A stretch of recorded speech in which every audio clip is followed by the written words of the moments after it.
Chapter 26. People like to pursue things they didn't have. For example, children like to wear adults' shoes, and Jiang Qin liked to wear lipstick and eyeliner to pretend to be mature and sexy. They knew that youth was their greatest asset. They just wanted to make some changes. This was a necessary stage in life. Therefore, Fang Yan didn't stop them. Instead, he chose to be obedient and accompany them. The taxi stopped in front of the bar. Fang Yan turned to look at Jiang Qin and said, "You promised me, after tonight, you will accept my tutoring and study hard to improve your language results." "I know, Mr. Fang," Jiang Qin said sweetly.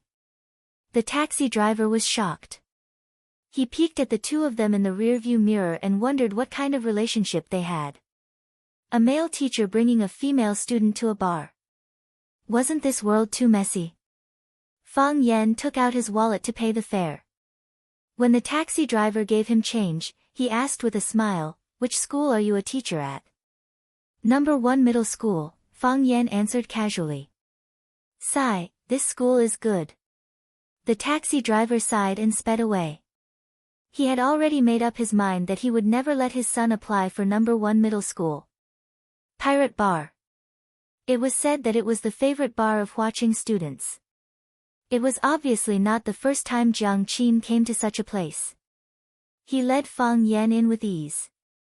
"They're in a private room. Let's go over." The bar was too noisy.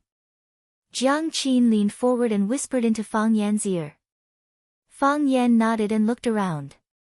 This bar catered to the students' preferences. There were private rooms for friends to meet and dance to their heart's content. In addition, it wasn't expensive, so the students didn't feel pressured. Most of the people around were young. Although they had changed or put on makeup, Fang Yan could still tell that they were students from their eyes and movements.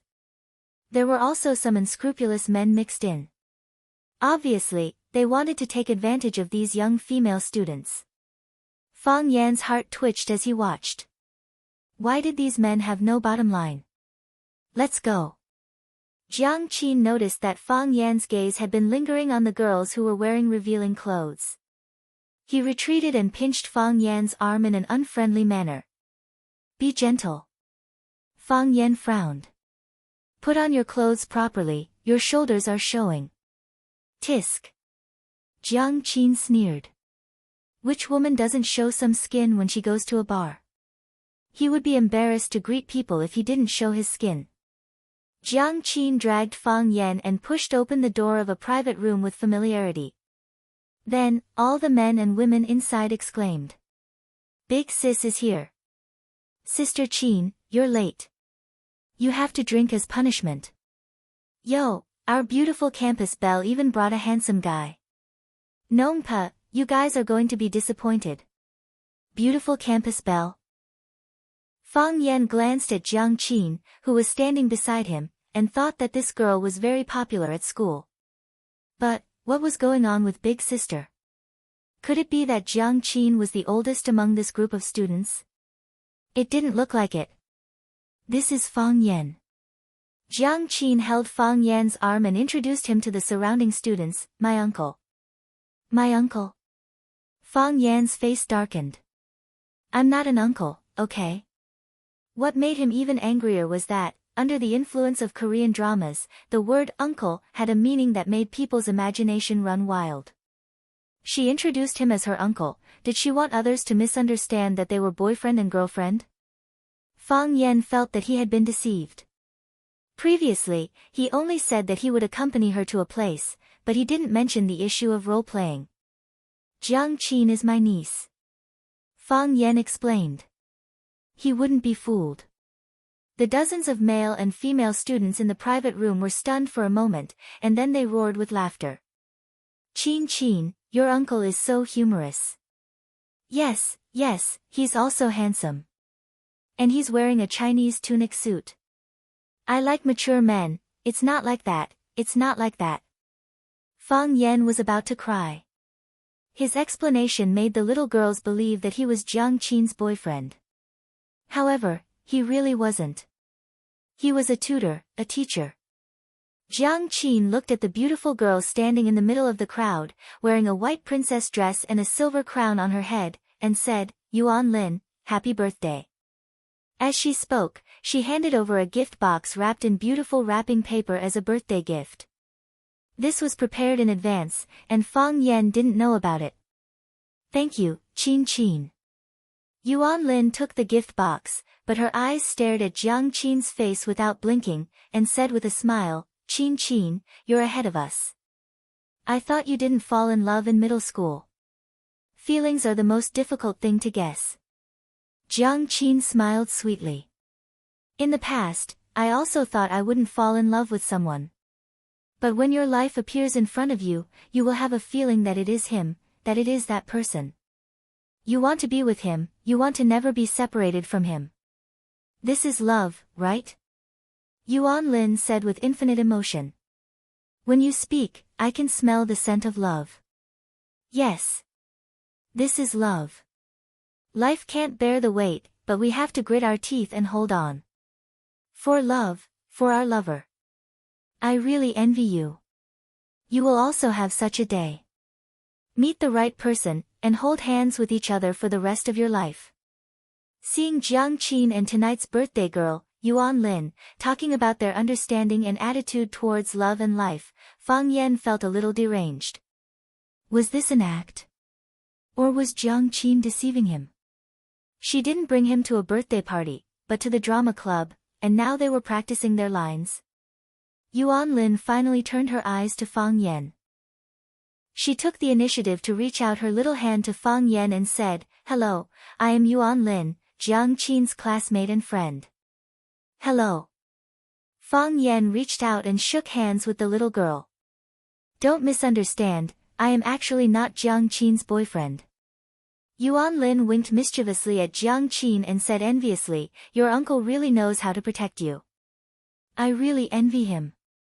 This is the advantage of finding a mature old man. He knows how to love others. Fang Yan felt that there was indeed a gap that was difficult to cross between him and them. The girls warmly welcomed Fang Yan, but the boys looked at Fang Yan with hostility.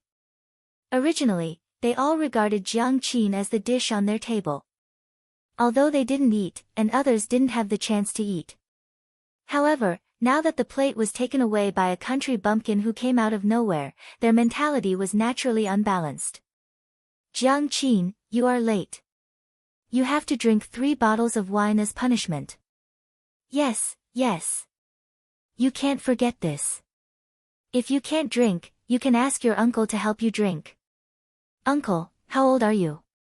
You must be uncomfortable with us young people, right?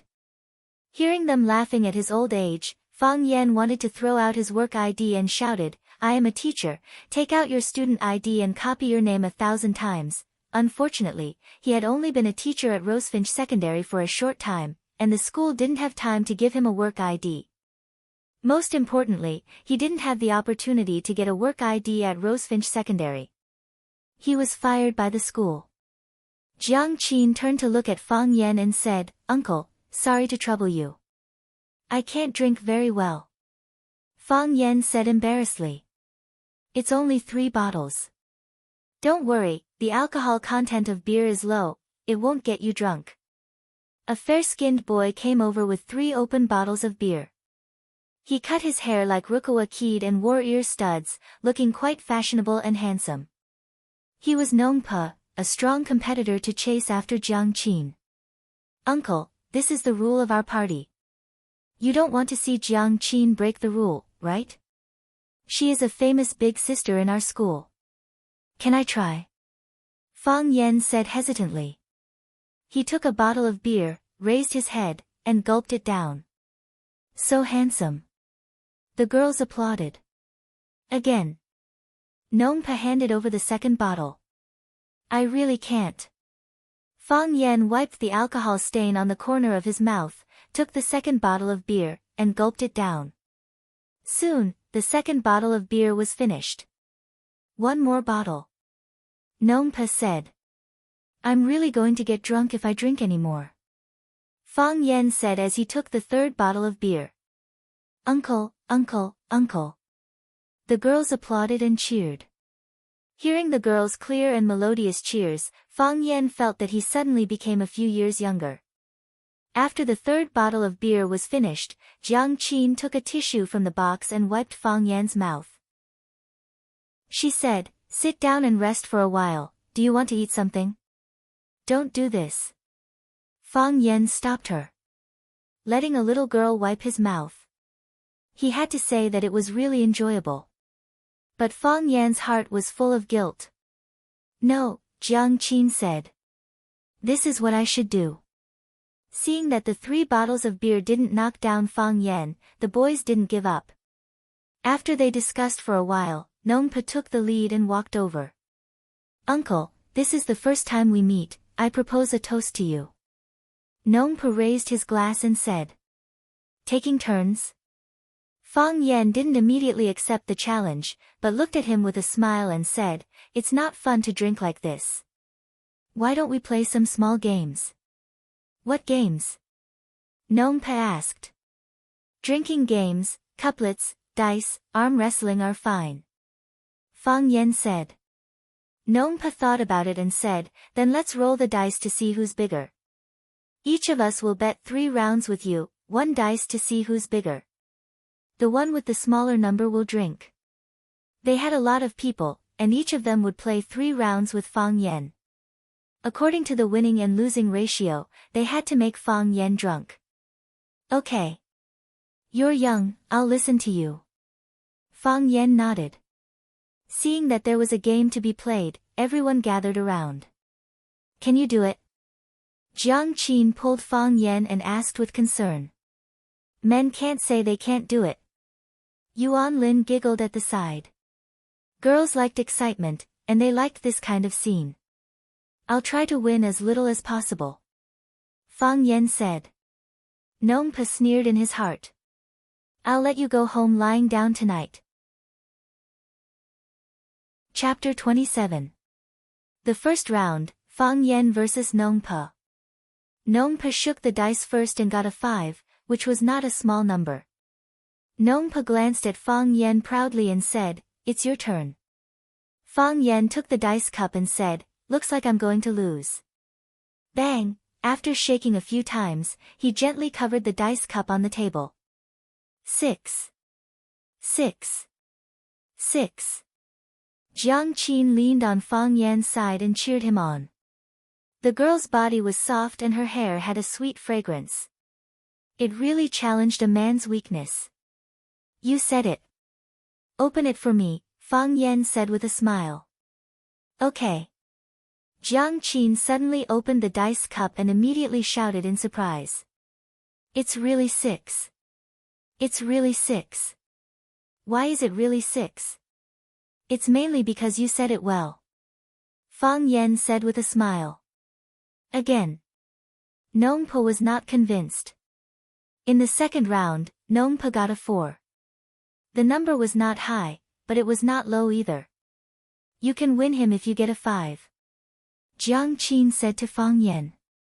"You are really good at math," Fang Yan praised. "Of course." Jiang Qin looked proud and didn't care about the other meaning in Fang Yan's words.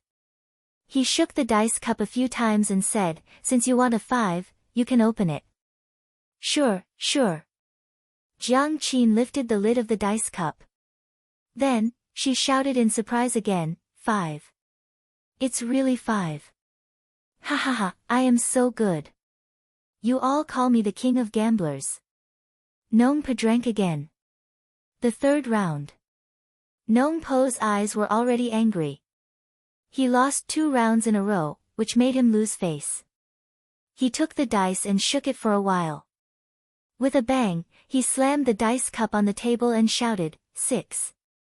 He opened the dice cup and it was really 6. "Brother Nong, good job. Brother Nong, you will win this time." "Yes, unless he also gets a 6. The boys finally saw the hope of winning and cheered for Nongpa. Fang Yan smiled, took the dice and shook it a few times. He said to Jiang Qin, "It's still up to you." "It's not good," Jiang Qin said hesitantly. "What if I lose?" "Drink if you lose," Fang Yan said. Drink if you lose. Fang Yan said. We've won twice in a row, so we should lose once to be fair. Then I'll really open it. Yes. 6, Jiang Qin shouted in a tender voice. She suddenly opened the dice cup, and then her entire person was stunned on the spot. 6 dots. The 6 red dots were so dazzling. I let you lose, so why did you ask for 6? Fang Yan scolded. Fang Yan said. I said. Fang is Fang. Yan. Fang is Pa, but my luck is really too good. Maybe it's because I'm the goddess of luck, ha. It's a draw, Nong Pa said disappointedly. Let's make another bet. He took the dice and held them in his palm. After praying for a while, he put the dice into the dice cup. Hua la la, there was a long shaking, and then a sudden uncovering, 1 point. Nong Po's eyes were dull, and the flesh on his face kept twitching. God, please don't play with me, okay? Fang Yan glanced at Jiang Qin and said, Little sister, I think you are very talented. Why don't you learn gambling from me? Jiang Qin rolled her eyes at him. Her tender hands took the dice cup and gently shook it a few times. When it was uncovered, there were 2 dots. It was just a little bigger than Nong Pa. Fang Yan looked at Jiang Qin earnestly and said, If you win, you win. But you only win a little. Don't you know how insulting it is? One must be honest. Didn't the teachers in your school teach you? This was too much. I can't even stand it. Nong Pa had the urge to vomit 3 liters of blood. Another 2 boys went up to challenge Fang Yan, but none of them could win. Fang Yan didn't drink a glass of wine, but he made those boys drunk. Uncle, are you cheating? A boy stared at Fang Yan with dissatisfaction and said. Yes, how can you keep winning? Must be cheating. Fang Yan smiled and said, I'm willing to bet and I'm willing to lose. If you think I'm cheating and find evidence of me cheating, I'll drink all the remaining wine in this room. No more dice, Nong Pa said. We don't play this much, so we're not as experienced as you. Arm wrestling, we want to arm wrestle with you. That's not good, right? Fang Yan said. What? Are you afraid? Nong Pa said mockingly. You're older than us, and you've eaten more than us.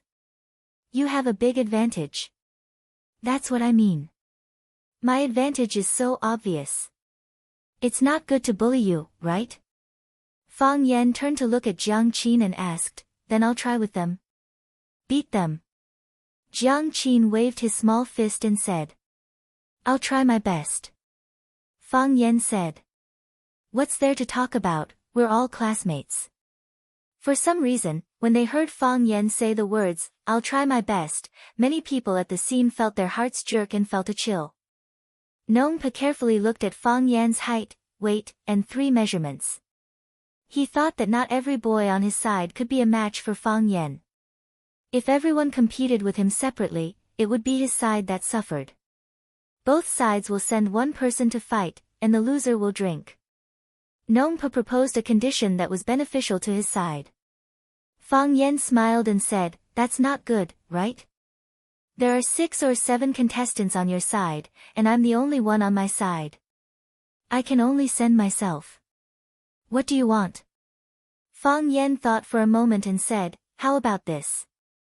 If I win, everyone on your side has to drink 3 glasses of wine. If I lose, I'll drink 6 glasses alone. Nong Pa hesitated for a moment, then nodded and said, No problem. He turned and shouted, Fatty. Yes. A boy answered in a low voice. Fatty wasn't small, on the contrary, he was very big.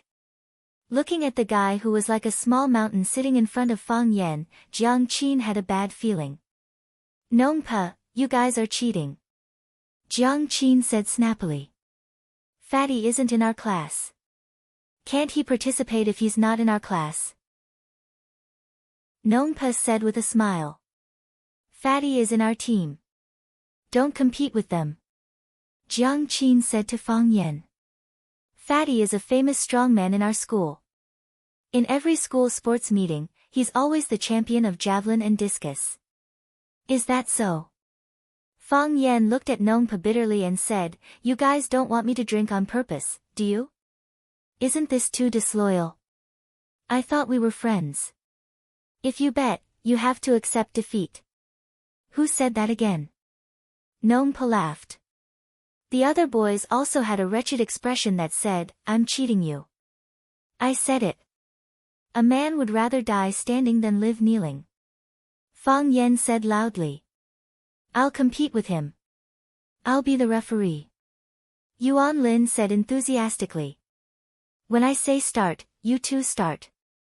I have no objection. Fang Yan said. I also have no objection. Fatty admired Yuan Lin very much. Seeing that she was willing to join, his fat face flushed with excitement. If he won against this annoying guy in front of the goddess of his dreams, then, in the eyes of the goddess, his fat body would no longer be fat, but strength. In fact, Fatty was really thinking too much. In the eyes of the goddess, fat would always be fat. Ready? Yuan Lin said with a sweet voice. Fang Yan and Fatty held each other's hands, their elbows resting on the table. Begin. Yuan Lin shouted loudly. Her tender lotus-like arms were still swinging down forcefully. Fang Yan didn't move, and neither did Fatty. I said start. Yuan Lin reminded. What's wrong with these two people? They didn't cooperate at all. She said start, but they didn't use their strength. It has started. Fang Yan said. Ah. Everyone didn't understand what was going on. These two people didn't move. What kind of start was this? Very quickly, they found some clues. Fatty's fat face turned red. Fatty's red face was sweating. Fatty's sweaty face was covered with sweat. He gritted his teeth, his expression was ferocious, and he used all his strength. Even an idiot could see that Fatty had used all his strength, even the strength to drink milk. However, this guy was sitting there steadily. His face was not red, and his heart was not beating, as if nothing had happened. Everyone looked at Fang Yan in shock. What was this guy's background? How could he be so strong? Puff, Fatty used too much strength and held his breath for too long. The wine he just drank sprayed out, splashing on his and Fang Yan's hands and wrists. This guy. Fang Yan laughed. He dared to use hidden weapons. Poochie, everyone laughed. Fatty's red face was even redder. He was embarrassed to continue and said, I lost, I am not your opponent. Fang Yan loosened his hand and said, thank you for letting me win. I was almost plotted against by you. Fatty's face turned purple, and he rushed into the bathroom without looking back. Jiang Qin laughed and gasped. He took out a tissue from his bag and wiped the back of Fang Yan's hand. He said, you are so bad. How can you be so bad, uncle, you are so cute. I really like you. Yes, you are so cute. I really want to pinch your face. What a thick face, it's rare in my life. Yuan Lin looked at Fang Yan with her beautiful big eyes and said, I also want to find an uncle like you. Jiang Qin quickly held Fang Yan's arm and said, don't compete with me. The melodramatic scene of two girls competing for a man played out in front of them, and the boys were heartbroken. In their hearts, uncle had become the most detestable form of address and group. Fang Yan stood up and said to everyone, I am really not Jiang Qin's boyfriend. Don't bully me anymore. The boys felt like they had been stabbed in the chest again. Damn, you should touch your chest when you talk. You should follow your conscience. Who is bullying who? We can't get you drunk, we can't win you in dice, and we can't win you in arm wrestling. You are so old, will you die if you let us win? Uncle, you are really a monster. Chapter 28. The farthest distance in the world was that Fang Yan was sitting at one end of the box, and the boys were sitting at the other end of the box. No one dared to provoke Fang Yan anymore. They all stayed far away. They finally saw the insidious nature of this guy. He said he couldn't do it, but it proved again and again that they were just showing off. It was the same for shaking dice and arm wrestling. No one was stupid enough to play drinking games with him. It was fine if the enemy insulted them, but they couldn't insult themselves. The boundary between Chu and Han was clear. No one drank, no one sang, and no one even talked. Yuan Lin, the birthday girl, saw that the atmosphere in the box was a little cold, so she stood up and said, "Everyone, don't just sit there. Let's go outside and dance for a while." "Okay, okay." Everyone agreed. The outside was more lively, and they also needed another way to relax their bodies and minds. It was too depressing here, and they couldn't breathe freely. Thus, a large group of people rushed to the outer dance floor in a majestic manner. The music was deafening, and it was hard to hear them clearly. The only way to communicate was with hand gestures. Fang Yan was pulled to the corner by Jiang Qin, and the other boys and girls also scattered in groups of 3 to 5 or in pairs. Fang Yan was not good at this kind of dance. He stood there like a straight telephone pole. Jiang Qin was much more active.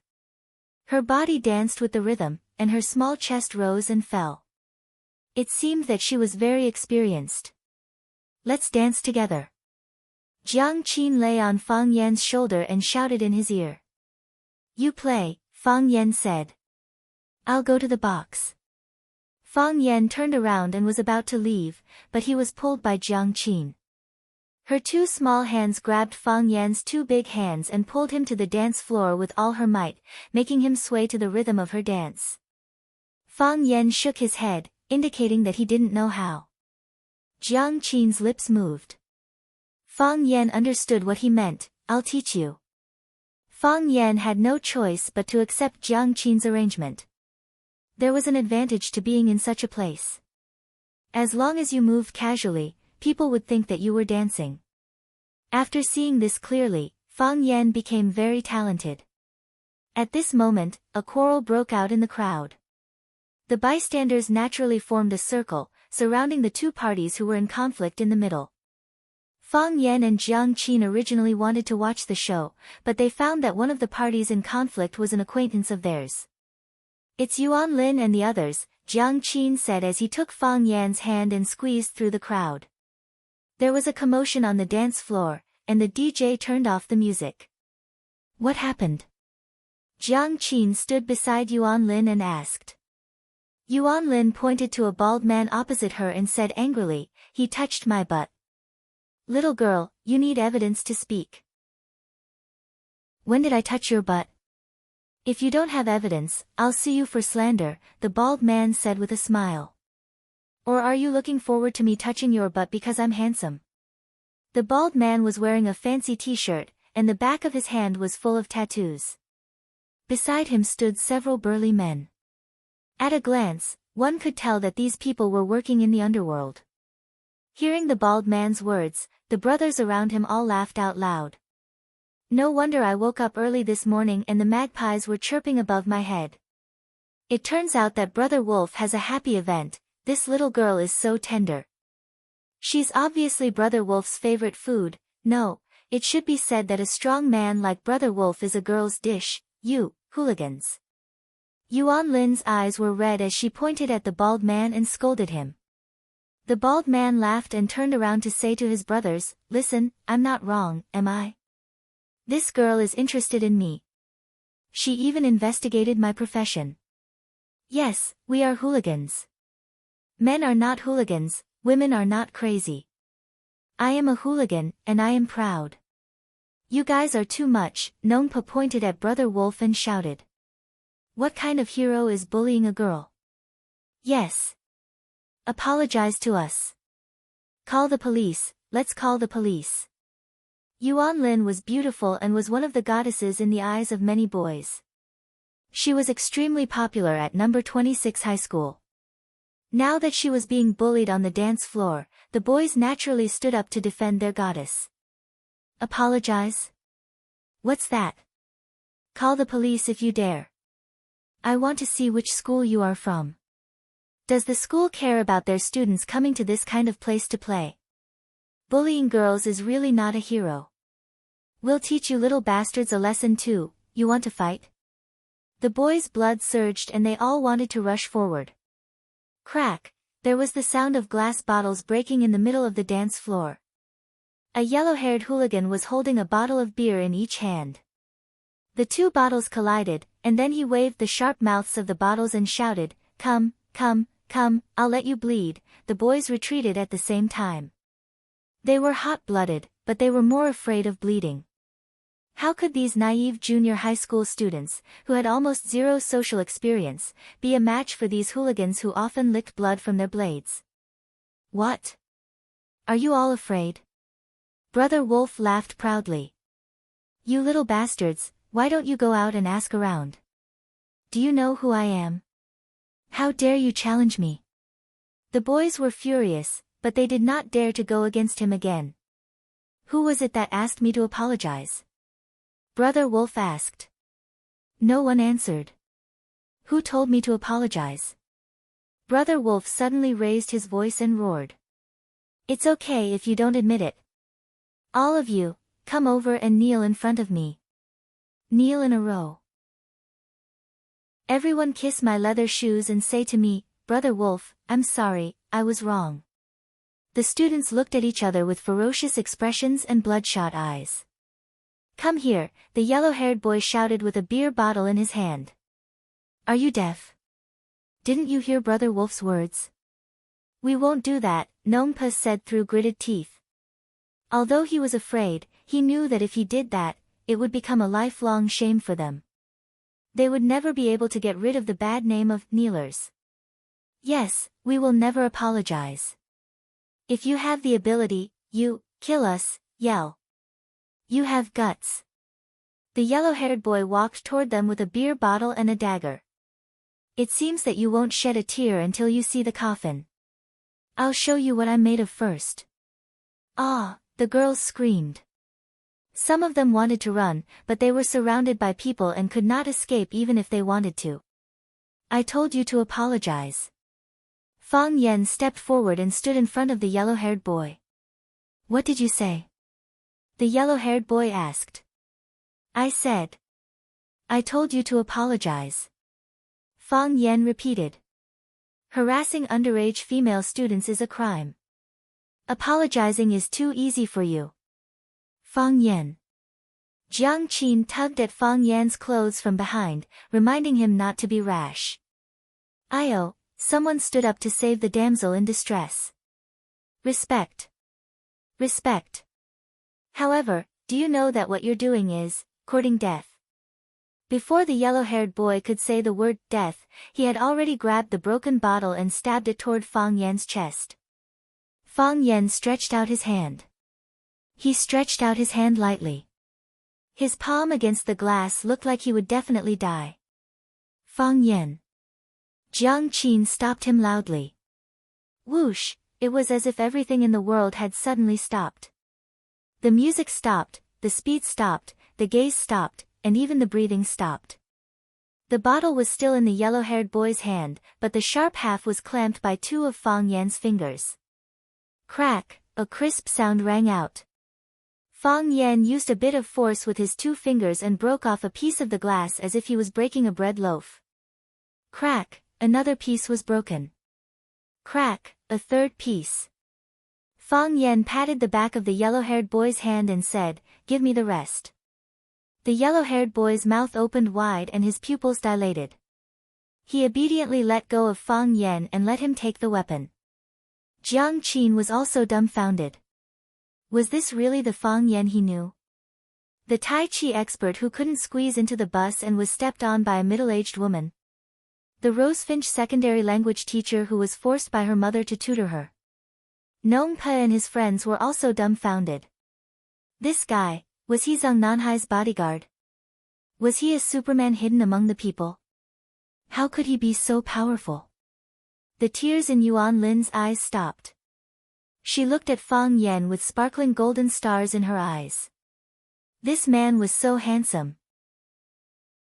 Fang Yan held a handful of glass fragments in his hand, looked at the bald man and said, Brother Wolf, right? There has to be a name. I asked you to apologize. Brother, are you from the underworld? Brother Wolf stared at Fang Yen and asked. Don't flatter yourself. Fang Yen felt insulted. I'm a teacher, and you're hooligans. How can we be on the same side? Teacher. Everyone's eyes were on Fang Yan's face. Was this man really a teacher? Personal teacher, Fang Yan explained to the audience, embarrassed. I've always been by the students' side to protect their safety. Otherwise, why do you think I came to the bar? No matter who you are, with your skills. I'll forget about today's matter, Brother Wolf said. Brothers, let's go. With that, he turned around and left. For Brother Wolf, it was really a big shame today. He just wanted to eat a student girl, but he didn't expect to kick an iron plate. The students all breathed a sigh of relief. The matter was finally solved perfectly. Wait, Fang Yen shouted. This matter can't be paid back. Brother Wolf stopped, looked at Fang Yen fiercely, and asked, What do you mean? All of you. Come here, kneel on the ground, kneel in a row. Everyone kiss their leather shoes or something else, say I'm sorry, I was wrong, Fang Yen said. Chapter 29. In many people's eyes, it was natural for a bad person to do evil. However, when a good person held a bad person to the standard of a bad person, everyone's eyes became strange. Hearing Fang Yan's words, many people showed a look of disbelief. Asking Brother Wolf to apologize? Is this guy crazy? Brother Wolf also thought that Fang Yan was crazy. He took out a cigarette from his pocket, and naturally, his men next to him came over to help him light it. Puffing out a few smoke bubbles, he squinted his eyes and looked at Fang Yan with his misty eyes. With a vicious expression, he said, Brat, are you serious? Really, you can't afford to play. I'm just playing with you, Fang Yan said with a smile. I'll ask you one last time. What are you doing? Don't let the flood break the temple of the Dragon King and fight among ourselves. Are you crazy? You were born to be a hooligan. Do you think that everyone in the world is a hooligan like you? I've said it before, I'm an honorable teacher. Fang Yan said angrily. Which school are you from? Oh, you want to threaten me? Fang Yan sneered. Do you think I'm scared? I'm Fang Huahua, a math teacher at No. 1 Middle School. Go ask around. There's no one in the school who doesn't know me. If you have the ability, come find me at No. 1 Middle School. I'll accompany you anytime. Write it down, Brother Wolf said to the men around him. Big brother, don't worry. We'll remember it. This kid won't have a good life in the future, one of the men said. They had decided to gather a group of brothers to visit Fang Huahua at No. 1 Middle School every day, so that he wouldn't be able to teach in the school safely. If it didn't work, they would use their big brother to put some pressure on the principal of No. 1 Middle School to kick this teacher out of the school. When meeting a soldier, it was hard to reason with him. When a scholar met a hooligan, he could only blame it on his bad luck. I'll give you one more chance. Brother Wolf looked at Fang Yan and said, Say sorry, Brother Wolf, and I'll pretend that I didn't hear what you said just now. Let's call it a night, what do you think? If I could say, sorry, to you, I wouldn't have asked you to stay when you were leaving just now. Fang Yan smiled. I'm a person who cares a lot about face, especially in front of my female students. Do as I say, kneel on the ground, kneel in a row. Everyone should kiss their shoes or something else and say, Big brother, I'm sorry, I was wrong. F***ck, do you want to die? The hooligans were in an uproar. They were used to being lawless and taking the initiative to bully others. When had they ever been bullied like this? Brothers, let's F***ck them up and let them bleed. Everyone, listen up. A teacher from No. 1 Middle School brought a female student to a bar. In the future, don't send your own children to be harmed by them. No matter how good his martial arts are, he's still afraid of a kitchen knife.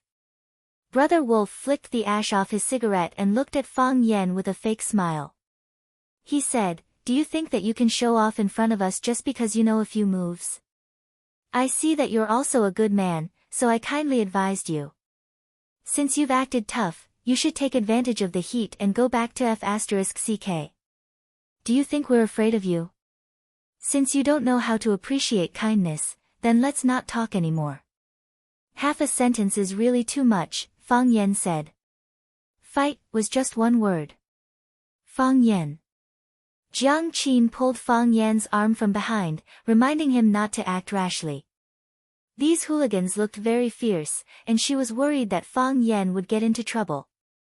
She was the one who brought Fang Yan out. If anything happened to Fang Yan, she would feel very bad. Do you have to apologize for doing something wrong? Fang Yan looked at Jiang Qin and asked gently. Yes, but, do you have to be punished for breaking the law? Fang Yan continued to ask. Yes, but, no buts, Fang Yan said loudly. If I were your teacher, I would definitely teach you this. You can't be corrupted by riches and honor, and you can't be subdued by force. I hope that my students are people with such integrity. Jiang Qin's eyes were intoxicated, and the blood of Nong Pe and the others, which had just retreated, boiled again. Mr. Fang is right, whoever does something wrong has to apologize. That's right, why are you bullying us? We didn't do anything wrong. They harassed underage girls, send them to jail. The students waved their fists and shouted loudly. If it weren't for Fang Yan standing at the front, they might have rushed up and fought with Brother Wolf and the others. Of course, the premise is. Fang Yan waved his hand to signal everyone to be quiet. Before you do this, you have to secretly measure in your heart whether you are a match for the enemy, or whether there is a peerless master like me who is willing to stand up for the injustice. The shouting stopped abruptly. Everyone's faces were purple and red, and they stared at Fang Yan with shame and anger. The onlookers also condemned, this teacher is too deceptive. In the future, we must not let our sons, daughters, nephews, nieces, grandchildren go to No. 1 middle school. It's okay to bully hooligans, but how can you bully your own students? Crack! Brother Wolf threw the cigarette butt in his hand on the ground and stepped heavily on it with his leather shoes to crush the flame. He spat, looked at Fang Yan, and said, well, I won't take advantage of you. Come on, let's practice first. What do you mean practice? Fang Yan asked. It's a casual fight. Whoever knocks the other down wins, Brother Wolf said. Whoosh! Fang Yan rushed in front of Brother Wolf, hooked his right wrist, and controlled Brother Wolf's thick neck in the palm of his hand. His body pressed against Brother Wolf's body as he retreated, and when Brother Wolf was not stable, he pulled him forward. Clang! Brother Wolf's big face slammed into Fang Yan's knee, which had already been raised, and it was a domineering knee strike. Bang! Brother Wolf's body lay limply on the ground, blood spurting from his nose, and he looked terrible. Is that right? Fang Yan asked. Brother Wolf could not answer, and the punks did not have the courage to answer. Jiang Qin and her classmates did not know how to answer. 1 second. Or even shorter. They did not see clearly what had happened. Why was Brother Wolf lying on the ground? The audience also expressed that it was too unsatisfying. The speed was too fast, the time was too short, and they did not see a physical fight. They did not see a punch to the flesh. If it was not for free, they would have asked the organizers for a refund. Fang Yan stepped on Brother Wolf's chest and said to the punks, you guys, either sneak away, or I won't make things difficult for you. If you want to take Brother Wolf away, then listen to me, kneel on the ground and say sorry. Thump. Blondie knelt on the ground, hugged Fang Yan's leather shoe, and kissed it, shouting, Big brother, I'm sorry. Wrong kiss, Fang Yan said. Kissed the wrong person. The blonde looked up at Fang Yan. Fang Yan pointed to Nong Pe and the others and said, kiss their shoes, every one of them. Yes, big brother, Blondie replied. He thought to himself, this guy is really vicious. It's a pity he is not a hooligan. Brother Wolf only asked them to kiss his foot, but this bastard asked them to kiss everyone's feet. The other punks looked at each other and all knelt down. They wanted to run, but if they did, they would not be able to recognize Brother Wolf as their big brother in the future, and they would not be able to establish themselves in the underworld. Big brother, I'm sorry, I was wrong. Big brother, I'm sorry, I was wrong. It was hard to apologize, but it was also very painful to be apologized to. Nongpa and the others tried not to look at the punks who were hugging and kissing their feet, but their bodies were trembling slightly. They felt as if they had understood something in their minds. They tried hard to think, but they could not find anything. After the punks completed the apology ceremony, Fang Yen lifted his foot from Brother Wolf's chest and said to Brother Wolf, "Remember clearly, I am Fang Yen from No. 1 Middle School." "No, it's Fang Huohua. Don't find the wrong person." He waved his hand impatiently at the punks and said, "Take him away." The punks rushed forward, picked up Brother Wolf, and ran outside quickly. They even forgot to say a threat like, "There's still time." The security guard in the bar came out and asked a few questions before he was sent away by Fang Yen. They bullied the weak and feared the strong. Fang Yen did not have a good impression of them at all. After this incident, no one was in the mood to play anymore. The girls went to the private room to get their bags and then left the bar under Fang Yen's lead. "Fang Yen, are you really a teacher?" "No. 1 Middle School teacher Fang Huohua." "Is that your real name? You're so powerful. Do you know Kung Fu? Can you teach me?"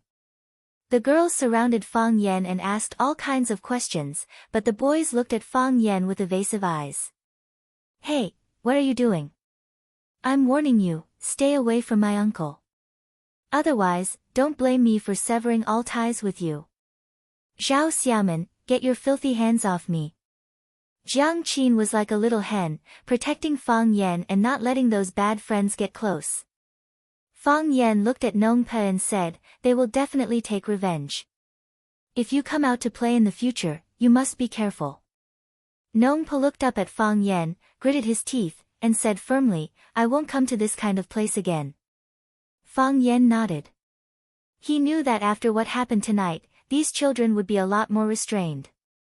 It was good for them to maintain a sense of fear for this society, because they had no experience and no ability to deal with such complicated and violent things. Yuan Lin walked up to Fang Yen and said gratefully, "Thank you, Fang Yen. If it weren't for you, this is what I should do," Fang Yen said with a smile. "It's my duty to protect the students." "Are you really a teacher at No. 1 High School?" "No. That's what I said." Yuan Lin breathed a sigh of relief. "Fang Yen, can you give me your cell phone number?" "Hey, Yuan Lin, what do you want?" Jiang Qin said angrily. "Why do you want his cell phone number? If there's anything, just contact me directly. Hey, don't force me to break up with you." Chapter 30. The weather in Huacheng in September was still very hot. Coming out of the air-conditioned bar, one's skin immediately had a layer of goosebumps upon contact with the outside air. Very quickly, the heat and sweat mixed together, forming a layer of invisible film. It was like a cocoon wrapped in silk, making people feel suffocated and stifled. Fang Yen preferred to stay at home at night like this, taking a cold shower and lying in bed with a book or standing in front of the window with a telescope. The moon decorates your window, you decorate other people's dreams. Look, poets have so much life experience. Fang Yen and Jiang Qin walked side by side on the road. Jiang Qin didn't speak, and neither did Fang Yen. Jiang Qin walked with her head down, kicking a small stone and rolling it forward. Fang Yen couldn't help but laugh. She really looked like a child. Of course, in Fang Yan's heart, she was indeed a child. "What are you laughing at?" Jiang Qin turned to look at Fang Yen, her bright eyes without any impurities. It was good to be young. Her eyes were as clear as a mirror. "Nothing." Fang Yen shook her head. "Don't you want to say something?"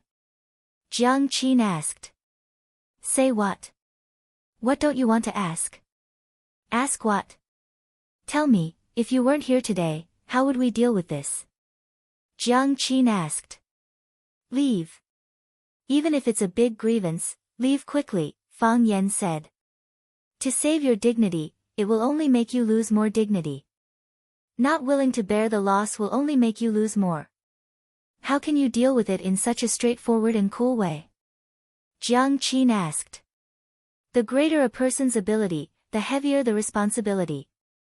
I know, it's a line from Spider-Man, but it's not just about Spider-Man, but also Iron Man, Batman, Superman, Bill Gates, Steve Jobs, Obama, Fang Yan, you really are shameless. Jiang Qin curled his lips and said. This is a serious question. You shouldn't say something so frivolous, Fang Yan said. This will ruin the atmosphere of our conversation. It's also possible that after we talk tonight, you'll be enlightened, and your life will be different from then on. In the future, when I successfully write my memoirs, I will write that it was a night so serious that even the air froze. What are you trying to say? Jiang Qin asked. Girls shouldn't go to bars, Fang Yan said. I'm talking about girls who are still in middle school. Can't you just say it directly? I'm a teacher. If I speak as poorly as you, wouldn't that be an insult to the profession of a teacher?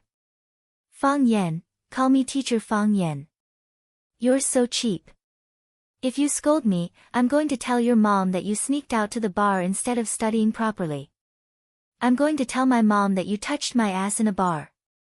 Jiang Qin reached out to Fang Yan and said, lend me your cell phone. What do you want to do? Fang Yan asked warily. I want to call you on Lin. My cell phone is out of battery, Jiang Qin said. Fang Yan handed over his cell phone. Jiang Qin took the cell phone and tapped it quickly. What are you doing? Fang Yan asked. Jiang Qin threw Fang Yan's cell phone back and said proudly, I helped you delete Yuan Lin's number. Anyway, I know you don't like her. She saved my cell phone number. What if she takes the initiative to call? You can choose not to answer. Jiang Qin said.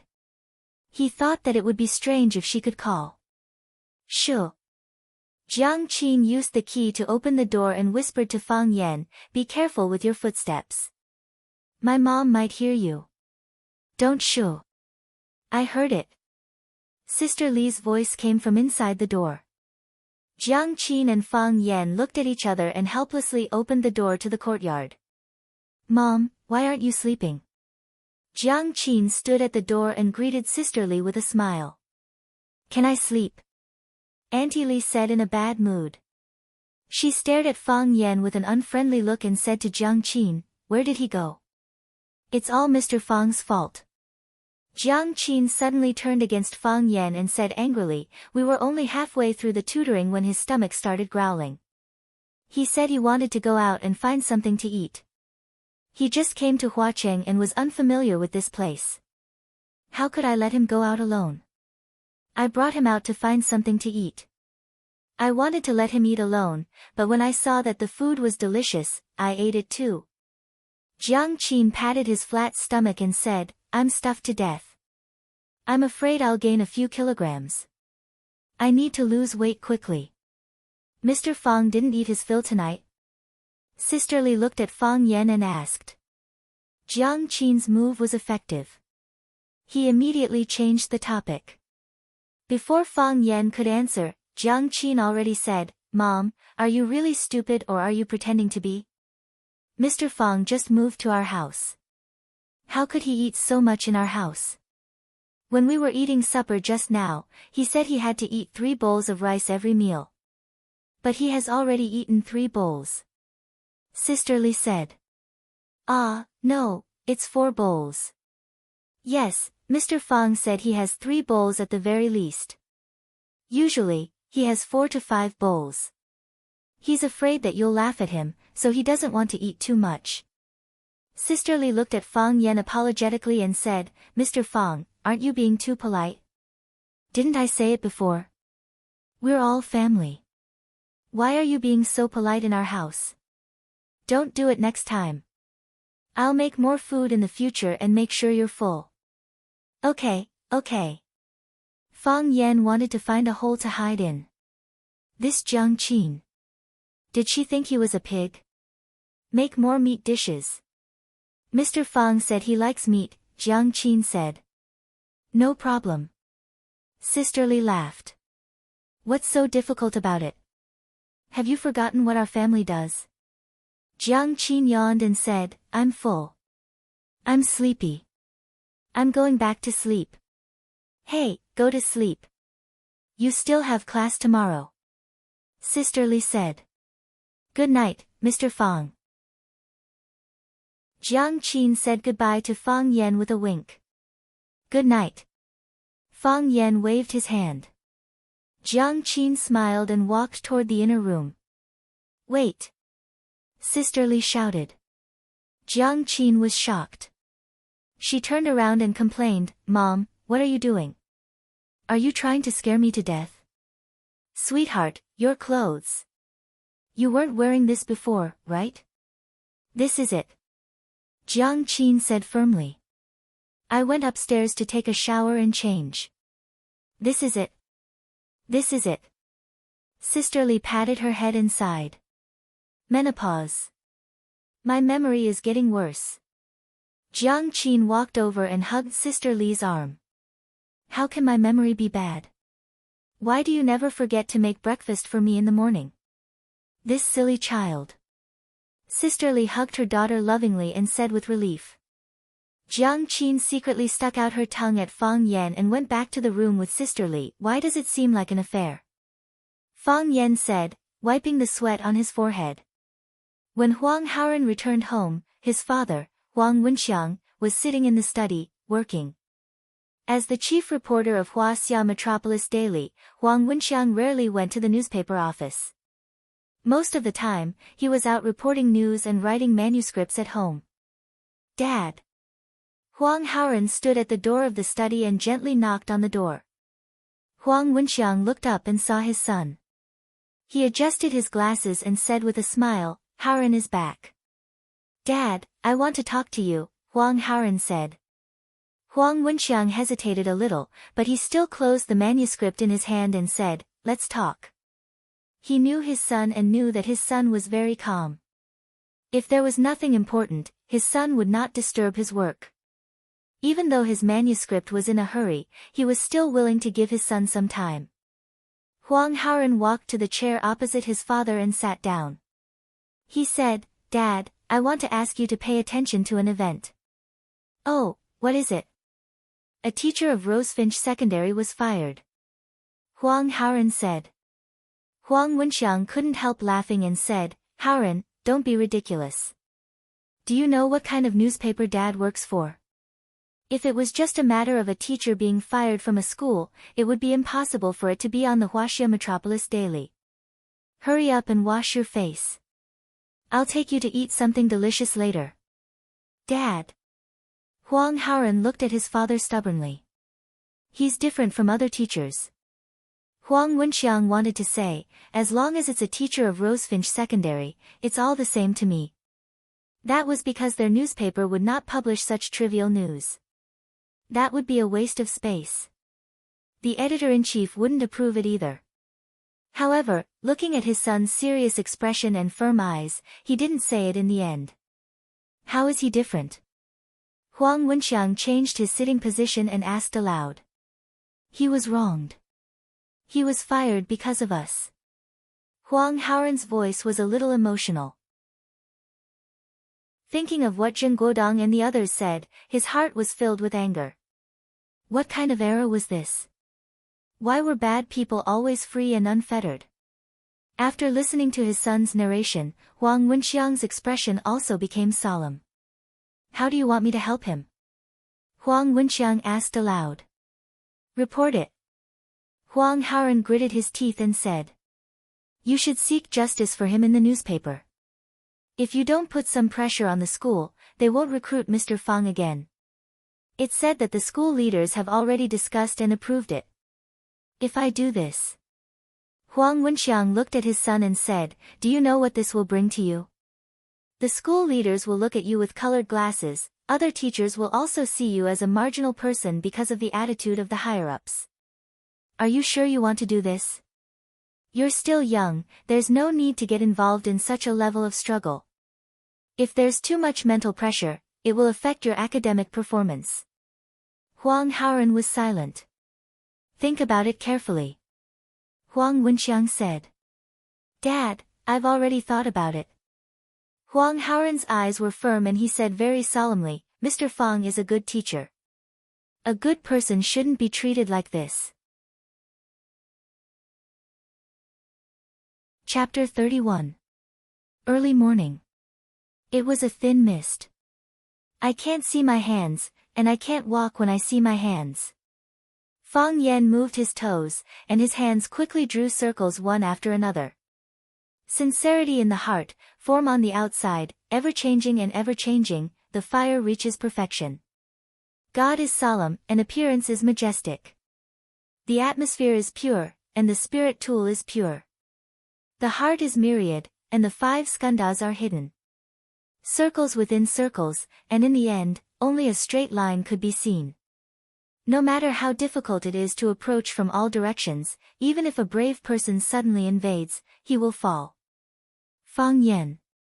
Jiang Qin, who was wearing a blue school uniform with a ponytail and a pretty face, stood at the side with a smile. This girl seemed to have a dual personality. Last night, she was dressed like a nightclub queen, and now, she was back to being the pure and cute girl next door that Fang Yan was familiar with. Call me teacher. Teacher Fang Yan. Jiang Qin looked at Fang Yan's dance and said, Are you really a Tai Chi expert? When have I ever lied? That's a lie, Jiang Qin said with a pout. Didn't you say you're a teacher at number 1 middle school? Aren't you Fang Huohua? Aren't you teaching mathematics? Tai Chi is all about what's real and what's fake. You can't let your opponent see your background clearly, Fang Yan said confidently. What are you doing here?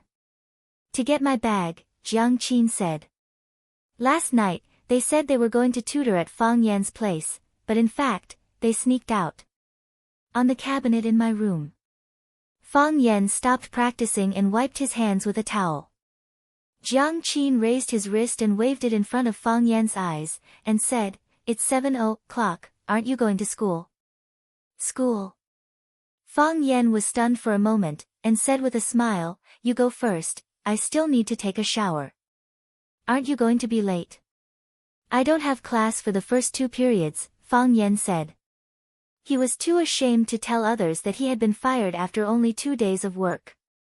In that case, Sister Li would definitely not cook delicious food for him anymore, then I'll leave first. Bye. Jiang Qin waved at Fang Yan. Come back early tonight. To the bar again. Tutoring, Jiang Qin said, rolling his eyes. Do you think I'm an alcoholic? That's good, Fang Yan said with a smile. It seemed that last night's encounter had caused the lass to reflect on her actions. Outside, it was lively and bustling, but there were also demons and monsters hidden. To these children who had yet to reach adulthood, it was simply impossible to guard against. Watching Jiang Qin skipping away, Fang Yan also returned to his hut. When he came out of the bathroom, he saw 2 missed calls on his phone. One was the personal phone number of the office director, Zheng Jing, and the other was an unknown number. Fang Yan ignored the unknown number and directly dialed Zheng Jing's phone number. As soon as the phone was connected, he quickly hung up the phone. Soon, Fang Yan's cell phone rang. Director Zheng, I'm really sorry. Fang Yan apologized with a smile. I accidentally hung up the phone.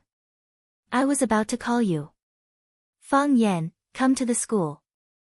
Principal Lu wants to see you, Zheng Jing said coldly. Wasn't I fired? Fang Yan asked. This is something that everyone knows.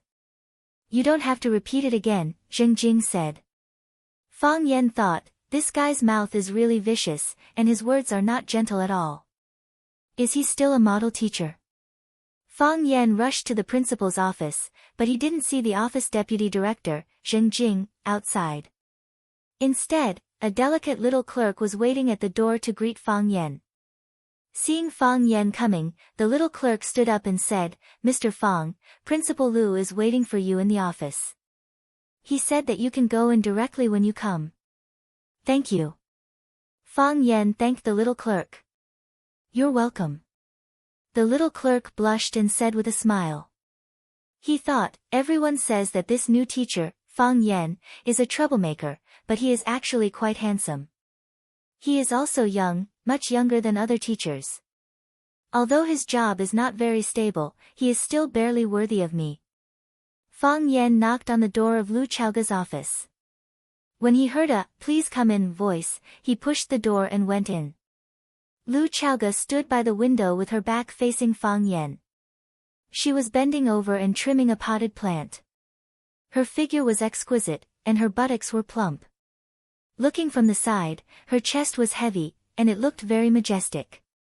She was wearing a delicate black uniform, which concealed some of the sexy air brought about by her explosive figure, but it also added a lot of intellectual beauty to her. Seeing Lu Chaoga's clothes, Fang Yan thought of a small joke. A wife asked her husband, "Honey, which clothes do I look best in?" The husband replied, "Honey, you have to be good-looking first." Lu Xiaoga was good-looking, so she looked good whether she wore clothes or not. Fang Yan leaned over and said, "Oh, Principal Lu has changed his hobby and started to play potted plants. Flower arrangement needs to be calm and complete the whole work in the best state of mind. Only when it is done in one go can it show the most smooth and harmonious beauty." Lu Chaoga did not reject talking about flower arrangement techniques with Fang Yan, because it was very difficult for her to meet a flower arrangement enthusiast, and the other party was also an expert. Potted plants are not so strict. If you can't finish it today, you can continue tomorrow. It's enough as long as you have a general model in your mind. In our country of Huaxia, there is a saying that the ass determines the mind. Because Principal Lu likes flower arrangement, he looks down on potted plants. In fact, potted plants are the same as flower arrangement, they both need to invest feelings. They also have vitality, and they can also show the artistic form or effect we want in the most perfect posture. Fang Yan said. 1 book, 2 paintings, 3 inserts, 4 scissors, 5 craftsmen, each of which when done to the extreme is art. Lu Chaoga thought for a long time, nodded and said, "You are right, I am biased. Principal Lu is knowledgeable and has a wide range of hobbies, and he is so humble. I am far inferior to him." Fang Yan sincerely praised. "Hearing you say that, I don't feel happy at all," Lu Chaoga said. She put the scissors on the windowsill, took off the leather gloves on her hands, turned around and walked to her desk. "Principal Lu, you asked me to come here, to give me my salary, right?" "I knew it, Rosefinch Secondary is such a big and famous school, why would it care about my few hundred yuan?" "Impossible. The salary will be paid on the 15th of next month," Lu Chaoga said. Fang Yan counted with his fingers and said awkwardly, "Sigh, I am running out of food."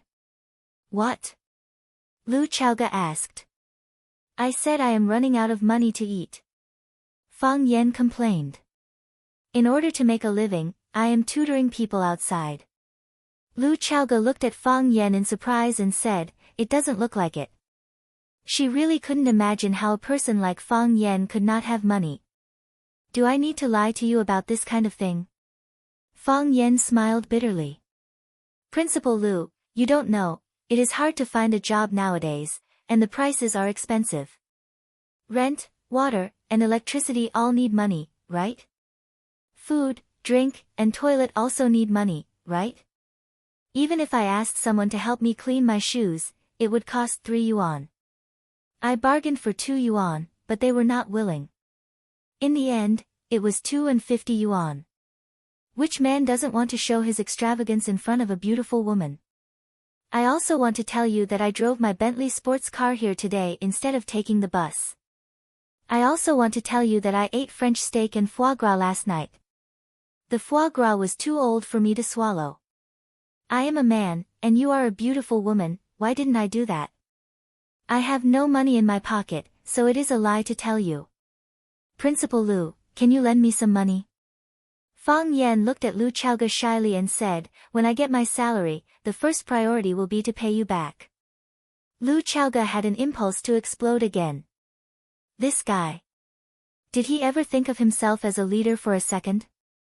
Seeing Lu Chaoga was silent, Fang Yan thought she was unwilling and said, "Principal Lu, you don't have to worry that I won't pay you back. I promise with my character. I will pay you back when I get my salary. By the way, I can also write you an IOU." "How much?" Lu Chaoga asked. She felt that she must be crazy. Why did she talk to him about this problem? 30 to 50,000. Fang Yan saw that Lu Chaoga's face was not right, so he quickly changed his words and said, 3 to 5,000 is also fine. Lu Chaoga took out her bag from the drawer and found her wallet from the bag. She took out a stack of money from the wallet and said, "Only this much." Fang Yan took the money and counted it. He said happily, 3,600.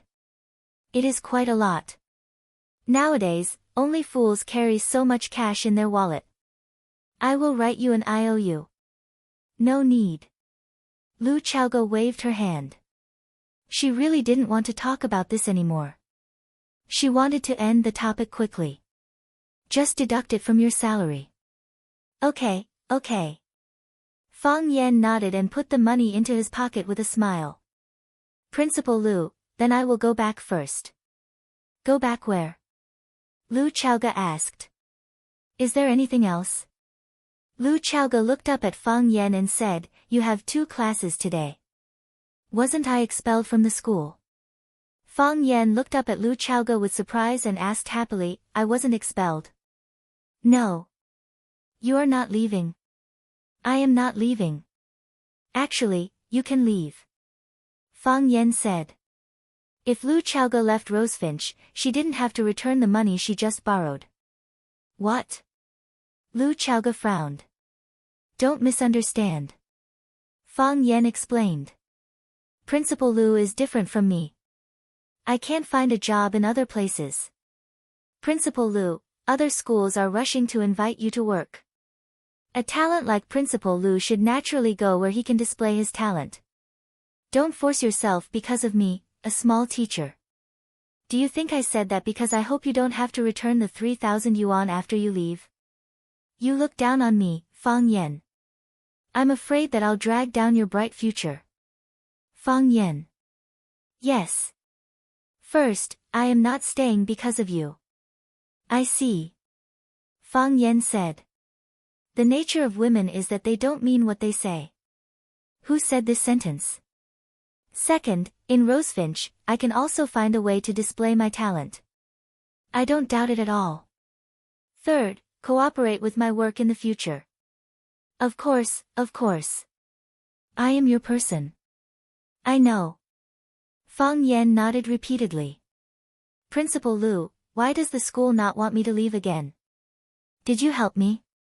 Lu Chaoga looked at Fang Yan deeply and said, Thank your students. Students? Fang Yan was confused. Wasn't Lu Chaoga helping him? Chapter 32. Coming out of Lu Chaoga's office, seeing the clerk looking at him with a smile, Fang Yan walked over with what he thought was the most handsome step. I'm Fang Yan. Fang means square, and Yan means 2 flames. How should I address you, beauty? My name is Zhang Meng. You can call me Xiao Meng. The clerk said with a blushing face and a smile. You're Principal Lu's secretary? Yes. Usually, I serve Principal Lu. But, Director Zheng, will also help. When Xiao Meng said Jing, her expression was a bit unnatural. Obviously, the two didn't get along very well. What happened in the school recently? Something big? Something big that has something to do with me.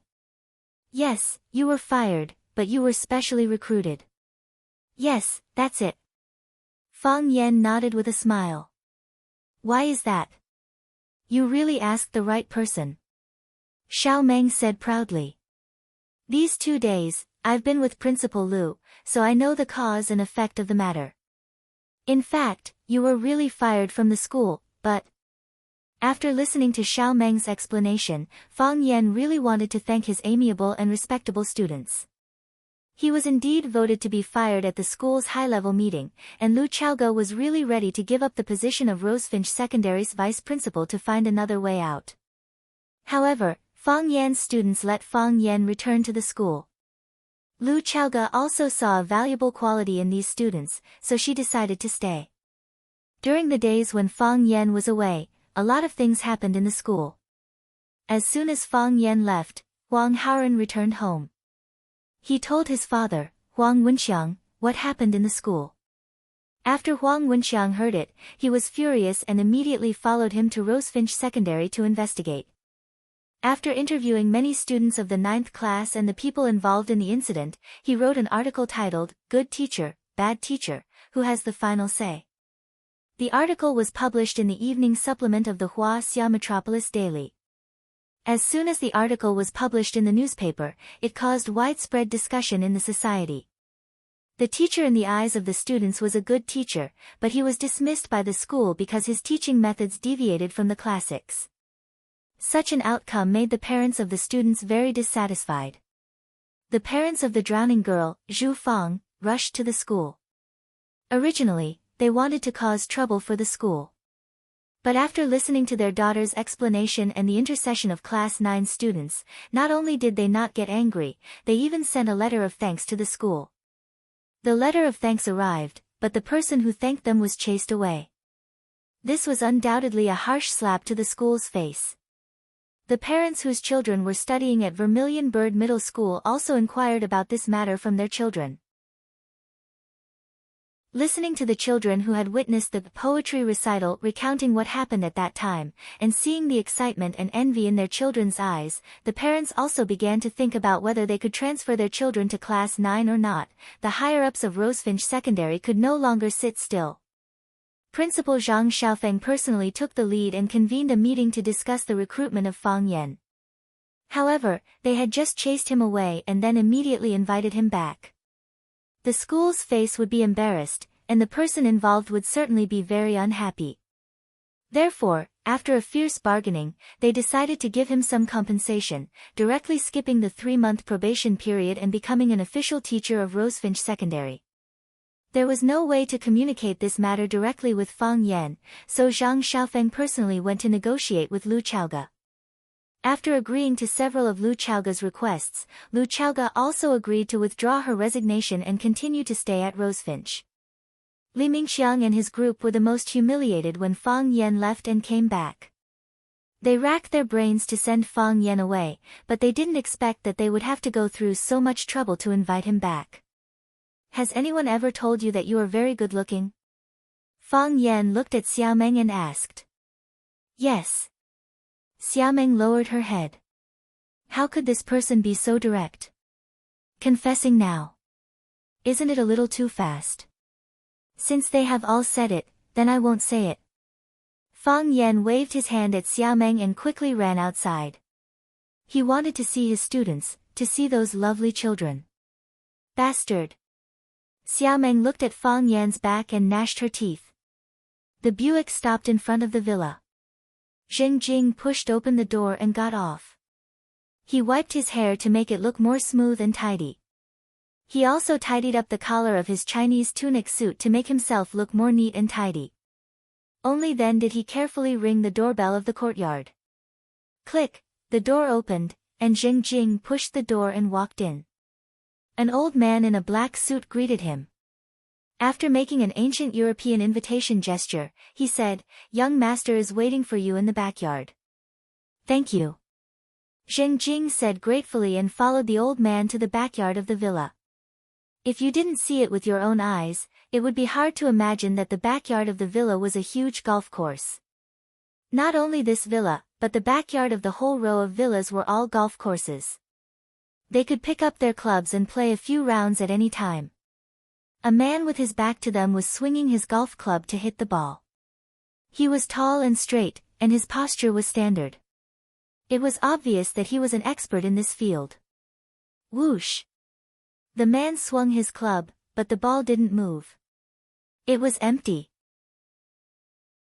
The man turned around and casually handed the club in his hand to the old man beside him. He said with a smile, "Zheng Jing, every time you come over, you affect my performance." Zheng Jing's forehead was full of sweat, and his round body tried to bend down. He said in fear, "Young Master Jiang, it's my fault. It's my fault. I shouldn't have come at this time. I asked you to come at this time, but you didn't come at this time. When were you going to come?" The man asked with a straight face. Yes. Young master asked me to come, so I came immediately." Zheng Jing nodded repeatedly. Even he didn't know what "yes" meant. Jiang Zhulu laughed and patted Zheng Jing's shoulder. He said, "All right, old Zheng, I was just joking with you." "What's wrong?" "Old Zheng, you don't come without a reason. You said you have something to talk to me about." "What is it?" "Young Master Jiang, it's like this." Zheng Jing glanced at the old butler beside him and hesitated. "Say it." "Uncle Lu is one of us," Jiang Zhulu said casually. He trusted this old butler a lot. "It's about Principal Lu," Zheng Jing said carefully. "She's too close to a man. I'm worried." The smile on Jiang Zhulio's face was even brighter. "What kind of man?" "Teacher," Zheng Jing said. "A new language teacher in the school." "Teacher?" Jiang Zhulu laughed. "Old Zheng, do you think I should be worried?" "I'm not worried." "Young Master Jiang, you don't have to worry about anyone," Zheng Jing quickly explained. "I think this person is a bit different. Young Master Jiang should pay attention to him." "How different?" "Despicable." Jiang Zhulu looked at Zheng Jing in surprise and asked, "What kind of evaluation is that?" "Young Master Jiang, this is what I really think." "How should I put it?" "If I had to find a word to describe him, the first word I would think of would be despicable. He's really annoying." "If that's the case." Jiang Zhulu looked at Zheng Jing with a faint smile. "Why should I pay attention to such a despicable person? Maybe men don't like him, but women will probably like this kind of man, right?" Zheng Jing said uncertainly. In any case, he didn't like Fang Yan a million times in his heart. Before he came, he was Lu Chaoga's #1 confidant. After he came, not only did he steal his flattering lines, but he also made Lu Chaoga alienate him more and more. Because of him, Lu Chaoga reprimanded him several times mercilessly. He felt that his pride was hurt. Fat people were also human, okay? How uncomfortable would it be for them to treat him like this? Jiang Zhulu looked at Zheng Jing thoughtfully and said, "Do you think it's possible for Lu Chaoga to fall in love with such a despicable person?" "Principal Lu did a lot of things for him," Zheng Jing said. "Really? Tell me about it," Jiang Zhulu said with great interest. "Several times he got into trouble, it was Principal Lu who came forward to protect him. This time he was expelled from the school, but Principal Lu—" "If you don't finish your sentence next time, don't ever say the second half of it," Jiang Zhulu said. Principal Lu wanted to leave with him. She also said that if he left, she would also leave, Zheng Jing said hurriedly. "Old Zheng, that's right. I hate beating around the bush when I speak," Jiang Zhulu said with a smile. He waved to the butler, and the butler immediately gave him the golf club. Jiang Zhulu took the club, clenched it with both hands, and suddenly smashed it towards Zheng Jing's head. "Ah!" Zheng Jing was caught off guard and was attacked. He covered his face and fell to the ground, crying in pain. Jiang Zhulu didn't intend to let him go so easily. He waved the club and hit his face again and again. "Ah, ah, ah!" Zheng Jing held his head with both hands and screamed. "Pa!" Jiang Zhulu didn't stop until the club flew out of his hand. He took the white silk handkerchief from the old butler and wiped his hands.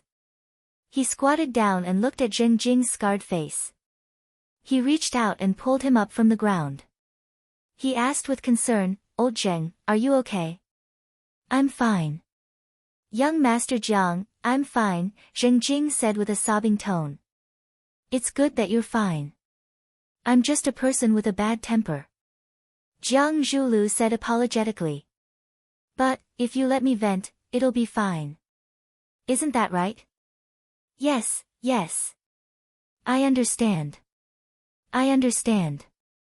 Old Zheng, you're so disappointing. I put you in this position so that you can take good care of Lu Chaoge. What happened? You didn't even tell me that such a big thing happened. Things happened too fast. I didn't have time. How fast? That Fang Yan. He came here 2 days ago. 2 days. The smile on Jiang Zhulio's face froze. 2 days, and Lu Xiaoge is leaving with him. Yes. Jiang Zhulu was silent.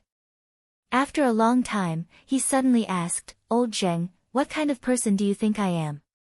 A charming person. No, no. You're not telling the truth. Jiang Zhulu waved his hand.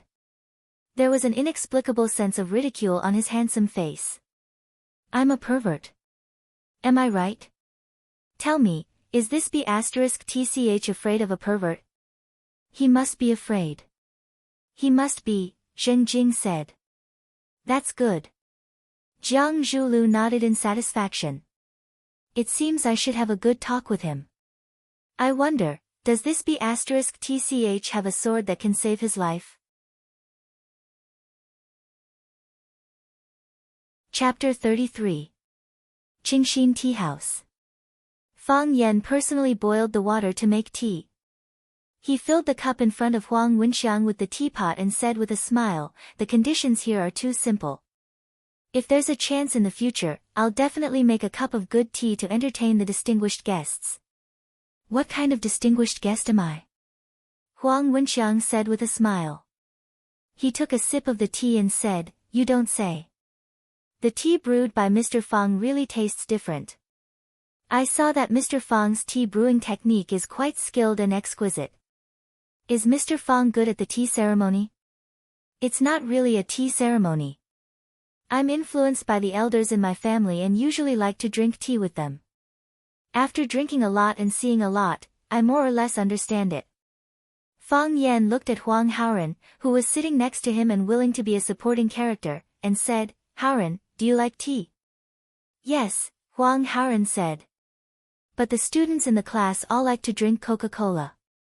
Maybe they'll like tea in the future too, Fang Yan said with a smile. What do you have in mind? Huang Wenxiang asked. He was a reporter, so he was extraordinarily sensitive to the subtext that could be hidden in every sentence. I'm going to let them know some knowledge about the tea ceremony, Fang Yan said with a smile. The tea ceremony is the quintessence of Huaxia. Brewing tea and drinking it can calm people down, cultivate their character, and improve a person's personal quality and cultural accomplishment. It's a pity to lose such a good thing. It can't be passed down by one person, nor can it be passed down by one family. If a group of people and a country were to pass it down, why would we worry that the tea ceremony of Huaxia can't be carried forward? But the tea ceremony technique is not in the scope of the language textbook. If you teach this, aren't you afraid of being expelled from school again? Huang Wenxiang asked doubtfully. Fang Yan did not answer Huang Wenxiang's question. Instead, he looked at Huang Haoran and asked, Huang Haoran, do you think the students will like the tea ceremony lesson? Yes. Huang Haoran's eyes lit up. I'm sure many students will like it. Do you think this is good for you? Fang Yan asked again. Yes, Huang Haoran said. We're also willing to learn some extracurricular knowledge. We also want to learn things that interest us, but there's too much content in the textbooks and too much extracurricular homework. We don't have the time or the channels, so we can only leave it at that. Actually, the students liked these things very much. Why did the dance club and taekwondo club have so many members? Isn't that proof that everyone likes these things? Fang Yan was very satisfied with Huang Haoran's answer. Only then did he say to Huang Wenxiang, because there is no test, as a teacher, he doesn't teach. Is this really for the good of the students? But now, all the schools are only using fractions. If you delay the students' studies. Who says that students who learn the way of tea can't get high marks? Fang Yan retorted. There are a few months in a semester. How many pages are there in a Chinese textbook? If you study hard, a month's time is enough. Why do our students need such a long time to learn? Because they hate studying. Fang Yan gave the answer to this question himself. They spend all day memorizing who was born and who died in what year. This essay represents the author's point of view. This poem expresses the poet's state of mind. The person has been dead for so many years. Who knows what the author's point of view is expressed in the essay? Who knows the poet's state of mind when he writes the poem? Maybe it's a sentence that he forced out while squatting in the toilet with constipation. He gave it a self-righteous interpretation and then told the students that it was the correct answer. Are the people who interpreted it the author himself? Is it the poet himself? Since that was not the case, why did they think that their interpretation was correct? Why can't the students have their own interpretation? Must the students' interpretation be wrong? If every student has their own interpretation, then how can we determine if they get a score? Huang Wenxiang asked. Why does it have to be based on a unified thinking to get a score? Fang Yan said helplessly. Literature is art. Art is something that is hard to determine. We rank the students on a scale of 1, 2, 3, 4, 5, 6, 7. The first one is closest to the poet, and the second one understands the poet the best. However, we can't teach any poet. Interesting point. Huang Wenxiang smiled. Do you mind if I organize these words and post them on the Huaxia Metropolis Daily? The last essay received a great response from the parents. If we post a second one, it should be able to heat up the topic again. Okay, but don't put my name on it, Fang Yan said. Why? Because. How could Fang Yan tell them that he didn't want to be famous because he was afraid that the violent girl, Yi Ro, would suddenly come to him and beat him up? I'm a quiet person. I like peace. I don't like to be influenced by vulgar things like fame and fortune. There aren't many good teachers like you. Huang Wenxiang sighed. No wonder Haoran said you're different from other teachers. If I had 40 students, I would want to teach 40 geniuses in different fields, not the same type of talent, Fang Yan said. That's why I'm different from other teachers. Mr. Fang is of noble character and unquestionable integrity. Do you get paid for your essay? Yes. I'll give my payment to Haoran to buy a book. No. The payment is yours. I'll have Haoran bring it to you. You're too polite, Mr. Huang. You're welcome, Mr. Fang. There were 2 Chinese classes in the afternoon, so Fang Yan didn't get off work early. When he was sitting in the office reading, Chen Dehai walked in with a teacup in his hand. Mr. Chen, you're here. Team leader Chen, how come you have time to inspect our Chinese team? Old Chen, have some tea. I brought some camellia from my hometown. It's fragrant. Chen Dehai was the team leader of the first-year mathematics team and the homeroom teacher of class 9. He was on good terms with the vice principal, the dean, and other school leaders. Therefore, he was a good person to suck up to among the ordinary teachers of no rank. Chen Dehai smiled and greeted the teachers. Then, he stood in front of Fang Yan and looked down at him. He said, Mr. Fang, these are the leave slips from Zheng Guodong, Chen Tao, and Li Yang. They're not feeling well, so they asked for leave from me. I told them to go back and rest. After Zhu Fang fell into the water, Zheng Guodong, Chen Tao, and Li Yang ran to Fang Yan and mocked him. They were so sarcastic that they almost got into a fight with the other students who were on Fang Yan's side. Now that they knew from their family elders that not only did Fang Yan not leave, but he was coming back to be their Chinese teacher again. How could they have the nerve to come to class? It was impossible to find someone to send leave slips on their behalf. Last time they did that, Fang Yan had directly written on the back of the slip, no approval. They couldn't bring themselves to look for Fang Yan to ask for leave. Therefore, they acted on the spot and turned their attention to Chin Dahai. Wasn't Chin Dahai their homeroom teacher? Couldn't they just ask for leave from the homeroom teacher? Fang Yan knew exactly what Jin Guodong and the others were thinking. He took the leave slips and looked at them. He asked with concern, "Are Jin Guodong, Qin Tao, and Li Yang seriously ill?" "It's not a big deal," Chin Dahai said with a smile. He thought to himself, "Fang Yan, I'd like to see how long you can be so arrogant. It's fine if you offend others, but even Director Zhang's son hates you. How can you have a good life at Rosefinch Secondary? Are they hospitalized?" "I'll go to the hospital to see them," Fang Yan said. "They're not hospitalized." Chin Dahai felt very uncomfortable. How could this person say that? Who would go to the hospital for no reason? "I saw that they only asked for 2 classes. There shouldn't be enough rest time, right?" Fang Yan looked at the class schedule on the table and said, "The first 2 classes tomorrow are my Chinese class, and the whole afternoon the day after tomorrow will be my Chinese class. Why don't they ask for these 5 classes together?" "Mr. Fang." Chin Dahai's face darkened. "Students ask for leave based on their own physical condition. How can you encourage them to ask for so much leave in advance?" Fang Yan smiled and said, "I'm just afraid that they will suddenly have a stomachache during my Chinese class tomorrow.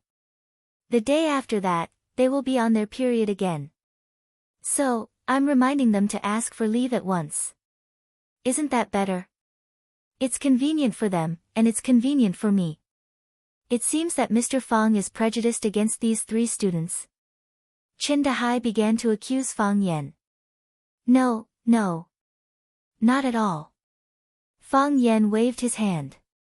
"Although Teacher Chin framed me behind my back, I won't treat Chin Tao differently just because he is your son. Although this child's nature is bad, he is still a child. As a child, he has the chance to turn over a new leaf. As a teacher, we should have confidence in our students." "Fang Yan, how can you say that? Whose nature is bad? Who framed you behind your back?" "Chen Tao's nature is bad. Teacher Chen framed me behind my back." Fang Yan smiled bitterly. "We are all colleagues. Why do you have to force me to say it so clearly? How can we get along in the future? You. Let's go. Follow me to see the principal." Chin Dahai was about to go crazy because of Fang Yan. He pulled Fang Yan's hand and wanted to take him to see the school's leader. "Teacher Chen, don't be so impulsive." Fang Yan comforted him with a gentle voice. "The fewer people who know about this, the better. If you make a ruckus like this, everyone will know. It won't be good for you and Chen Tao. Chen Tao is still a child. He can still be saved. Chen Tao is a child, so he can still be saved. As for you, Teacher Chen, there is no medicine that can save him." The other teachers couldn't sit still anymore. They all came over to mediate.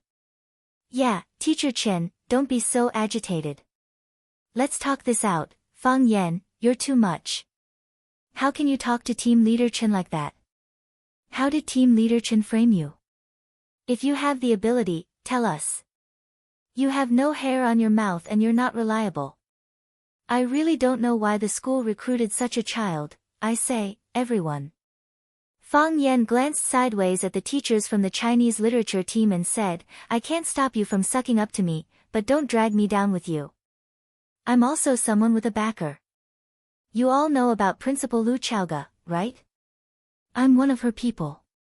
Look, all of you are bullying the weak and fearing the strong. Once I say that I have a backer, all of you are so scared that you don't dare to say a word." Fang Yan continued to attack. The teachers felt that they couldn't go on any longer. They couldn't stay in this office anymore. Fang Yan, Chin Dahai was so angry that he was trembling. He pointed at Fang Yan and shouted, "I will definitely make you leave Rosefinch. Definitely."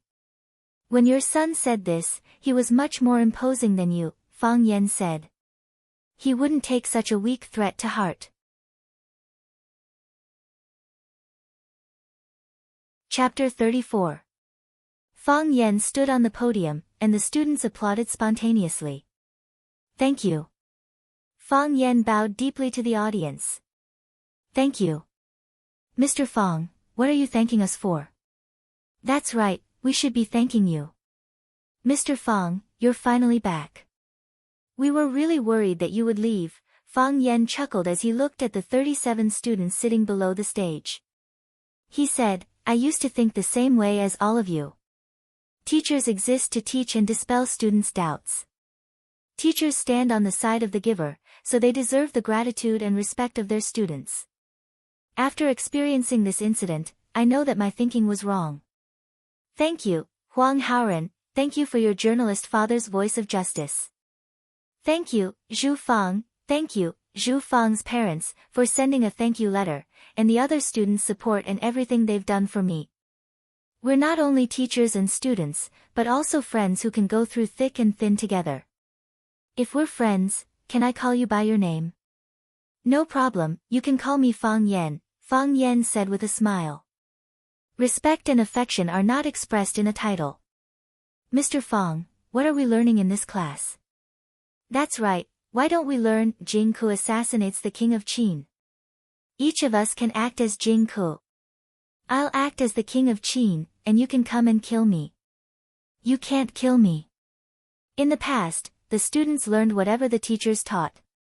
The teachers taught passively, and the students learned passively. They learned by rote and got bored with each other. After experiencing Fang Yan's scene reenactment teaching method, the students began to take the initiative to learn a certain text. This was a rather gratifying change. If they could maintain this kind of learning drive, they wouldn't have to worry about their grades. We won't learn anything today, Fang Yan said with a smile. We learned Farewell to Cambridge Again by the Sparrow River in the last class. Can you write an essay, Farewell to Sparrow Bridge Again, based on that scene? Although you are only in your first year of high school, you will leave Rosefinch one day and enter a higher school to further your studies.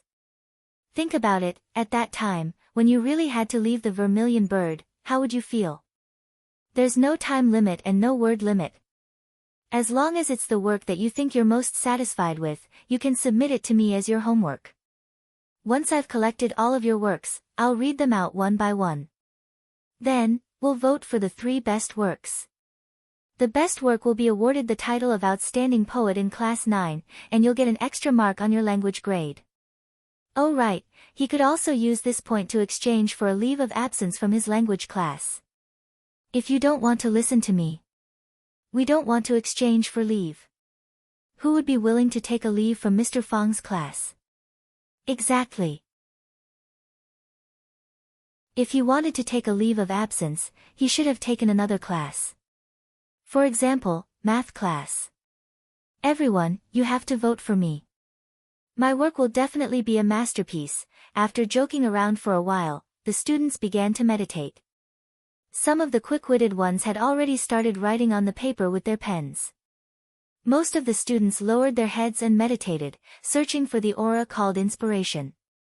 There were even 2 students who stood up from their seats and paced back and forth in the classroom, but Fang Yan did not bother with them. Artistic creation should have no restrictions and boundaries. Fang Yan moved a chair to the back, leaned against the wall, and dozed off. It's so comfortable to be a teacher. Fang Yan sighed in his heart. If he were still at home, his father would probably force him to practice kung fu again. He really didn't understand why he kept practicing when he couldn't beat Yi Gentle no matter how much he practiced. Fang Yan thought that the next time he saw Yi Gentle, he would compete with her in reciting 300 Tang poems. Whoever could recite more would be the winner.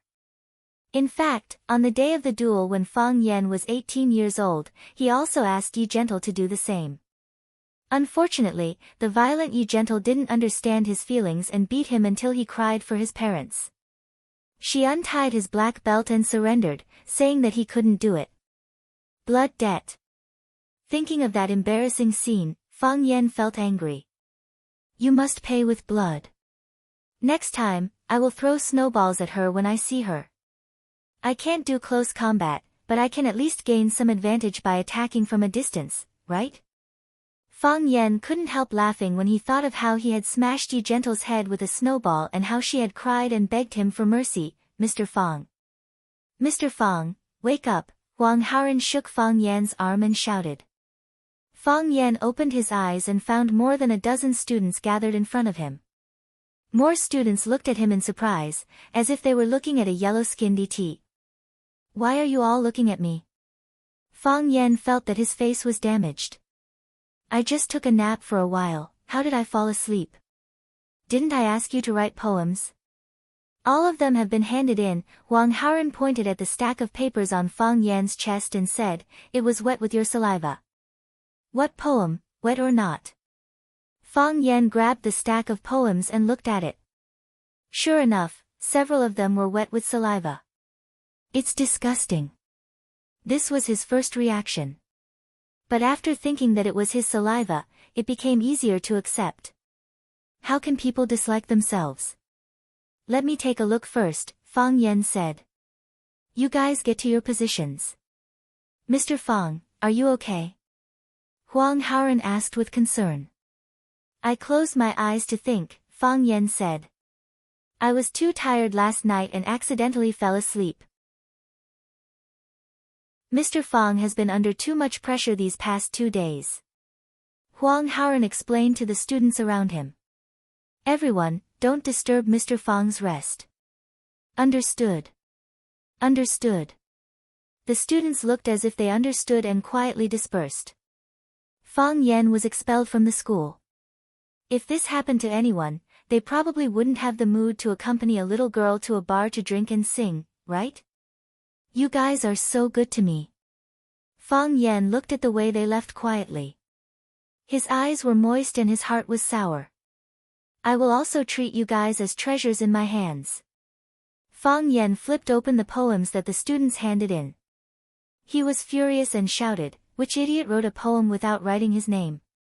Do you think you are Li Bai, Du Fu, by Ji? You can tell who you are just by looking at your style. Don't make mistakes easily until you reach that step. Teacher Fang Yan. Someone shouted at the door. Hey! Fang Yan looked up and it turned out to be the school's principal, Zhang Xiaofeng, standing at the door of the classroom. Fang Yan was shocked. A leader like Zhang Xiaofeng actually took the initiative to look for him. Could it be that something happened again? In the past, he couldn't find a horse to flatter. Now that the horse took the initiative to send itself to him, Fang Yan naturally wouldn't miss such a good opportunity. Fang Yan quickly walked out and said fawningly, Principal Zhang, are you looking for me? Teacher Fang Yan wanted to use his own practical actions to teach his students that a man should be like a little brother, soft and hard at the same time. When soft, it was like a sponge, when hard, it was like a nail. Mr. Fang, are you busy? Zhang Xiaofeng asked with a smile. Are you adapting to Rosefinch? Adapt, very adapt. Rosefinch is a place that you don't want to leave once you come. Fang Yan said. If you don't want to leave, then don't leave. Just take root in Rosefinch and cultivate more outstanding students for our Rosefinch Secondary. Okay, I'll listen to the principal. Fang Yan nodded with incomparable determination. If the principal doesn't want me to leave, then I won't leave. Zhang Xiaofeng sneered in his heart. I asked you to leave, but you didn't leave either. It's like this. I'm sending you a student. Zhang Xiaofeng said. A student who can be personally sent by the principal must be a good student. Fang Yan said with a smile. His eyes glanced behind the principal, and there was an instant feeling of amazement. Fang Yan wasn't a person who hadn't seen a woman. Fang Yan wasn't a man who hadn't seen a beautiful woman. However, he still firmly believed that there was such a person in the world, a smile that could shock the immortals, as ethereal as a god. Looking back once, people would be immersed in it for a lifetime. She wore the same white shirt as other students, but on her body, there was a kind of simple yet elegant feeling.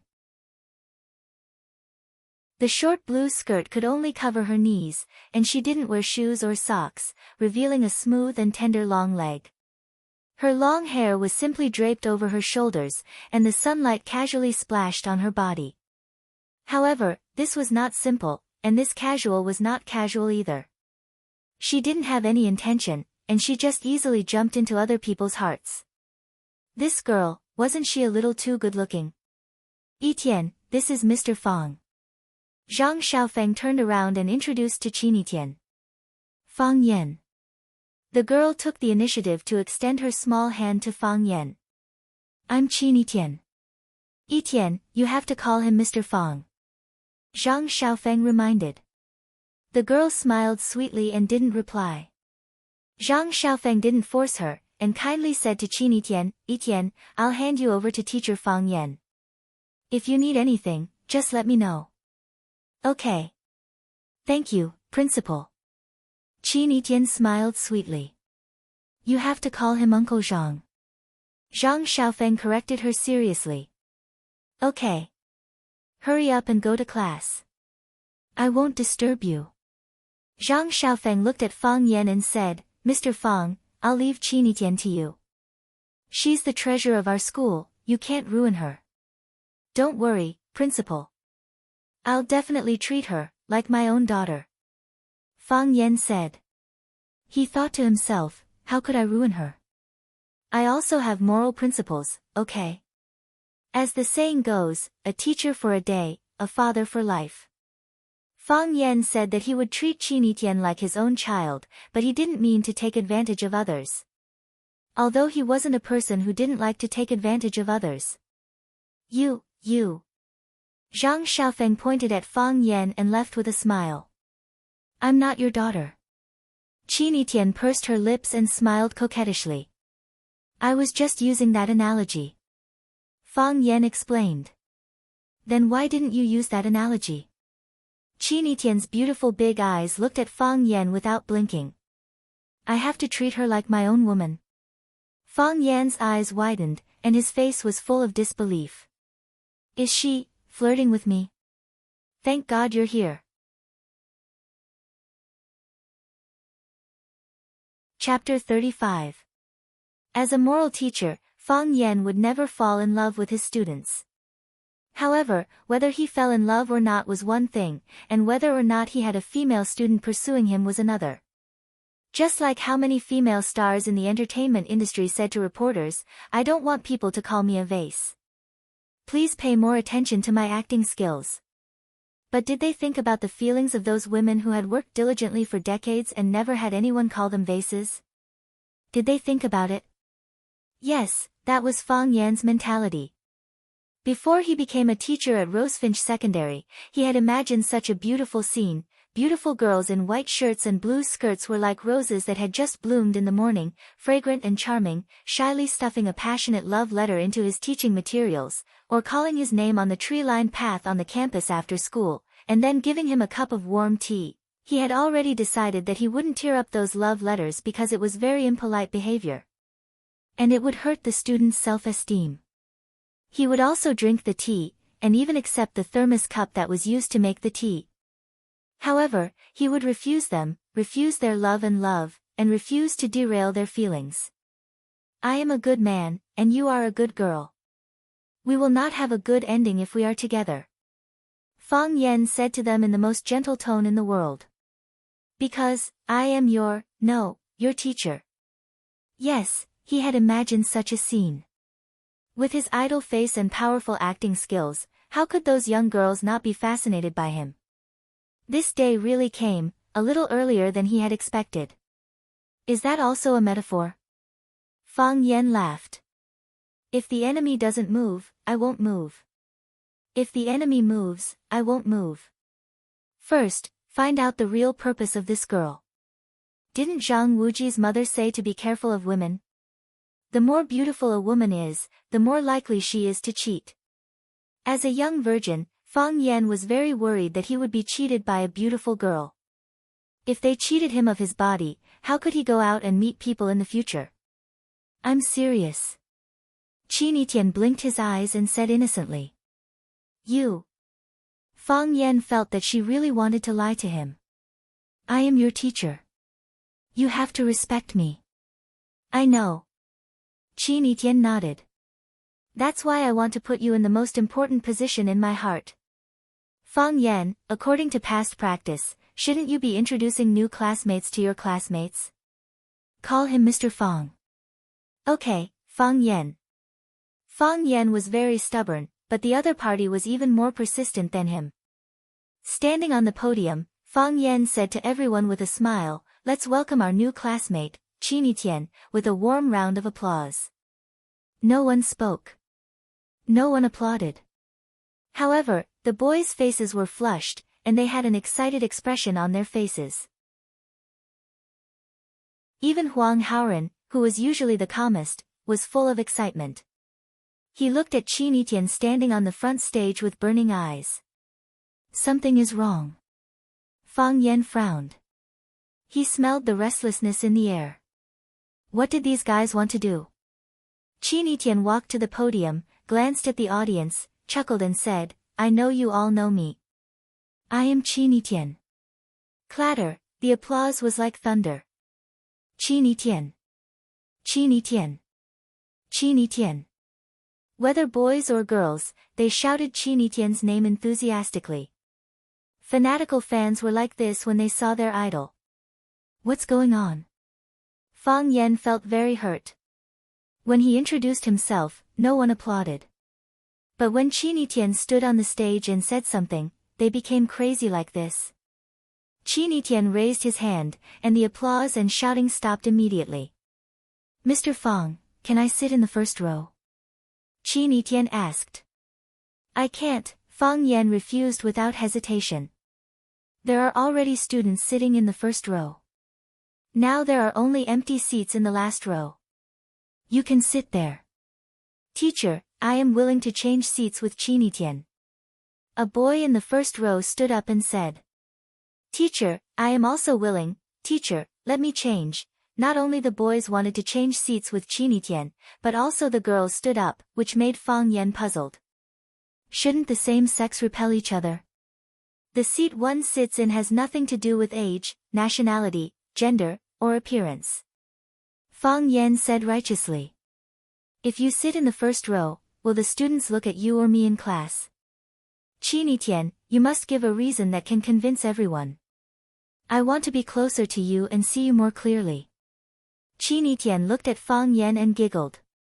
Fang Yan's face also turned red. To be honest, Mr. Fang Yan was really embarrassed to be teased by a girl in front of so many students. Moreover, he was a shy and introverted boy who would blush when talking to girls. Fang Yan didn't answer, but the students' emotions were ignited by Qini Tian's answer. "Qini Tian, good job, we support you, no wonder you are our goddess Rosefinch. Even the way you pick up men is so powerful and domineering. Qini Tian, you are so great, I like you." Fang Yan pointed to the back of the classroom and said, "Qini Tian, this reason can't convince me, nor can it convince everyone. In the last row, there is a seat for you there." Qini Tian smiled and said, "One day, you will be willing to let me sit in the first row." After saying that, she turned and walked to the back of the classroom. Her long hair flew in the wind, as if her whole body was covered with a layer of golden light. Wherever she went, the gazes of the students followed her. This was like a superstar suddenly coming back to experience campus life. This was how the students chased after her. Fang Yan felt a little sour in his heart. What's wrong with these guys? They looked at me with such fanaticism before. Apart from her good looks, what knowledge can she bring to them? Fang Yan stood on the podium and said, "Student Qini Tian has just arrived. Let me reintroduce the content of this class. A few days ago, I brought everyone to Sparrow River to learn the poem, Farewell to Cambridge Bridge Again. In the last lesson, I had everyone write a poem, Farewell to Sparrow Bridge Again, based on the situation. Everyone here, including myself, will leave Vermilion Bird. There will be a day like that. When you leave Rosefinch, what will your mood be like? Of course, you can write about parting feelings, teacher and student relationships, or love. Now, I am holding their works in my hand. I will read them out one by one, and in the end, everyone will rate them. The 3 poems with the highest scores will be given 1 point to the authors. Student Qini Tian has just arrived, so he doesn't need to participate in this evaluation. After saying that, Fang Yan began to read the poem. In the past, students only learned poetry. Who would have thought that they would write poems? Therefore, the poems written by many students were really boring and dry to the extreme. For example, a student named Yi Xiaoyu wrote, "Farewell to Sparrow Bridge again, Sparrow Bridge, I'm leaving. Sparrow Bridge, I'll be back. When you look at my eyes, do you know how deep my love for you is in my heart?" What was even better was, Sparrow Bridge. Sparrow Bridge. The reason why Sparrow Bridge was called Sparrow Bridge was that it looked like a bird. Of course, there was no lack of good works. For example, Huang Haoren, who had a deep foundation in ancient literature, used classical Chinese to write a poem about parting from school and Sparrow Bridge. The words were gorgeous, and the feelings were deep. It was well received by everyone. Zheng Guodong, Chen Tao, and Li Yang did not come to class. When Fang Yan read to number 40, Zhu Fang had finished reciting all the poems. "Okay, now everyone can start to grade," Fang Yan said with a smile. "Find a piece of paper and write down the 3 poems that you think are the best. The one with the most votes will be the excellent poet of our class 9. Wait." Qi Nitian stood up from the back. "Qi Nitian, what's the matter?" "Teacher, I also wrote a few poems. Can you help me take a look?" "How many?" "A few. I have more time." Fang Yan walked to the back of the classroom and took a stack of paper from Qi Nitian. He looked at the poems written in beautiful font and asked, "Did you just write this?" "Yes." Qi Nitian said. "I didn't bring my bag. I borrowed the pen and paper from Ho Xiaolong." A boy sitting next to Qi Nitian smiled honestly, silently proving the authenticity of what Qi Nitian said. "Poems must have feelings, I have feelings," Qi Nitian said. "You took them to Sparrow River to learn, farewell to Cambridge again. I stood on the shore and admired it." No wonder she could write a poem in such a short time. She was one of the spectators of Farewell to Sparrow Bridge Again. Thinking back to the bustling scene of people surging on both sides of Sparrow River, mixed with beauties that he didn't notice, Fang Yan felt a sense of heroism. "You want to participate in the selection too?" "Since I've written it," Qi Nitian said indifferently. "Then enjoy the same treatment as the other students." Fang Yan turned to the podium and said, "The new student, Qi Nitian, also wrote 3 poems. Let's all enjoy it together." Fang Yan cleared his throat and began to read. "You said the light of the drizzle, the distant view of the Sparrow Bridge, then you gently embraced the wind, the deep cover of the rainbow-colored dress, you said the radiance of spring, the green sleeves and the red fragrance, then you closed the west tower inside." Standing quietly beside you, Fang Yan looked at the back of the classroom in surprise and saw Qi Nitian looking at him with a proud face. Clearly, she was very confident in her work. To be honest, Fang Yan wasn't confident that he could write such a beautiful sentence in such a short time. It didn't seem like the writing of a high school student. It was more like the feelings of a woman with countless emotional experiences. How did she do it?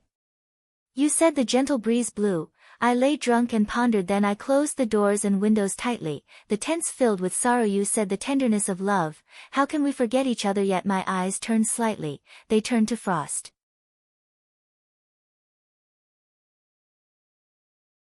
Chapter 36. She was like a little monster that was on a rampage. Without any warning, she wore a golden armor and stepped on a colorful cloud, barging into Fang Yan's life. She said that she didn't want to be Fang Yan's daughter, but Fang Yan's woman. She said that she wanted to sit in the first row, because it was closer to Fang Yan.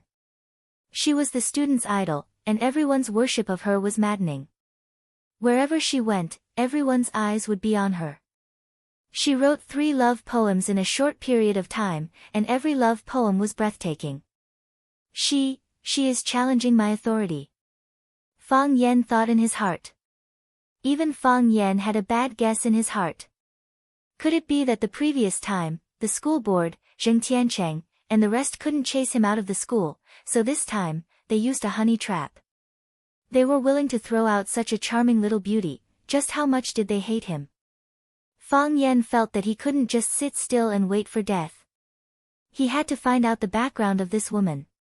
Among the 41 students in the class, Fang Yan, Huang Haoren, Zheng Guodong, Chen Tao, and Li Yang communicated the most. Of course, Zheng Guodong, Chen Tao, and Li Yang wouldn't cooperate obediently.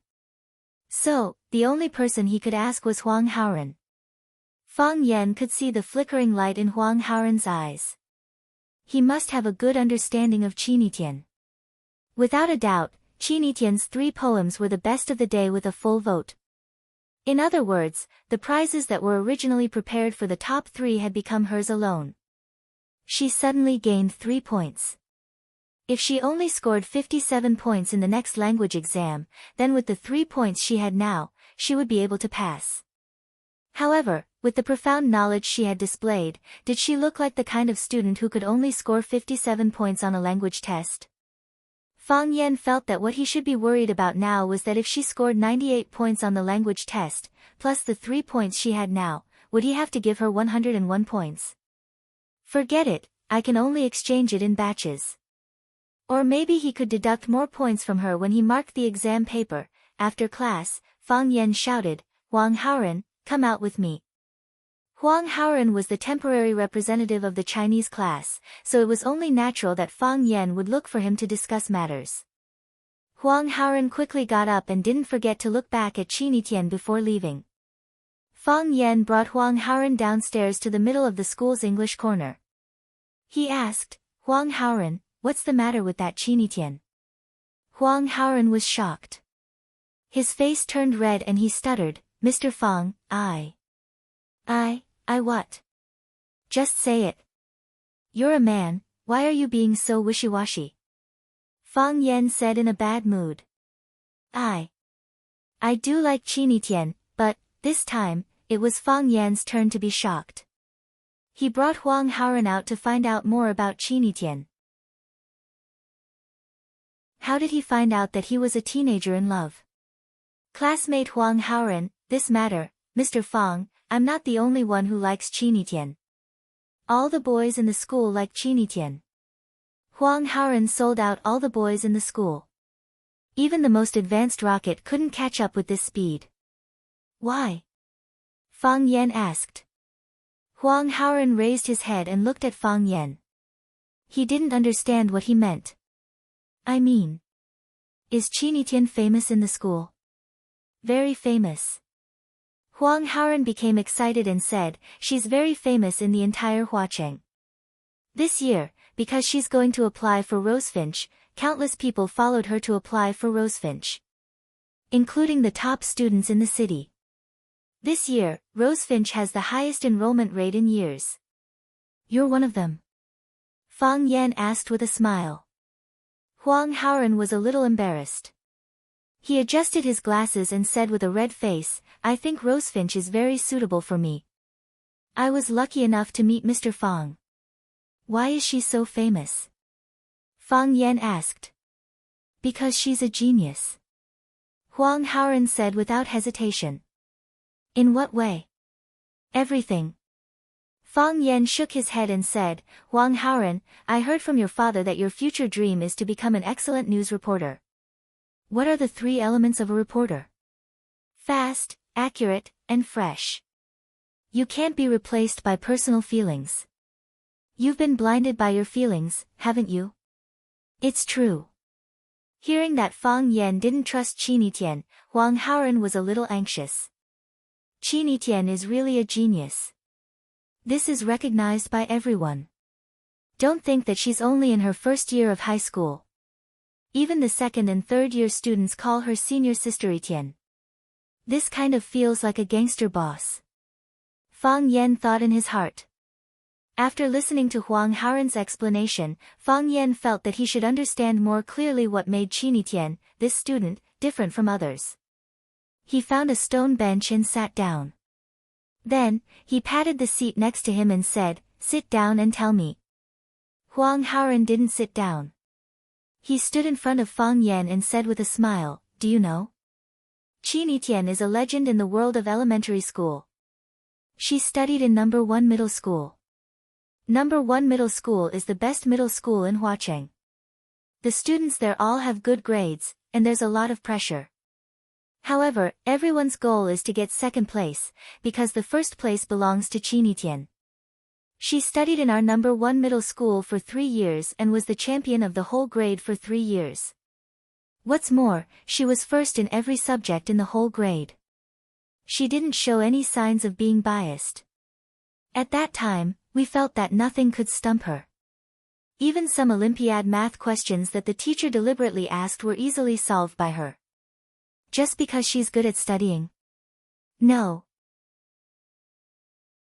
At that time, didn't Apple English Channel organize a host selection competition in Huacheng? Every contestant had to give a speech in English. She signed up, but in the end, all of the contestants were rejected. The organizer was in a difficult position because Qinitian wasn't an adult yet, and she was still a student.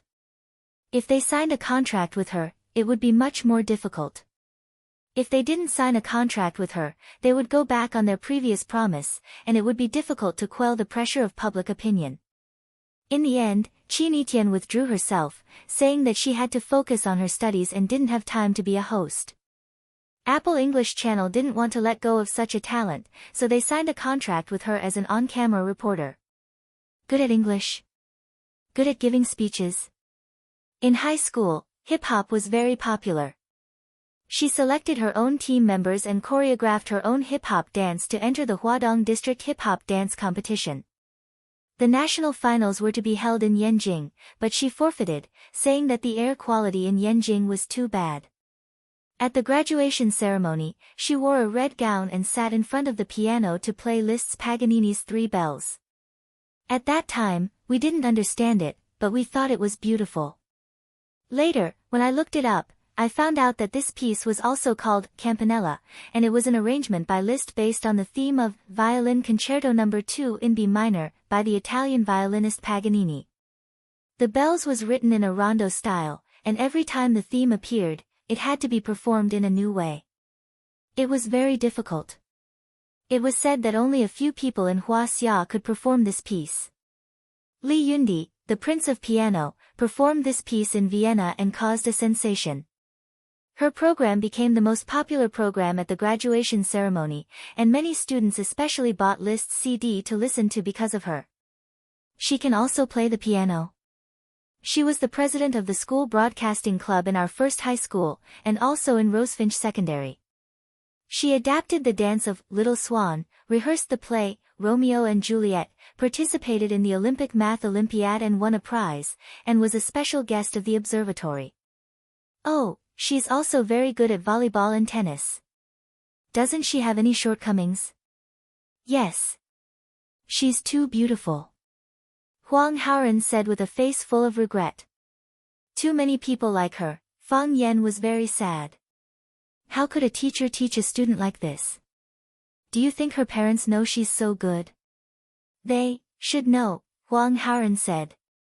If that's the case, why did they send their daughter to school?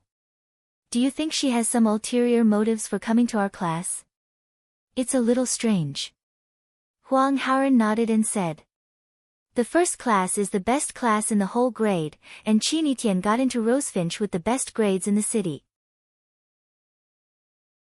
As soon as he entered Rosefinch, he was appointed as the temporary class monitor of the first class.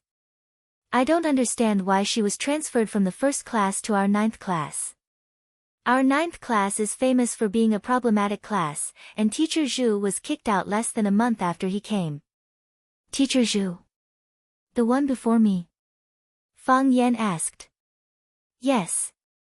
Teacher Zhu is also a good person. Why was he kicked out? They said they found out he was having an affair with a girl. How is that possible? Teacher Zhu just came here, how could he have an affair with a girl? Did he offend someone? I'm not sure. Huang Haoren shook his head. Fang Yan had doubts in his heart, but it was not convenient for him to ask. After all, Huang Haoren was just a student, and it was impossible for him to know too much inside information. You just said that Qinitian was specially transferred from the first class, the best class in the whole grade, to our ninth class? Yes. Huang Haoren nodded. Mr. Fang, didn't you know Qin Yitian before? Listen, this question really hurts one's self-esteem. I am a teacher, and they should know me first. How can they ask me to know every student? No, I don't, Fang Yan said. Why do you think Qin Yitian transferred? Why did he come to our ninth class? Maybe. Huang Haoren wanted to say something but stopped. Maybe what? Maybe she fell in love with one of the boys in our class. Huang Haoren lowered his head and said shyly. Fang Yan looked at Huang Haoren with gentle eyes, and said earnestly, Huang Haoren classmate, students still have to focus on their studies. Huang Haoren widened his eyes and looked at Fang Yan, and said, Mr. Fang, I thought you wouldn't say this. Yes. Fang Yan nodded. I will tell your parents.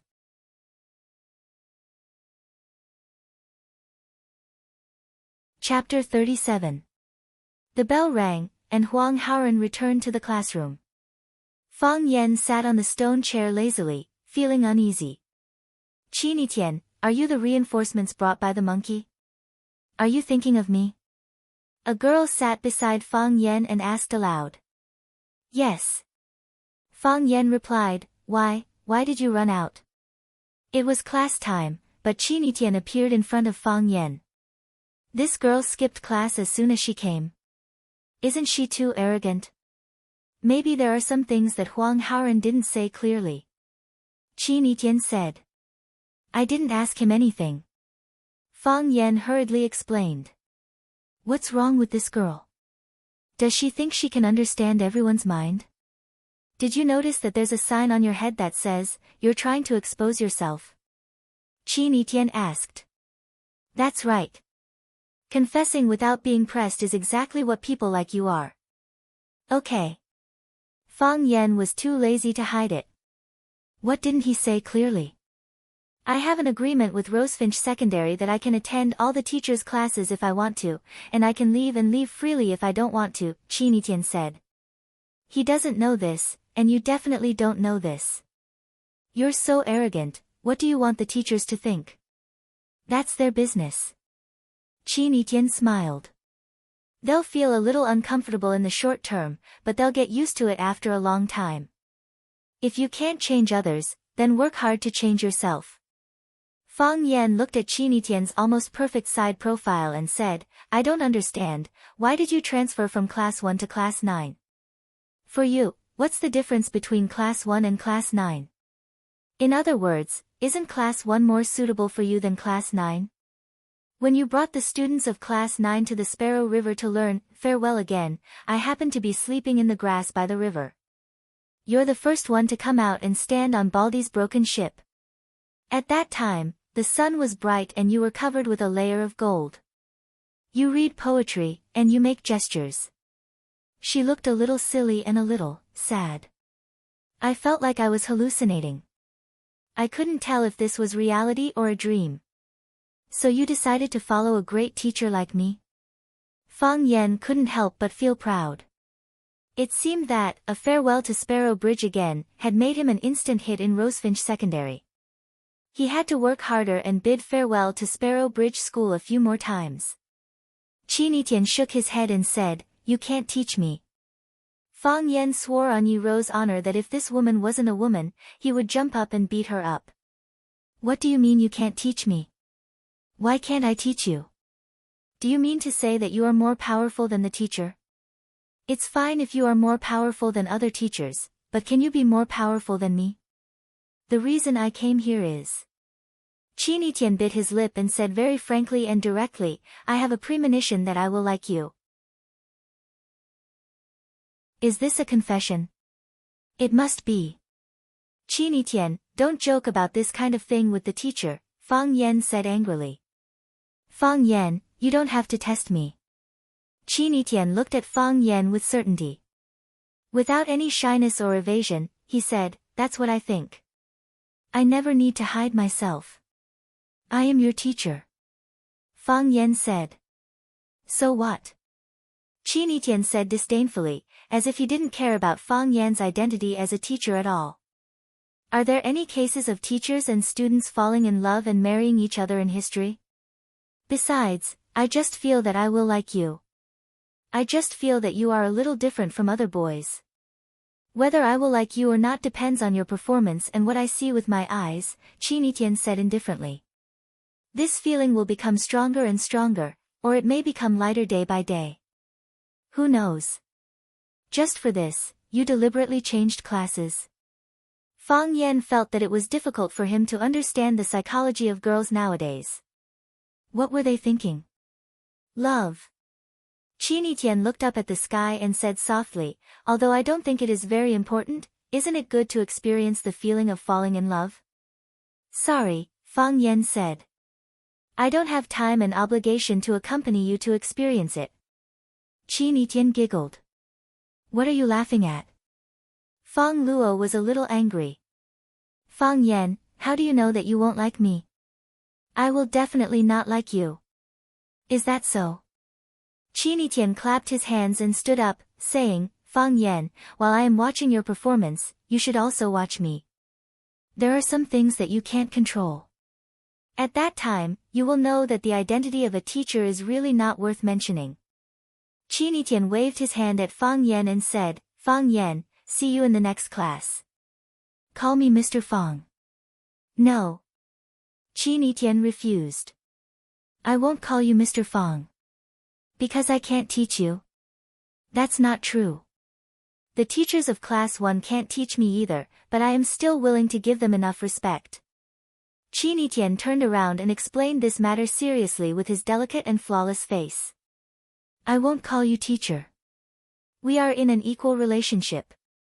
If I call you teacher, it will only widen the distance between us. Huang Haoren told you that I am not stupid, right? This kind of multiple-choice question is not difficult for me. After saying these words, Qin Etienne held his head high and swaggered away like a proud little swan. Fang Yan's whole body was lying on the stone chair. He pulled out a green foxtail and put it into his mouth, saying with a sneer, Qin Etienne, you dare to provoke my dignity.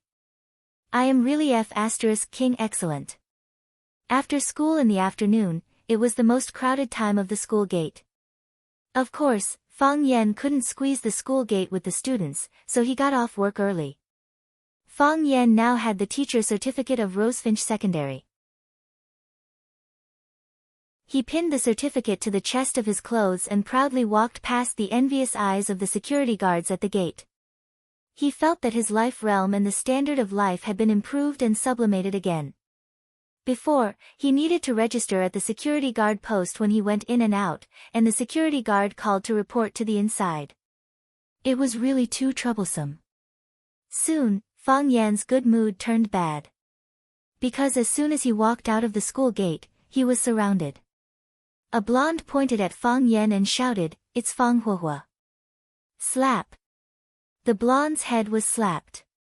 Brother Wolf came over with a group of people and said with a sneer, He is not Fang Huahua, he is Fang Yan. Yes, yes. It's Fang Yan. Don't change your name, don't you have any shame? The blonde pointed at Fang Yan and scolded. I didn't say I wasn't Fang Yan, Fang Yan sneered. He knew these hooligans. They were the hooligans who tried to molest Yuan Lin when he accompanied Jiang Qin to the bar. The hooligans usually had nothing to do, but they valued their reputation more than anything else. Fang Yan was not surprised that they came to seek revenge. However, they had found the right place so quickly, which proved that they were still very capable. If I had told you that my name was Fang Yan, would you have known how to write the word yen? Boss, he said we didn't know how to read, a bald man said angrily. Slap. The bald man was also slapped on the head. I know, Brother Wolf said angrily. Brother Wolf stared at Fang Yan fiercely and said, Fang, we meet again. Don't act like you know me. Do I know you? Fang Yan said disdainfully. But I know you.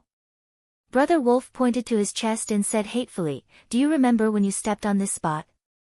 Fang Yan was amused and said, Now that you've reminded me, I do remember. How can I not remember? When you were lying on the ground and looking down at me, didn't you think I was handsome? Fang Yan, shu. Fang Yan put his finger to his mouth and motioned for them to be quiet. Lower your voice. Why? Are you afraid? Brother Wolf obviously misunderstood Fang Yan's meaning. Afraid that we will make things worse and affect your reputation? Afraid that you can't keep your job? Brother Wolf was very proud. Yes, we are here for this goal. You hurt me, and you want to laugh it off. There are no doors or windows. You think too much. Fang Yan waved his hand. Your voice is so loud that people will misunderstand that I am as uncultured as you.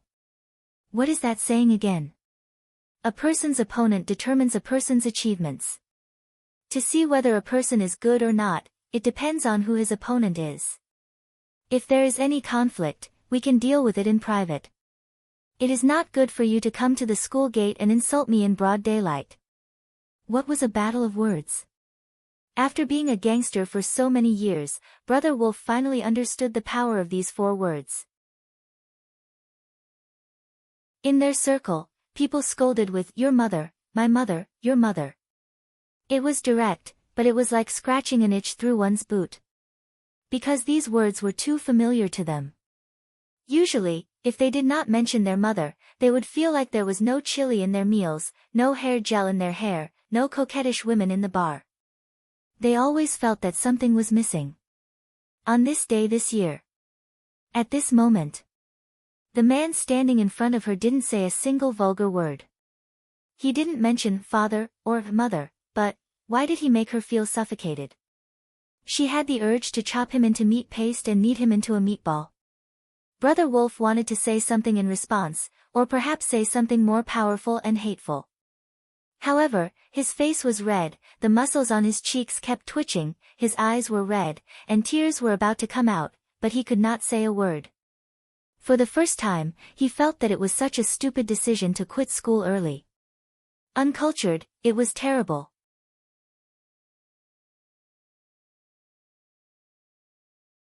Chapter 38. Dang, Fang Yan got off work 2 minutes earlier so that he could avoid the rush hour after school. However, because of these hooligans' delay, the precious 2 minutes that Fang Yan had specially prepared for himself were wasted. As the school bell rang, the originally quiet school suddenly boiled up. The students were like wild horses that had broken free from their restraints, rushing outside with a loud bang. Rumble, the whole school shook because of this. The students rushed to the school gate and were immediately attracted by Fang Yan and the hooligans around him. Hey, isn't that the language teacher of the 9th class? Yes, yes. He is Fang Yan, I saw him at the Bird River, so handsome. Did he provoke the hooligans in the school? Those people are not good people at first glance. Li Ziqiang was the leader, and a leader must have the style of a leader. Therefore, every time when it was time to get off work, he would slowly pack up the things on his desk, and when the students and teachers were almost gone, he would go downstairs to go home. Today, as usual, when he heard the school bell ring, he was still holding a book, The Importance of Student Education, with great interest. Bang! His office door was forcefully pushed open from the outside. Before he had time to get angry, a young teacher had already said anxiously, Deanly, someone is causing trouble at the school gate. They've blocked the school's main gate. Someone is causing trouble. Li Ziqiang stood up with a whoa. He was the school's dean, and also in charge of the school's security. Where's the security department? Didn't they send someone out to deal with it? Dean. A big man in a security uniform trotted in and said, Dean, I'm here. Zhao Dazhu, what are you doing?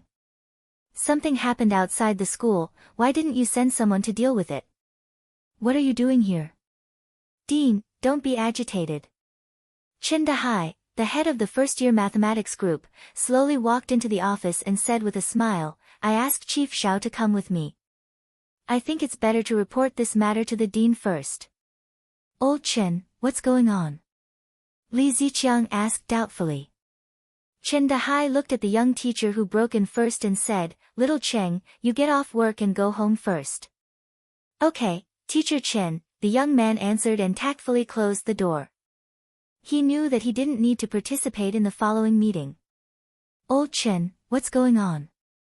Li Ziqiang looked at Chen Dahai and asked.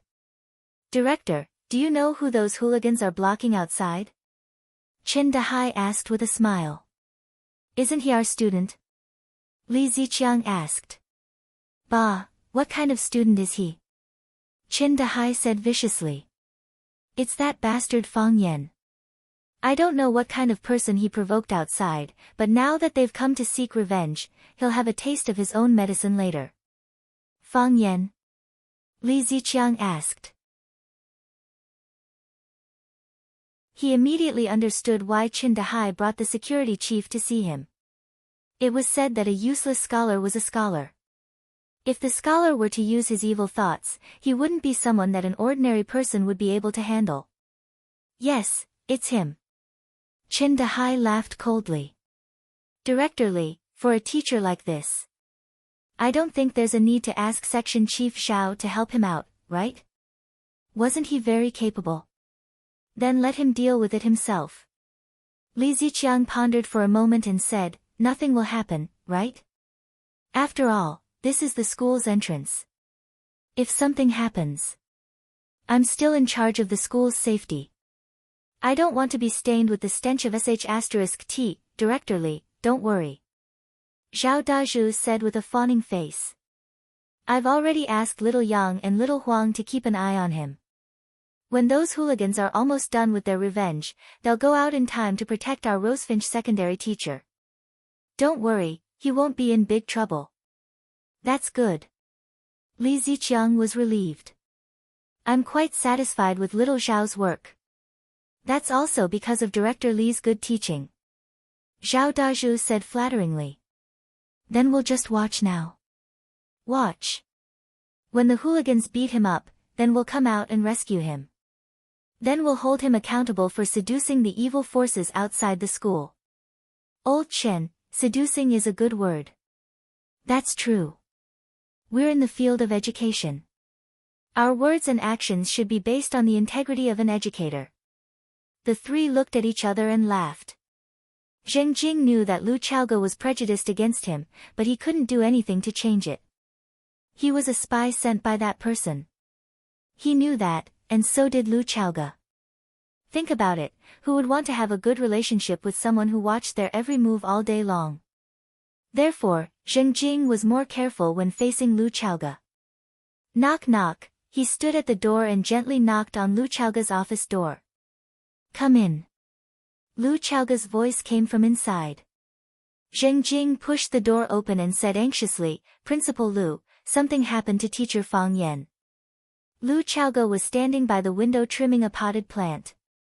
After listening to Fang Yan's, but thinking theory, she put her heart into it. She realized that potted plants were like flower arrangements, they indeed required emotional investment. In that case, your state of mind would be different, your goals would be different, and the artistic enjoyment you'd receive would be different. It had to be said that although Fang Yan was young, he still had some skill in artistic appreciation. Hearing Zheng Jing's words, her first reaction was to frown and ask, what happened again? Zheng Jing heard Lu Chaoge use the word, again, and understood that Lu Chaoge had a deep dislike for the troublemaker. Indeed, anyone who met such a troublemaker would have a headache. Wherever he went, he would stab people. No matter how useful he was, he couldn't be used. Look at how many things had happened in the past few days. She was secretly happy, but she didn't show it at all. I'm not sure. It seems that he was surrounded by a group of hooligans at the school gate. The students are staring at him. I'm afraid they'll make a move. Make a move. Lu Chaoge threw the scissors on the windowsill and said, go out and see. Brother Wolf, are you okay? Brother Wolf, how are you? This kid has a bad mouth. Brothers, hit him with a brick, shut up, all of you, Brother Wolf roared. He felt that his little universe was about to explode, and he also felt that his heart, liver, and lungs were about to explode. The hooligans immediately shut up. They were still very disciplined. In this aspect, he was even better than some students. Fang Yan. Brother Wolf stared at Fang Yan, and his voice had a choking smell of gunpowder. He was forcing himself to endure, otherwise he would have rushed up and been beaten to death by Fang Yan. "Go ahead, I'm listening," Fang Yan said. Why did you lie?" "Lie? You said you were a math teacher at number 1 middle school." "You lied to us," Brother Wolf said angrily. As a man, he would beat and scold others. How could he lie to others? "I lied to you," Fang Yan admitted frankly. "I don't understand. Why did you go through so much trouble to find me? Isn't it a good thing for everyone to maintain a sense of mystery and leave behind a beautiful memory?" Fang Yan pointed at Brother Wolf and the group of hooligans behind him and said, "Why did you bring them here? What do you think you can do to me with so many people? You can't beat me in a fight, you can't beat me in a scolding, and you can't scare me. Do you want to disgust me to death? If I were you, I would hide far away and never see you again." The hooligans couldn't take it anymore. "Brother Wolf, I'll kill him," a guy in a tight vest with a tiger head tattoo on his arm roared angrily. He held a brick in his hand and rushed toward Fang Yan. Thump, Tiger Head fell to the ground and fell flat on his face. The brick in his hand flew out and smashed toward the students who were standing behind Fang Yan. "Ah!" some students exclaimed. Whoosh! Fang Yan took a step back and then took another step forward. The brick was already in his hand. He moved so quickly that many people couldn't see what had happened. Fang Yan put the brick in Brother Wolf's hand and said, "Go back. Take the gifts back with you." Brother Wolf wanted to raise the brick in his hand and hit Fang Yan's head. Gift? It was a gift from the god of death. After they were humiliated by Fang Yan in the bar, they went looking for Fang Yan like crazy. They looked for number 1 high school, number 2 high school, number 2 high school, number 3 high school, and finally found him in Rosefinch Secondary, only to find that they couldn't do anything to him. Rush up and let him beat them up again. Your weakness is stupidity, but your strength is fear of death. Fang Yan seemed to know Brother Wolf's mentality very well. He stared at him sharply and said, "Fear of death is a good habit. Only those who are afraid of death will not die." The muscles on Brother Wolf's face twitched, and he whispered, "I didn't want to fight. I just came over to say hello to you." He waved to his underlings and shouted, "Let's go."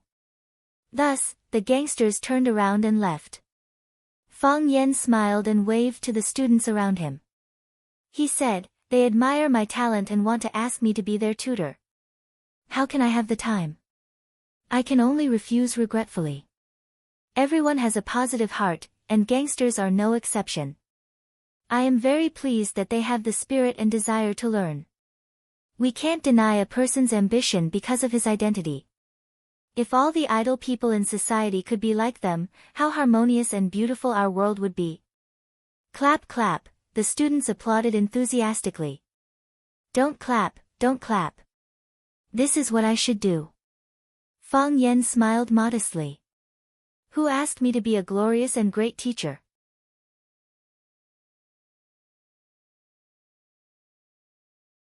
Chapter 39. What? Li Ziqiang was so emotional that his tongue was scalded by the boiling water that had just been poured into the cup. "What did you say?" "Those gangsters left just like that," Zhao Dazhu said with a sad face. They said a few words to Fang Yan and left. There was no conflict with Fang Yan at all, nor did they fight with Fang Yan. No conflict? No fight? Li Ziqiang stuck out his tongue and scolded angrily, "What are they doing here?" "I don't know." "You don't know? Didn't you ask someone to keep an eye on him? How come you don't know? This is a bit strange." Chen Dahai's face was gloomy, and his heart was very uncomfortable. What a beautiful dream they had.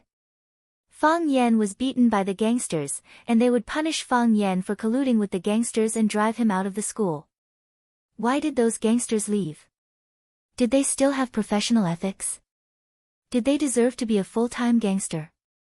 I just stood upstairs and took a look. Those gangsters surrounded Fang Yan, and it looked like they were going to fight. Did Fang Yan agree to their conditions? Li Ziqiang took out a small mirror from the drawer and stuck out his tongue to check the condition of his tongue burn. This matter needs to be investigated clearly, Li Ziqiang stammered.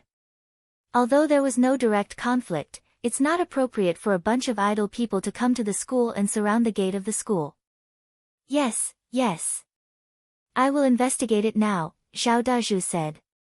After Zhao Dazhu turned and left, Chen Dahai walked in front of Li Ziqiang and said, Director, this kid's luck is really good.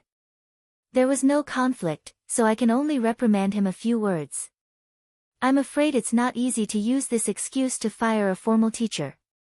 Let's put it aside first.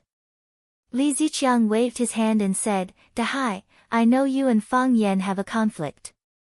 However, let's put this matter aside first. The reporter's report is still there. If it is too obvious, it will make us look inferior. Director, I understand. I don't have any personal conflicts with him. I just feel that this matter can't make Director Zheng feel uncomfortable. Am I right? Chen Dahai said with a smile. Li Ziqiang nodded and said, Don't worry. With us around, he won't have an easy time in Rosefinch. Mr. Fang, are you all right? Mr. Fang, even a little hooligan wants to hire you as a private tutor. You're too amazing. Mr. Fang, is that man Brother Wolf? He's very famous on West Street.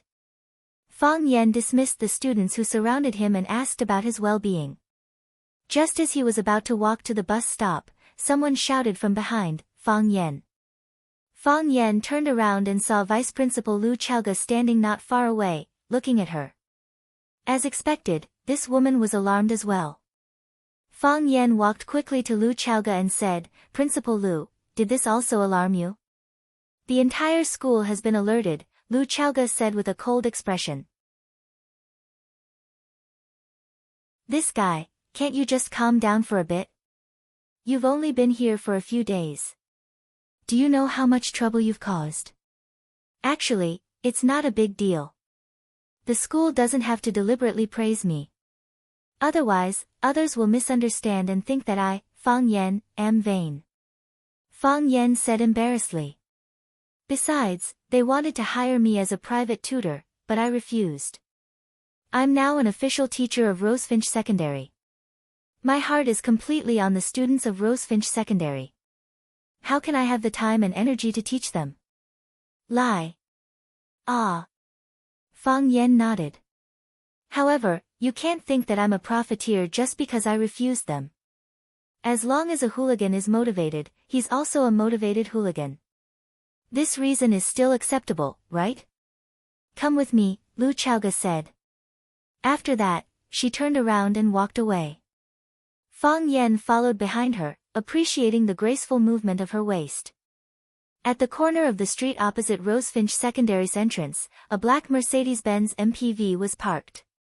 The car's glass was pitch black, so people couldn't see what was happening inside. Thump, thump, the man's fingers rhythmically tapped on his thigh.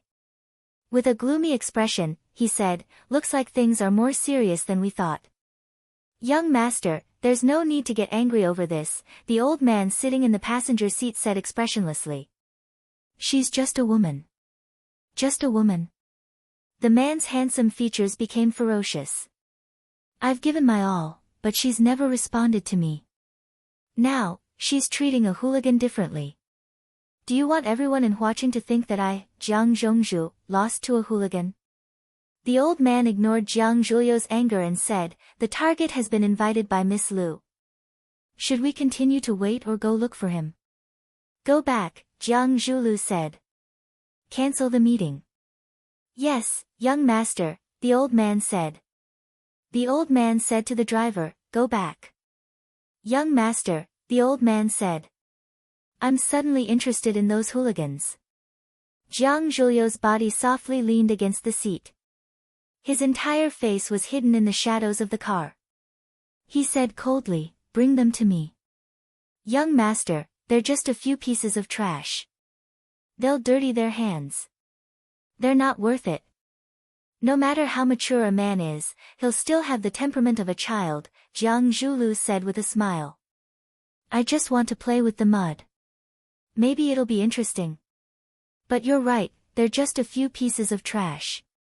It's not scary to dirty their hands, but they'll stain their bodies. Uncle Lou, talk to them. Yes, young master. Young master, the old man replied. Rosefinch Secondary occupied a large area. Not only did it have a teaching area, office area, student living area, student activity area, but it also had a teacher's dormitory. The teacher's dormitory and the teaching area were separated by a wall. In the middle of the wall, there was a small door. The teacher could go home or go to class freely through the small door. The dormitory was shaded by trees, with red walls and green tiles. There were rockery, ponds, and pavilions. It was very comfortable. The environment and facilities here were more complete than some high-end residential areas. When Fang Yen first arrived, he had offended the son of the school director. Therefore, the school's logistics department had no intention of assigning him a dormitory. Later, when he became a permanent student, everyone pretended to forget about it. Therefore, this was his first time entering the teacher's dormitory. The environment is really nice, Fang Yen praised. It was said that private schools were rich, and this was not a lie. Lu Chaoga didn't say anything. She walked straight ahead and stopped in front of a small courtyard with red walls. She took out the key from her bag, unlocked the door, and walked in. She didn't close the door. Naturally, she wanted to invite Fang Yen in for tea. Fang Yen strode over the threshold, turned around, and locked the courtyard door. Lu Chaoga turned around, frowned, and said, "Why did you lock the door?" Fang Yen was stunned. He replied, "To protect your safety." "I'm so King smart," Fang Yen said to himself in his heart. "I don't need you to protect my safety," Lu Chaoga said coldly. "As a man, I'm duty-bound," Fang Yen said with a serious expression. Lu Chaoga didn't bother to argue with him on this topic. She turned around and opened the door of the house.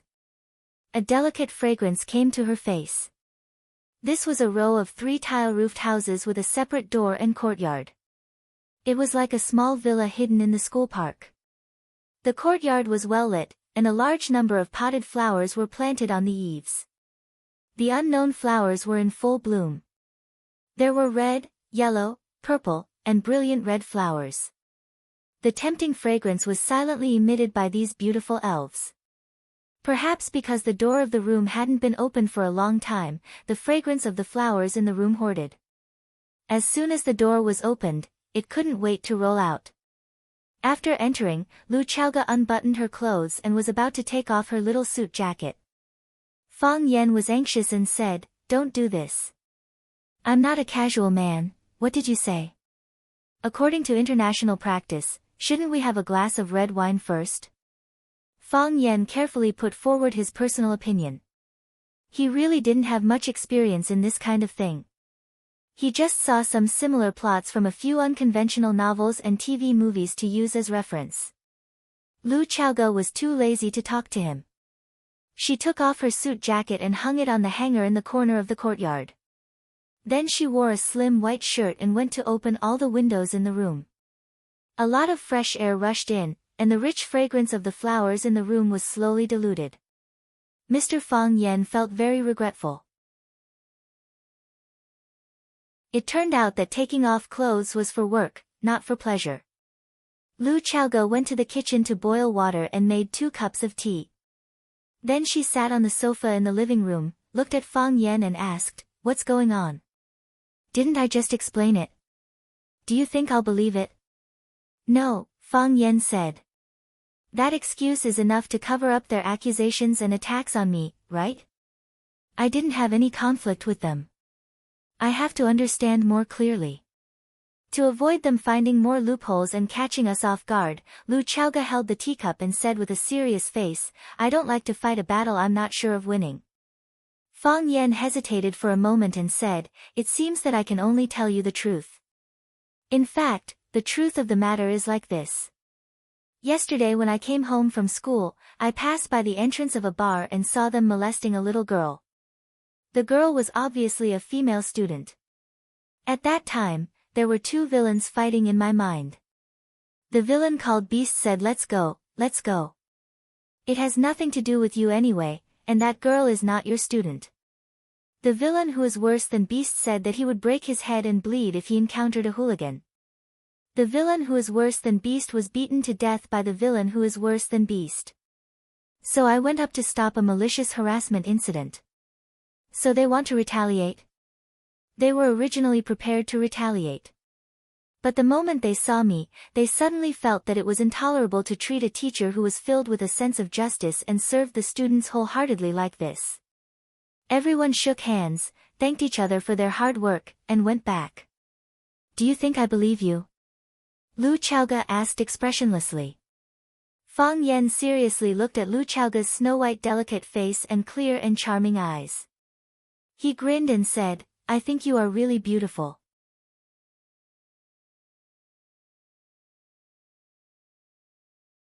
Chapter 40. Fang Yan. The veins on Lu Chaoge's jade-like hand that was holding the teacup were bulging. She had the urge to crush the teacup. He was flirting with her. Naked flirting. Here. Don't talk nonsense. Lu Chaoge's face was frosty as she shouted sternly. How am I spouting nonsense?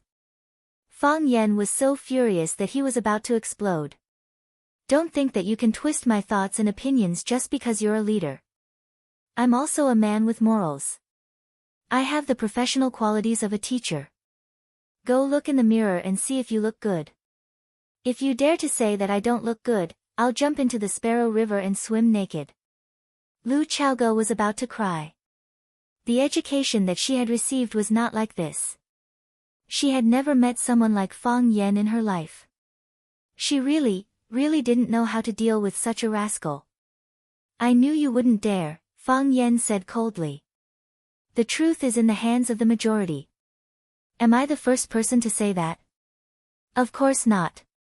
Fang Yan.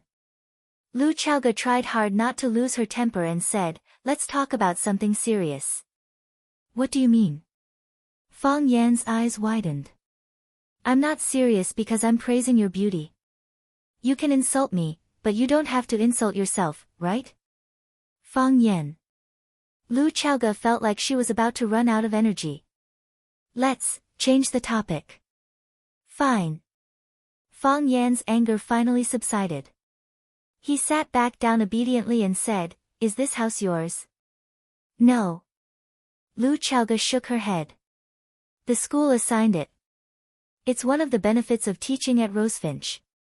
No wonder everyone likes to be a leader, Fang Yan said enviously. I can't even get a small room in the school, but a leader can live in a small villa with its own door and courtyard. What's going on? Lu Chaoge asked curiously. The school has a rule that every teacher taught by Rosefinch can apply for housing.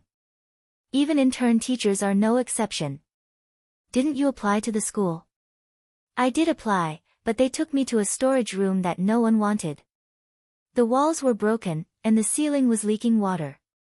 Could I even live in a room like that? He had no choice but to rent a room outside. Otherwise, why would I need to borrow money from you? Preposterous. It was the first time that Lu Chaoge had heard of such a thing. She said angrily, they are taking revenge. Isn't that right? Fang Yan said. I've always suspected that too. It's not that I'm too outstanding, it's that the leader I follow is too outstanding. Otherwise, why would they always target me? Lu Chaoge clasped her fingers together and pondered for a moment. Suddenly, she picked up a bunch of keys from the table and threw them to Fang Yan. What's the meaning of this? Fang Yan grabbed the keys and asked. This is the key to this house, Lu Chaoge said. If you give me the keys, where will you live? Fang Yan asked. Soon, Fang Yan's heart bloomed with joy. You mean we're living together? That's great. In the past, I thought that only bodyguards could live with female employers. I didn't expect that a teacher could live with a female principal. You're the one living here. Lu Chaoge had to correct him. I have another place to live. Is that so? Fang Yan's enthusiasm was greatly diminished. It's not convenient to live outside and it's not safe to drive if you live too far away. Look at the news every day. There's either a car accident here or a rear-end collision there. It's frightening to hear. This house is so big. You have one room and I have one room. Although the principal's reputation isn't very good these years, but I think you're different from them. I don't think you'll do that kind of thing to me. Lu Chaoge didn't speak. She just stared coldly at Fang Yan. Are you hesitating? Lu Chaoge still didn't speak. She stared coldly at Fang Yan.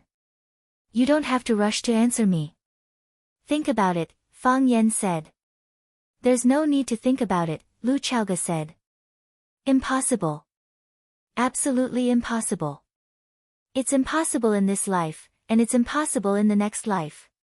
Fang Yan widened his eyes and said, Why are you so excited? I feel sorry for occupying your big house alone, so I wanted to invite you to live with me. I even deliberately ignored some of the bad comments about the principal's position in society. I order you as the principal that from now on, you're not allowed to speak again. Lu Chaoge put down the teacup and said loudly, I have 3 requirements for you to live in the house. First, help me take care of the flowers and plants in the house. I'll settle accounts with you if a pot dies or a pot dries up. I'm sure you know the value of these flowers better than I do. I'll deduct it from your salary. If it's not enough this month, I'll deduct it from the next month until it's all deducted. Second, the house has to be cleaned carefully. I don't like the stench. I'll come over to check on it from time to time. Third, don't bring any random people in. If the neighbors think you're affecting them, I'll take back the house immediately. Do you understand? Fang Yan didn't answer. Lu Chaoge didn't want to hear any more of his answers. She jumped up from the sofa with a whoosh. She carried her bag and walked to the door. She grabbed her suit jacket from the hanger and walked out. Tap, tap, tap, the high-heeled shoes tapped on the bluestone floor. It seemed that she was in a hurry. Understood. Fang Yan breathed a sigh of relief. He could finally speak. After Lu Chaoge left, Fang Yan suddenly felt much more comfortable. This woman was too cold to Fang Yan. He couldn't feel the warmth of spring. She really wasn't a qualified leader. Fang Yan walked around the house with a teacup in his hand. There were 3 tiled houses, with bedrooms on the left and right sides, a living room and a Western-style kitchen in the middle. The layout of the house was similar to that of a single-story villa. Of course, Fang Yan could understand that no matter how rich the school was, they couldn't be too ostentatious. Otherwise, if the media reported it, the parents knew that the teachers lived in villas and deliberately didn't send their children to tuition. Where would the teachers collect tuition fees? The front yard was very large, with flowers and plants on both sides. Although the backyard was small, there was an open-air set of stone tables and chairs, as well as some flowers and plants. It had to be said that Lu Chaoge really had an extraordinary love for flowers and plants. I'm going to live in this house in the future. Fang Yan couldn't be happier. You're really good at flattering yourself. Teacher Fang Yan used practical actions to prove to everyone that flattery was pervasive. Some people said that they hated people flattering them the most, but if you had to flatter them, they would still be very happy in their hearts. If Fang Yan didn't praise Lu Chaoge's beauty, how could he live in such a beautiful house? It's nothing more than a matter of technique. Fang Yan concluded in his heart. He felt that his performance today was still not bad. Women, after all, who didn't want to hear others say that they were beautiful? Of course, some details could still be perfected, but one must not be arrogant and complacent. As soon as Lu Chaoge walked into the campus, the office's deputy director, Zheng Jing, ran up to her and asked with a smile, Principal Lu, you haven't had dinner yet, right? Do you want the school's special kitchen to cook a few dishes for you? Zheng Jing had been standing guard at the entrance of the campus and the teachers' living quarters. Obviously, he knew everything about Lu Chaoga's movements. Do you know that teacher Fang Yan is being troubled by the logistics department? Lu Chaoga didn't respond to Zheng Jing's attentiveness and walked quickly to the school's parking lot. Principal Lu, about this, I heard some rumors. Zheng Jing said awkwardly. He secretly cursed in his heart. Seems like that damn hooligan reported me to the leader again. Is he still a man? Why does he always use these dirty tricks? Just thinking about it made me angry. Why didn't you tell me? I don't think it's a big deal. Zheng Jing was a little guilty. Of course, he knew that the logistics department dared to do this because they wanted to smear Lu Chaoga's reputation. Isn't Fang Yan your person? I won't let him have a good life in school, I won't give you face. But, thinking that after saying it, Lu Chaoga would jump out to stand up for Fang Yan. My little Fang Yan, why is it your mess again? Do you know how much trouble you've brought me after you came? Do you really think so? Lu Chaoga suddenly turned around and stared at Zheng Jing with a sharp gaze. Zheng Jing's forehead was dripping with cold sweat, but he didn't dare to find an excuse to lie to Lu Chaoga. This woman was very smart, he knew it a long time ago. Call the logistics supervisor, Qin Jiang, and tell him that I'm lending my assigned room to teacher Fang Yan. Let them handle the residential procedures for teacher Fang Yan. Principal Lu, this isn't good, right? This is your house, you're giving it to a new male teacher. I want everyone to see that I, Lu Chaoga, will not mistreat anyone who follows me, Lu Chaoga said domineeringly. People who can do things and do things should be rewarded. Zheng Jing was silent. He was actually worried that if Lu Chaoga gave her assigned house to Fang Yan, there would be rumors in the school that she and Fang Yan had an ambiguous relationship. Otherwise, there were so many male teachers in the school, why did she give it to Fang Yan? If the rumors appeared, how would he explain it to the man known as Jiang Zhongzhu in a certain circle? Would he swing a baseball bat and beat him again? However, Lu Chaoga deliberately led the topic to buying a horse's bone, so he couldn't say that out loud. Besides, it was his own lack of awareness and dirty thoughts. Touching the wound on his forehead, Zheng Jing sighed softly. But this is a dirty world.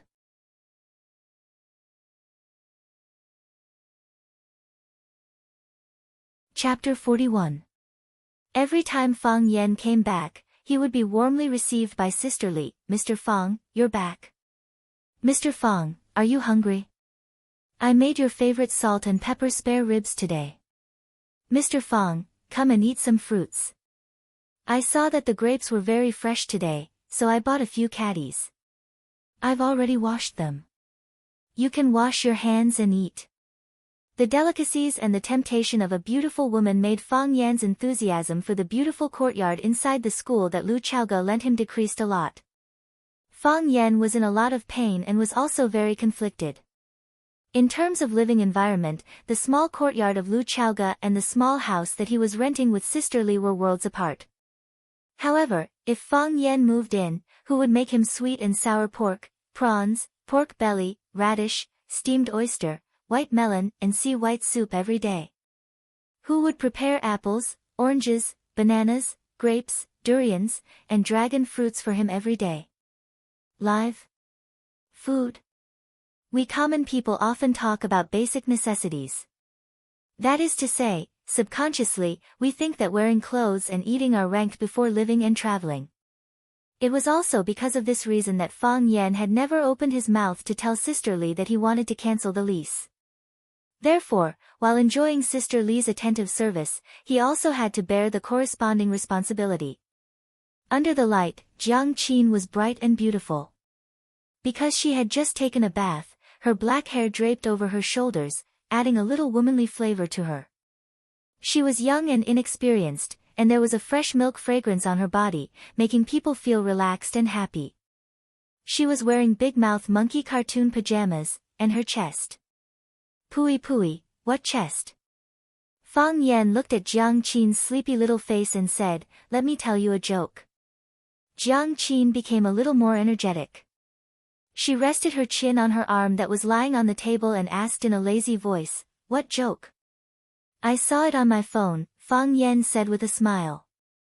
A few years ago, she abandoned me and married a country bumpkin who drove a Passat.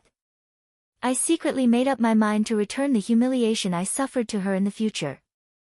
A few years later, when I appeared in front of her in a Mercedes-Benz, she was surprised and even invited me to her house.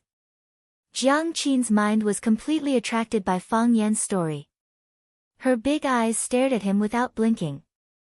Was this an inspirational story of a loser who was abandoned by his goddess and then worked hard to succeed? Do you regret it now? What were you doing earlier? Of course, I also rejected her decisively because I still had to go to the company to pick up my boss from work. Fang Yan continued. Ahahaha, Jiang Qin laughed out loud, his limp body rocking back and forth. It's so fun. Why is this person so despicable? Mr. Fang, I think he's like you, ha ha ha. Fang Yan smiled as well.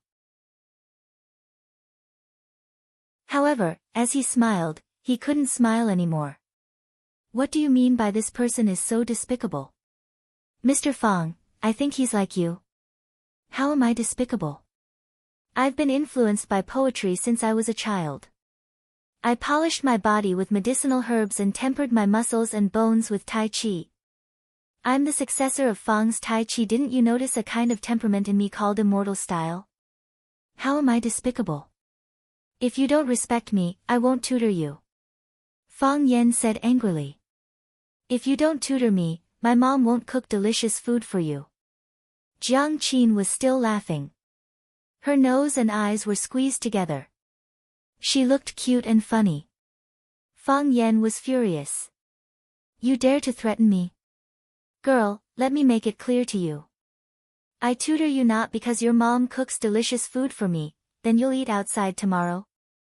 Let's continue with the tutoring. Fang Yan said. This story is very funny, right? But have you ever thought that as long as you change one word in this story, it will become a very warm and romantic love story? Jiang Qin's eyes widened and she said, can it be like this? Why don't you try again? Fang Yan laughed. See if you can find the word that needs to be changed. Jiang Qin habitually bit the shaft of the pen in his mouth as he pondered seriously. Changing one word will become a warm and romantic love story. The little girl murmured. Which word should I change? Fang Yan looked at her with a smile, waiting for her answer. Jiang Qin was obviously not a patient person. She gave up after 3 to 5 minutes.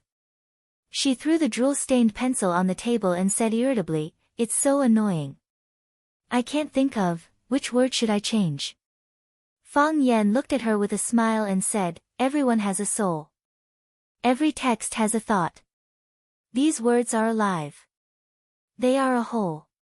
You have to find a mole from this hole. This mole is very small, but it is also very conspicuous. If you can calm down, you can find it. I'm already very calm. The little girl said coquettishly.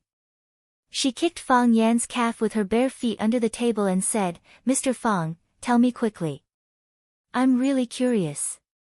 If you change boss to wife, just changing one word and changing the identity, will the meaning of the story be completely different?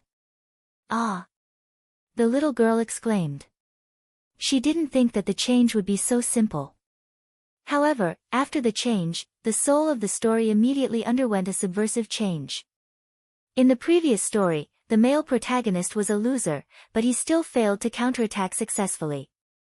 After changing one word, the male protagonist not only proved his ability in society, but also remained loyal to his wife. The ex-girlfriend lost a potential dark horse who was serious and responsible for his feelings. Think about it seriously. Fang Yan said. Jiang Qin nodded and agreed, lying on the table in silence. Fang Yan didn't pay attention. He held a copy of The Classic of Tea alone and read it with relish. I have a picture in my mind. Jiang Qin said aloud. What? The picture of the man and his ex-girlfriend. The picture of the man and his current wife. He is really a good man. Jiang Qin said. Like me? Different from you. You don't respect me again. Isn't it enough for my mother to respect you? Mr. Fang. Jiang Qin looked at Fang Yan with bright eyes. What do you want to say? I understand what you mean. The girl smiled proudly, her smile was sweet and soft. It's good that you understand. Fang Yan also smiled. Every paragraph of text has a door of life. If you can find its door of life, there will be no problem that can baffle you. Life is the same. Jiang Qin giggled. This is too big. Once you understand it, you will understand it everywhere. You are so stupid. Jiang Qin said coquettishly.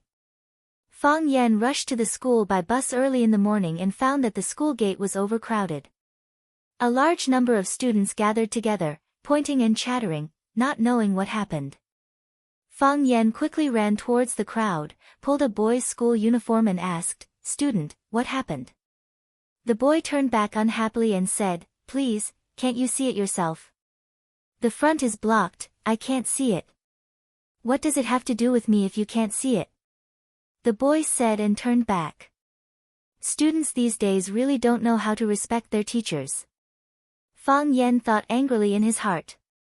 He patted the boy's shoulder again. The boy turned back angrily and found that the annoying guy was looking at him with a smile. "Student, what happened in front? Are you crazy? I have a card." Fang Yan waved the Rosefinch secondary teacher card in front of the boy. Fang Yan. Teacher. Call me teacher or Mr. Fang. Fang Yan said with a straight face. Class is about to start, why are you crowding at the school gate? Go back to the classroom and prepare. What happened in front? Mr. Fang. Someone is looking for you. Looking for me? Yes. They said you hit someone. The boy stuttered. The children of leaders like Zheng Guodong could ignore the teacher, Fang Yan, but if an ordinary student insulted the teacher, the consequences would be very serious. The boy was really scared now. I hit someone. Fang Yan was stunned for a moment and laughed. How could I not hit someone? Fang Yan was a Tai Chi master. He practiced with his brothers at home every day. How could there be no injury in a competition? He not only hit someone, but he was also beaten. The knowledge he learned was very comprehensive. The boy was even more scared and wanted to hide as far as possible. Mr. Fang. Mr. Fang. Someone pulled Fang Yan's clothes from behind. Fang Yan turned around and saw the security guard, Baldy, looking at him anxiously with a bald head and said, Mr. Fang, you are here. These people have been blocking the school gate for more than half an hour. They can't be driven away. Talk, talk, talk. Baldy paused for a long time and finally said, they said blood for blood. Blood for blood? Whoever took their blood should return it. They said you took it, Baldy said. Why did I take their blood? Fang Yan laughed. I don't know them. You know them, Baldy said. They're here for you. They even put up a banner saying that debts must be paid, and murder must be paid with one's life. And there are reporters interviewing them. Baldy, clear the way, Fang Yan shouted. Okay, Baldy agreed and shouted, make way, make way, make way, let the security team handle the work. Then, he led Fang Yan out of the crowd and cleared a path. Fang Yan was elated when he saw the person who was surrounded by the crowd. He really knew these people. They were Brother Wolf and his gang. The last time Brother Wolf brought people to stop Fang Yan, they were scared away by Fang Yan. Why did they come again this time? Brother Wolf was not there, but there were a few of his men holding a big red banner. On the banner was written, Violent Teacher Hits People. Blood for blood. There was a stretcher on the ground, and on the stretcher was a little blonde. The blonde's head was wrapped in gauze like a mummy. Blood was still seeping out of the gauze. His face was full of blood, and he looked terrible. He did not have long to live. Fang Yan was angry. He took a big step forward, grabbed the banner, and threw it on the ground. He scolded, "I can tolerate your revenge, but I can't tolerate you writing wrong words on the banner." He squatted down and used his finger to touch the blood on the blonde's face. He added a side to the taste of blood for blood. "Blood for blood," Fang Yan said to the blonde seriously.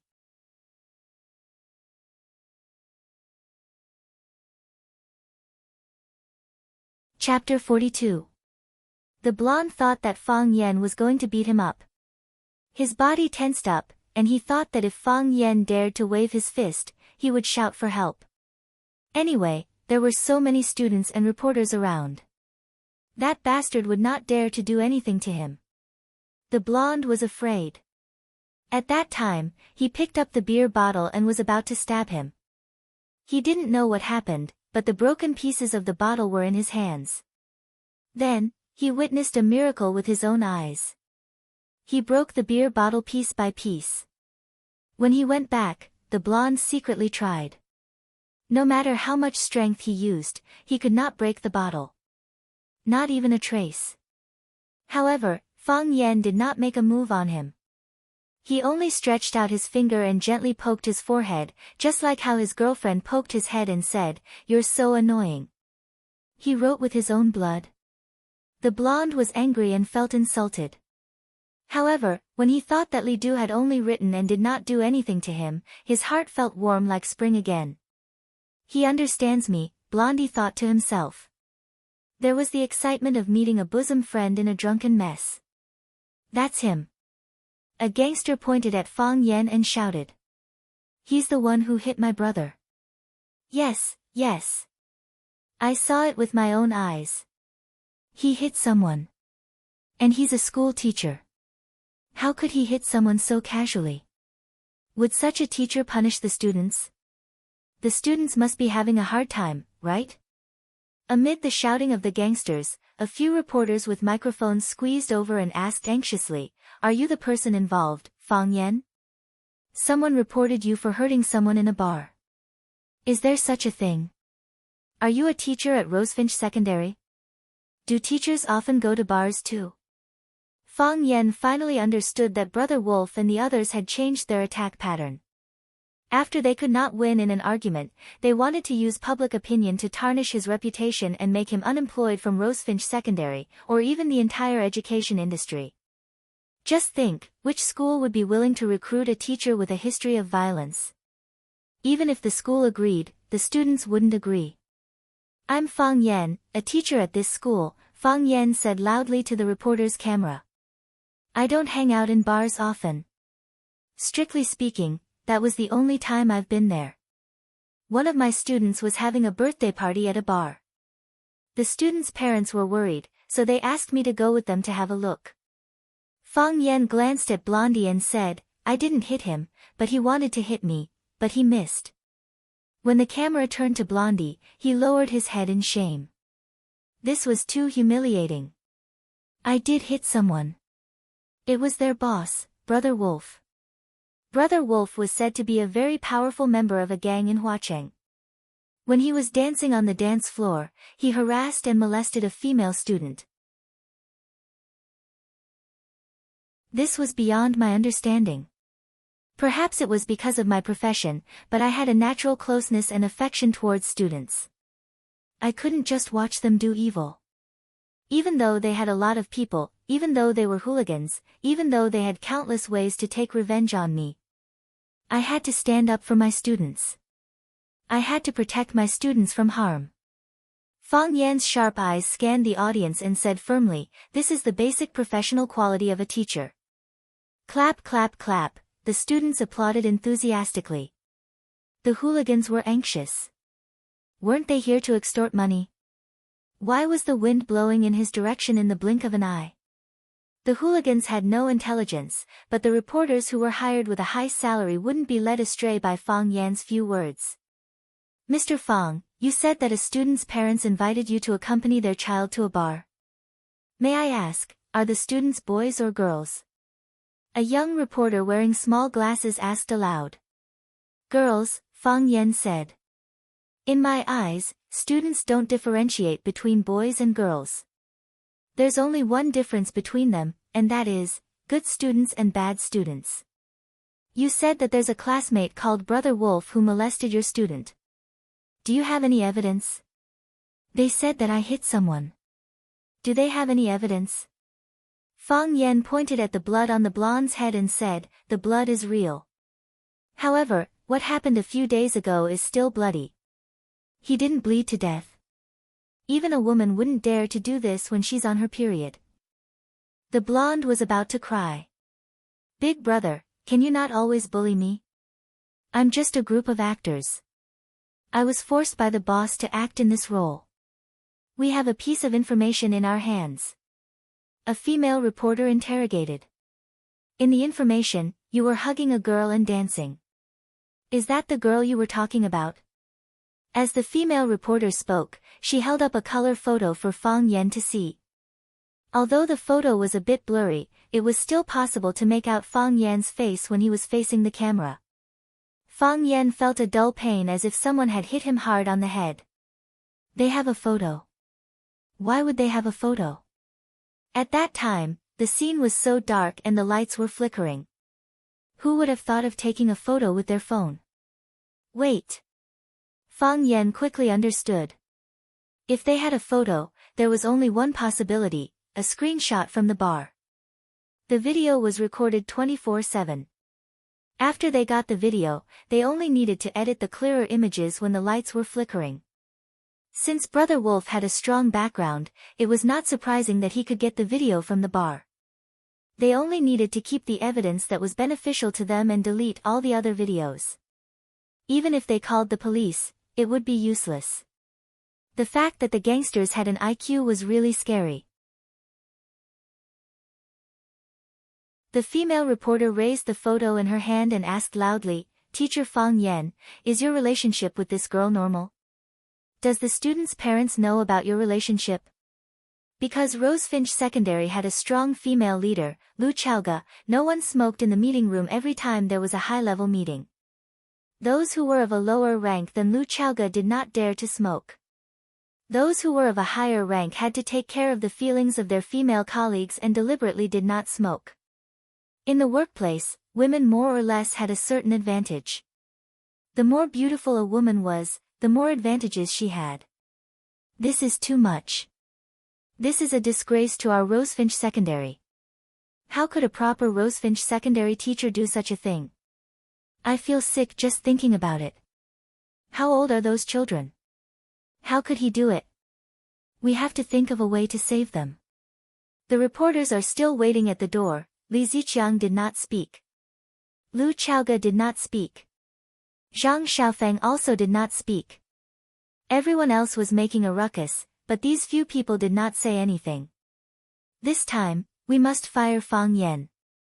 One mouse spoils the whole pot of soup. Another vice principal said.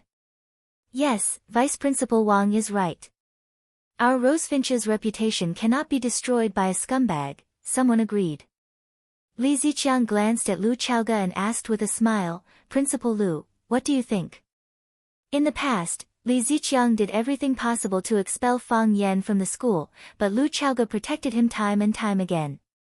The two of them were already enemies. Now, Fang Yan made such a serious mistake, but Li Ziqiang did not say anything about expelling him. Instead, he asked for Lu Chaoga's opinion. Those who did not know better would think that the two of them were ready to form an alliance. I respect everyone's opinion, Lu Chaoga said expressionlessly. She knew what Li Ziqiang meant. The reporters had already thrown out the photos. It would be difficult to clear Fang Yan's name. If Fang Yan really made such a mistake, then there was no doubt that he would be expelled. One Lu Chaoga couldn't protect him, even 10 Lu Chaoga wouldn't be able to protect him. Not only would he be expelled from Rosefinch, but there would also be no place for him in the entire Huacheng. If she still stood out to protect him at this time, it would only make the people in the conference room doubt her intelligence and think that she was just an emotional brat. She might lose a lot of support if she was immature in politics. After listening to Lu Chaoga's reply, Li Ziqiang sneered in his heart. He thought to himself that this woman really had some skills. Unfortunately, this time Fang Yan was in trouble, so he could not drag her down with him. Li Ziqiang looked at Zhang Xiaofeng and said, "Principal Zhang, this matter is very urgent. We have to come up with a solution as soon as possible. If we don't deal with it in time, the reporters will make false reports or the students will post it on the internet. We will be in a very passive position. My suggestion is to remove Fang Yan's name from the school and reserve the right to hold him accountable." Zhang Xiaofeng lowered his head and didn't answer. No one knew what he was thinking. "Do you think this punishment is too light?" Li Ziqiang secretly thought in his heart. Of course, we have to cooperate with the police to investigate Fang Yan and see which school he brought students to the bar to dance. See if there are any students from our Rosefinch. I agree with Director Li's suggestion. I agree. I also agree. The leaders on Li Ziqiang's side expressed their views one after another. Zhang Xiaofeng put down the pen in his hand, cleared his throat and said aloud, "Before the matter is investigated clearly, we are in a hurry to expel our teacher from the school. Isn't this too hasty? Won't it give people the feeling that there is something fishy going on?" Everyone was stunned. Didn't Zhang Xiaofeng also want to expel Fang Yan? Why did he stand up for Fang Yan now? They looked at Lu Xiaoge in horror. Could it be that the two of them had reached some sort of agreement? If this was the case, it was really hard for them to change the decision made by the principal and the vice principal. However, when they found that even Lu Xiaoge looked at Zhang Xiaofeng with a surprised expression, things may be far more complicated than they thought. What the hell happened? This was the question in everyone's heart. I agree with Principal Zhang's opinion. Lu Xiaoge raised her head and said straightforwardly.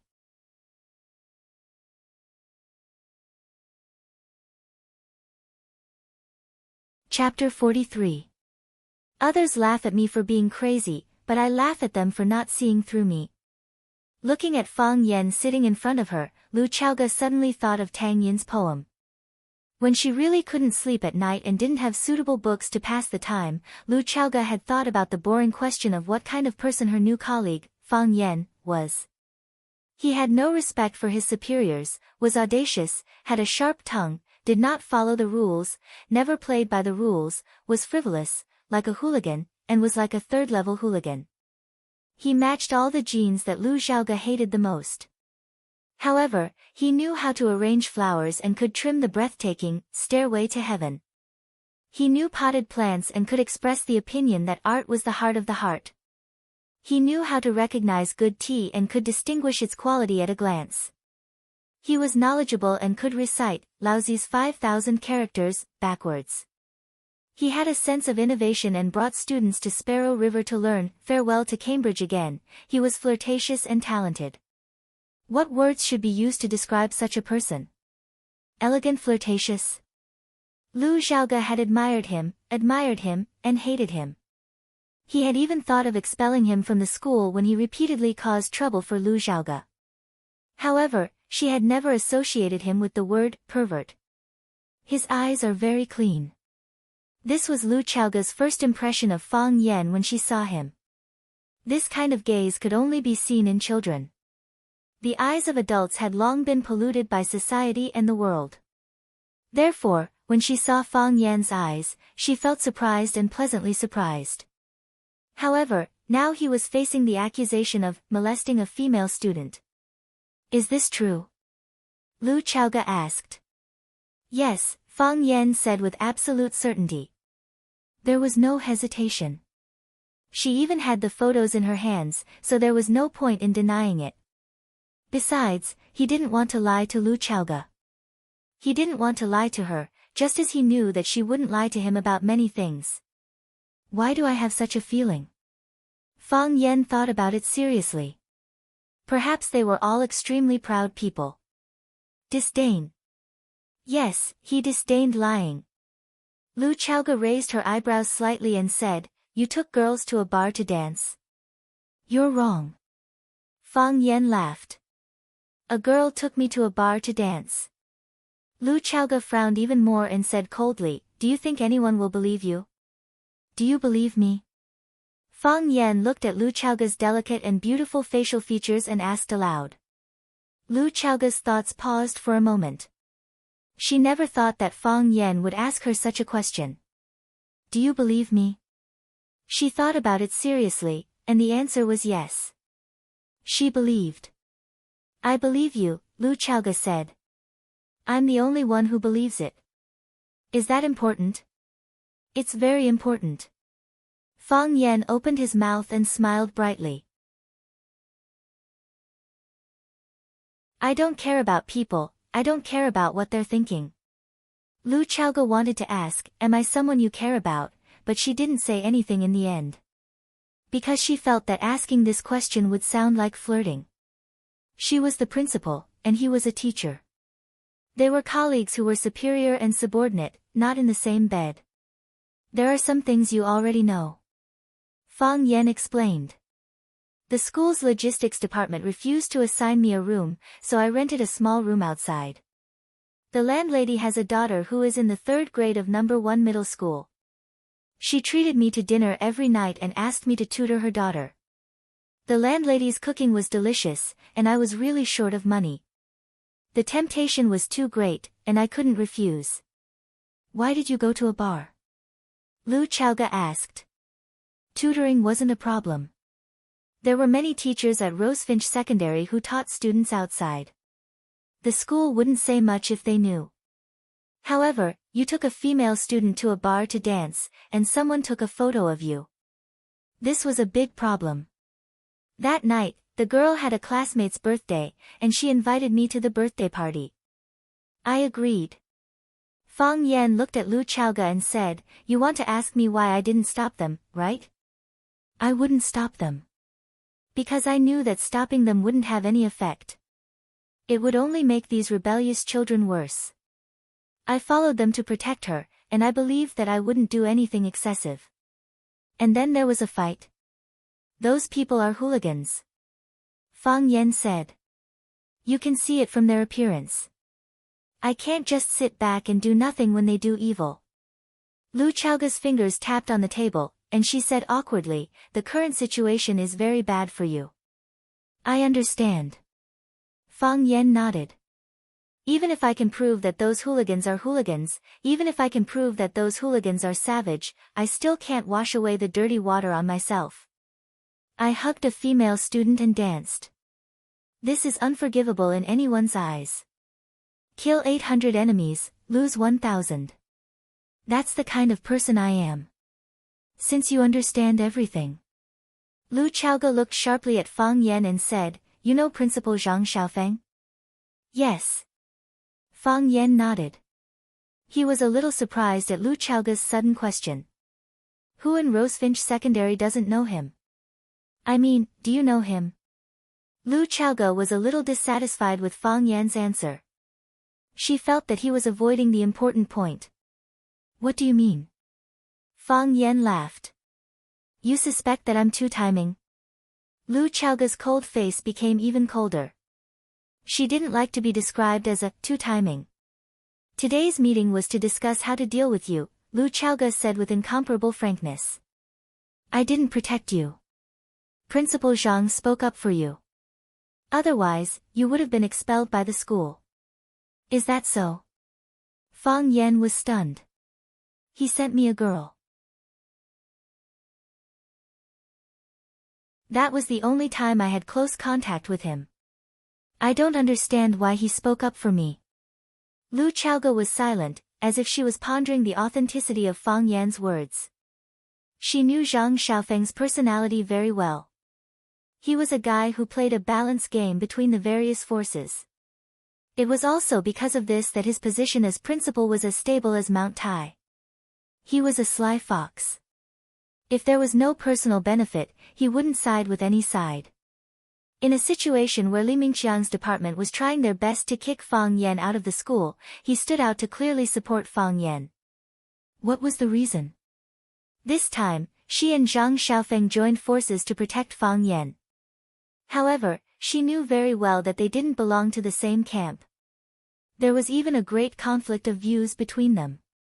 In that case, Fang Yan's position as a chess piece was very important.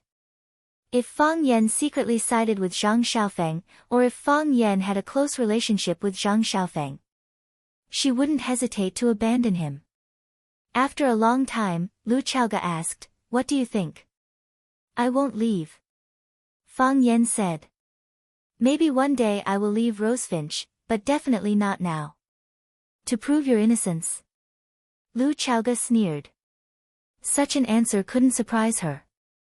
In order to clear their names, many people said high-sounding words but did shameful things.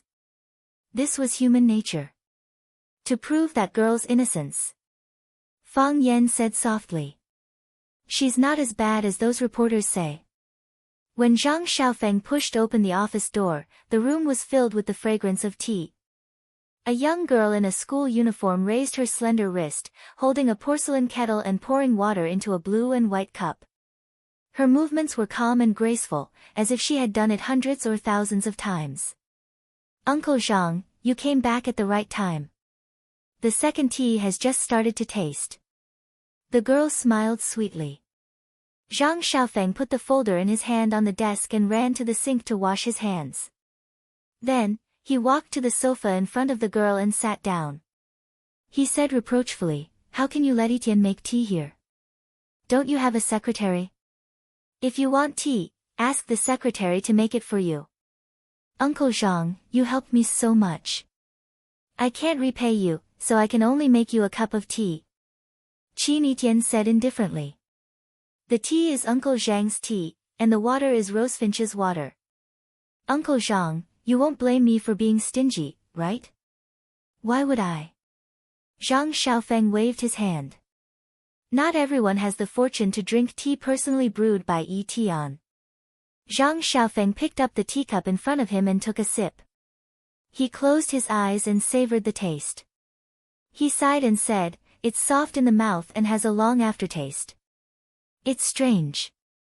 It's the same tea, the same water, but why can't the secretary and I make the same taste? It seems like it has a lot to do with the person who made the tea." If outsiders were to see the principal of Vermilion Bird Middle School speaking to his own school's students like this, their eyes and teeth would probably fall out of their sockets. Wasn't this principal too approachable? "Uncle Zhang, you flatter me. The art of tea is broad and profound, and I have only scratched the surface. If you praise me like this, then I will be too proud and complacent to move forward. I believe that others can't move forward, but I don't believe that Etienne can't move forward." Zhang Xiaofeng said with a smile. Qin Etienne drank the tea in the cup in one gulp, got up and said, "Uncle Zhang, I won't disturb your work." Zhang Xiaofeng quickly stood up and said, "What's there to disturb? Etienne can come and chat with Uncle Zhang whenever she has time." "I will welcome you." "Yes, I will," Qin Etienne replied and left the room. Zhang Xiaofeng sent Qin Etienne away and returned to the sofa. He looked at the fragrant De Hong Pao tea in front of him. He was stunned at first, but then he laughed out loud. "What an amazing woman." Zhang Xiaofeng sighed. "She didn't mention a word and didn't ask anything. She must have calculated that I can help her, right? A son should be like Jiang Junling, and an adopted daughter should be like Qin Etienne."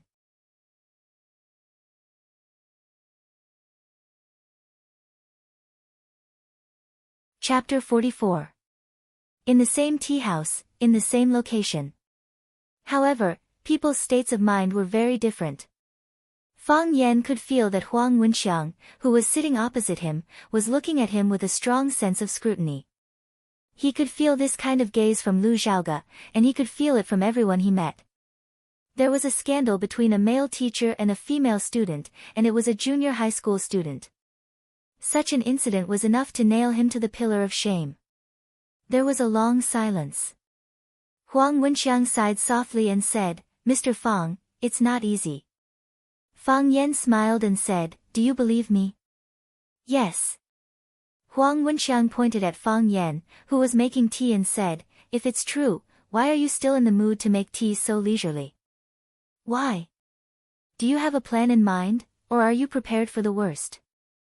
Fang Yan brought the teacup to Huang Wenxiang with a pair of bamboo tweezers and said, "Director Huang, do you have any way to help me?" Huang Wenxiang was a senior reporter of Huaxia Metropolis Daily and the director of the Current Affairs Department, so Fang Yan called him Director Huang.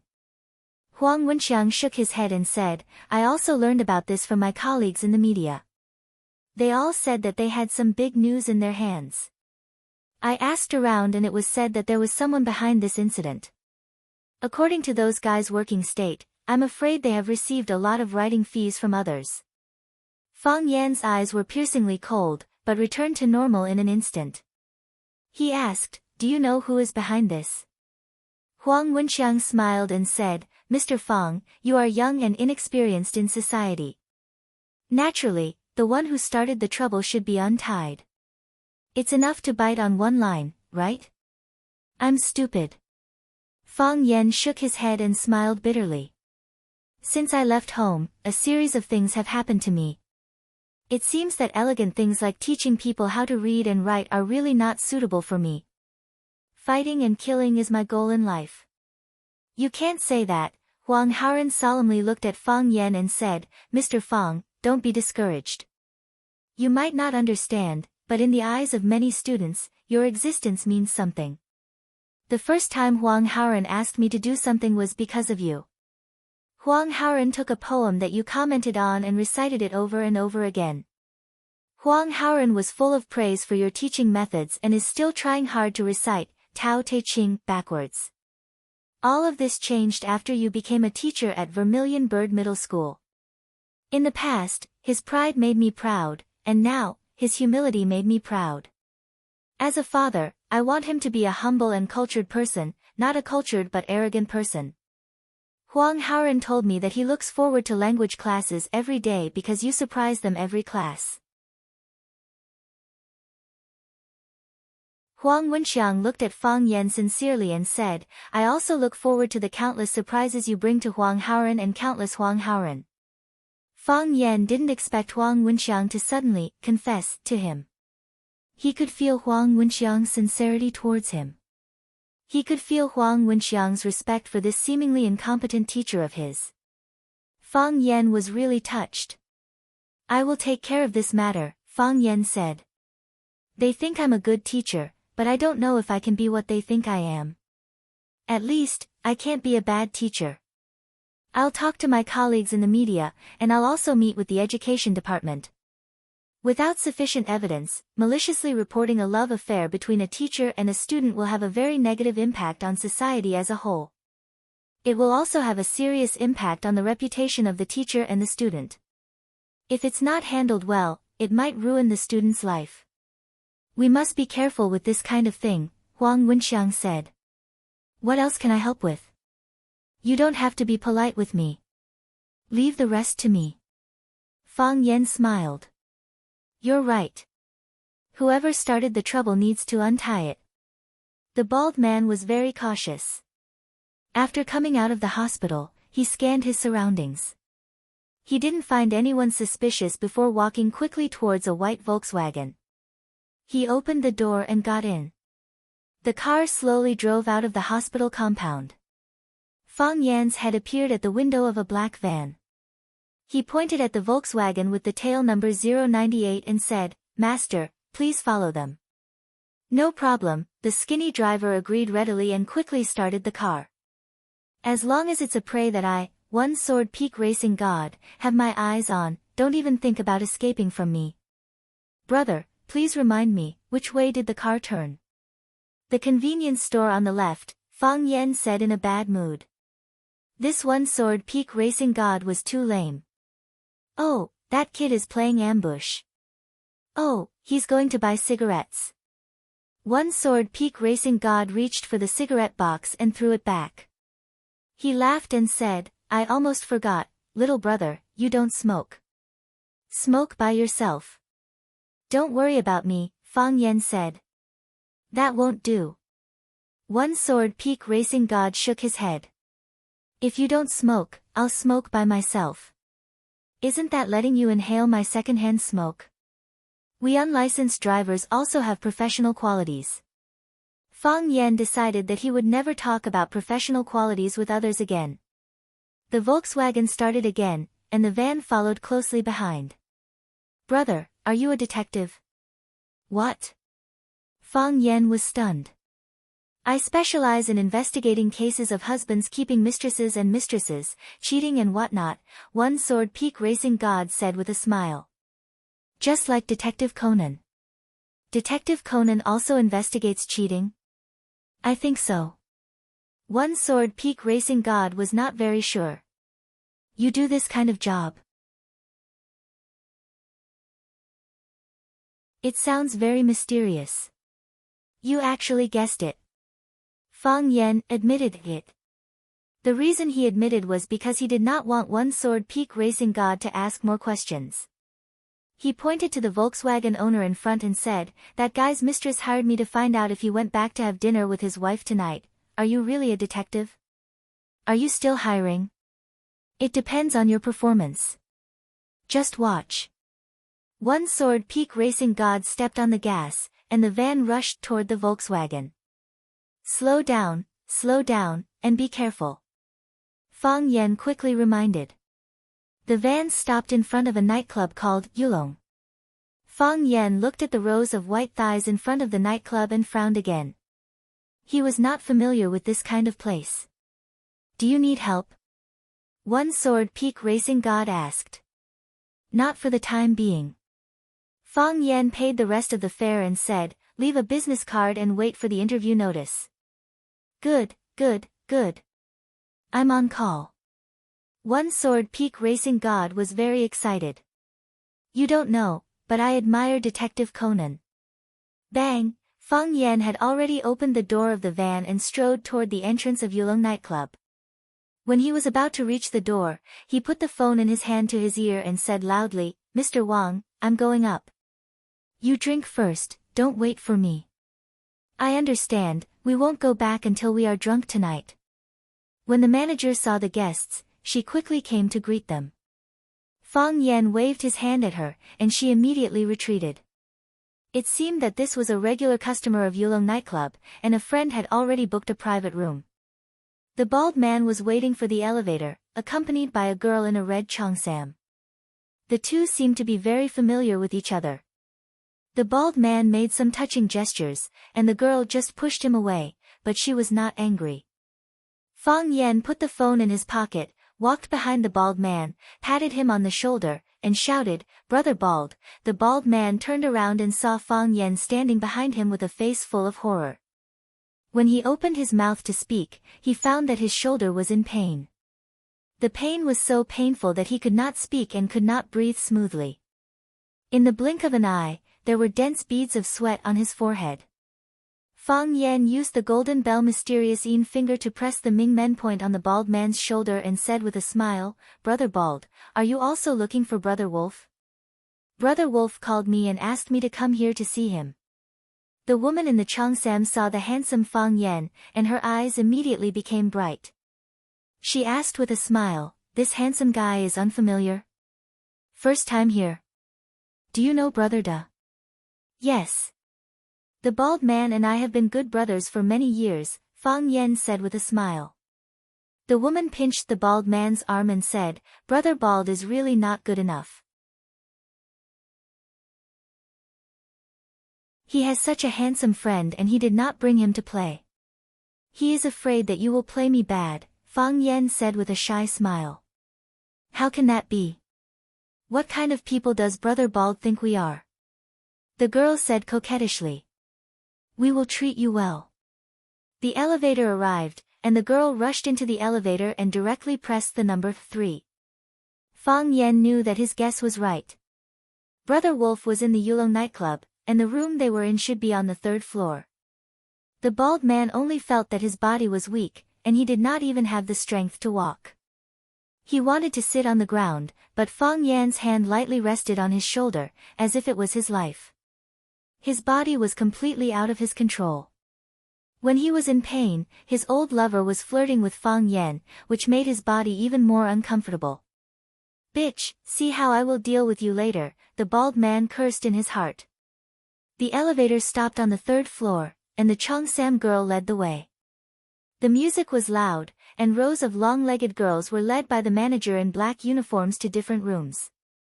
Only when they were ordered by a customer would they end this necessary but humiliating tour. Although Fang Yen had been holding the bald man's shoulder, it did not attract other people's attention. There were many people in the nightclub who called each other brothers, so this kind of behavior was really nothing. Boom! The Cheongsam girl opened the door of room 308, turned to Fang Yen and the bald man, and said, "Brother Wolf is inside, you can go in." "Thank you," Fang Yen said gratefully. "You are more polite than them." The girl winked at Fang Yen and said, "Brother Bald has never said thank you to me." "That is because Brother Bald feels closer to you." As Fang Yen spoke, he had already walked into the room with Brother Bald in his arms. Brother Wolf was hugging two women and singing, and he did not feel the danger.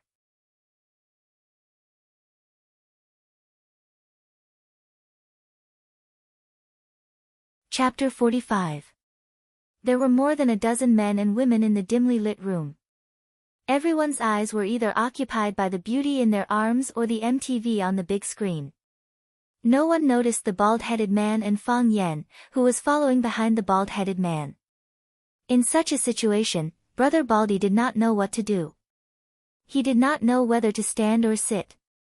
He could only turn around and wait for Fang Yen's instructions. Fang Yen winked at him, then hugged him and sat in the leftmost corner of the room. A girl with an oval face was ordering songs. Seeing the bald guy sit down, she said fawningly, "Brother Da, what song do you want to sing? Let me help you." "No need," the bald guy said with a dark face. "Don't be like that." The girl thought the bald guy was in a bad mood. She said with a smile, "I'll order your favorite song, Invincible."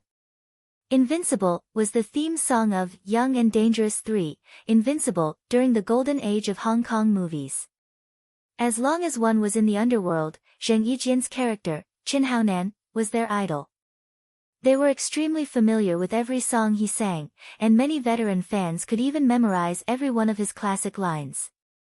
Baldy was also a hardcore fan of Qin Haonan. In the past, every time he came to the nightclub, he would pick Zheng Yijian's Invincible, Blood is Burning, Blade Shadow, and other songs to roar to his heart's content with his brothers. For a moment, they even felt that being a gangster was the sexiest, manliest, and most promising thing in the world. Of course, when they had no money to pay the rent and were hungry, they would wonder if they had gone the wrong way. But today's situation was a little different. The girl said she would order Invincible for the bald guy, which made the bald guy feel humiliated and angry. "If I'm invincible, why am I being controlled by someone like a dog on a chain and being ordered around by someone else?" Seeing the bald guy's murderous eyes, the oval face was a little scared. He muttered, "If you don't want to sing, then don't sing. Why are you looking at me like that? Just order whatever you want to sing." After saying that, the girl got up and ran away. She instinctively felt danger. "Be gentle with girls," Fang Yen said to the bald guy. After thinking for a while, he added, "Unless that woman is called Yiro." Baldy's mouth turned into an O shape. "Who is Yiro? She sounds like a very gentle girl." Fang Yen poked the bald man's shoulder and said, "Order a song for me." Baldy looked at Fang Yen in shock. "Big brother, whether you want to beat or scold me, just state your attitude. Why are you dragging your feet? Is this where you sing? Burning Blood?" Fang Yen pondered for a while and chose a song that suited the occasion. Singing Qin Haonan's songs made it easier to mingle with the hooligans. The Baldy had no choice but to choose the song that Fang Yen requested. Brother Wolf's song, "Why Can't People in Love Be Together," came to an end and won warm applause from everyone in the private room. The music of Blood on the Fire started. Brother Wolf did not put down the microphone. Instead, he sang along with the rhythm. "You're the one I can't find. A hopeless attitude. A man in peril, you'll make it."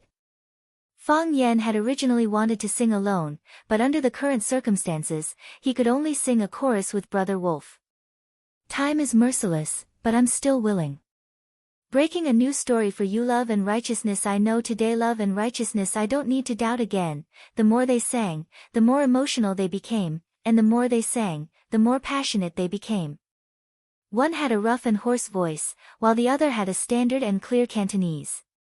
The combination had an unimaginable sense of beauty. At the end of the song, cheers, whistles, and applause rang out wildly. Brother Wolf dropped the microphone, picked up the wine glass in front of him, and shouted, "Good. Too good. Who sang with me just now? Let's have a toast." Fang Yan picked up someone's wine glass in front of him and said, "It's me, it's me." "You're a new brother. You don't look familiar," a big fatso beside Fang Yan said. As he spoke, one of his chubby hands was groping the chest of the girl in his arms. This made Fang Yan extremely dissatisfied with him. "Respect the girl," Brother Wolf ran over with a glass of wine. When he saw Fang Yan's face halfway, his thoughts stopped for a moment.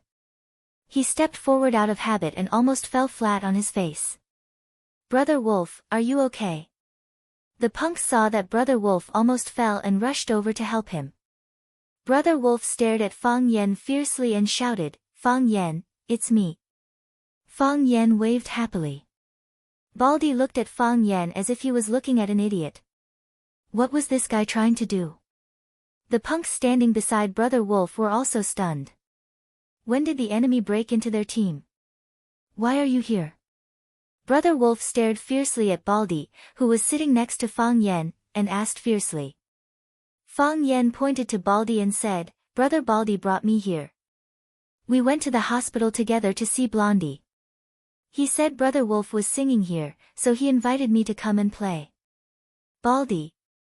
Brother Wolf gritted his teeth and called out Baldy's nickname. If looks could kill, Baldy's bald head would have burst open and fallen to the ground. "Brother Wolf, I didn't invite him." Baldy was anxious and hurriedly explained. If the boss misunderstood, how would he be able to survive in the underworld in the future? He followed me to the hospital, and then here. I didn't say Brother Wolf was singing here, and I didn't invite him. It doesn't matter how you came. Fang Yan waved his hand generously and said, "The key is that we hit it off. Come, Brother Wolf, let me give you a toast, to the song, Blood is Burning." 1,000 songs are not enough when we meet. Let's sing a few more in a while. From tonight onwards, all the previous grievances will be written off. As soon as Fang Yan lifted his foot, Brother Wolf hurriedly stepped back. He stared at Fang Yan cautiously and said, "Fang Yan, I'm warning you, don't mess around, or I'll call the police." "Call the police?" Fang Yan was so angry that his balls were cramping.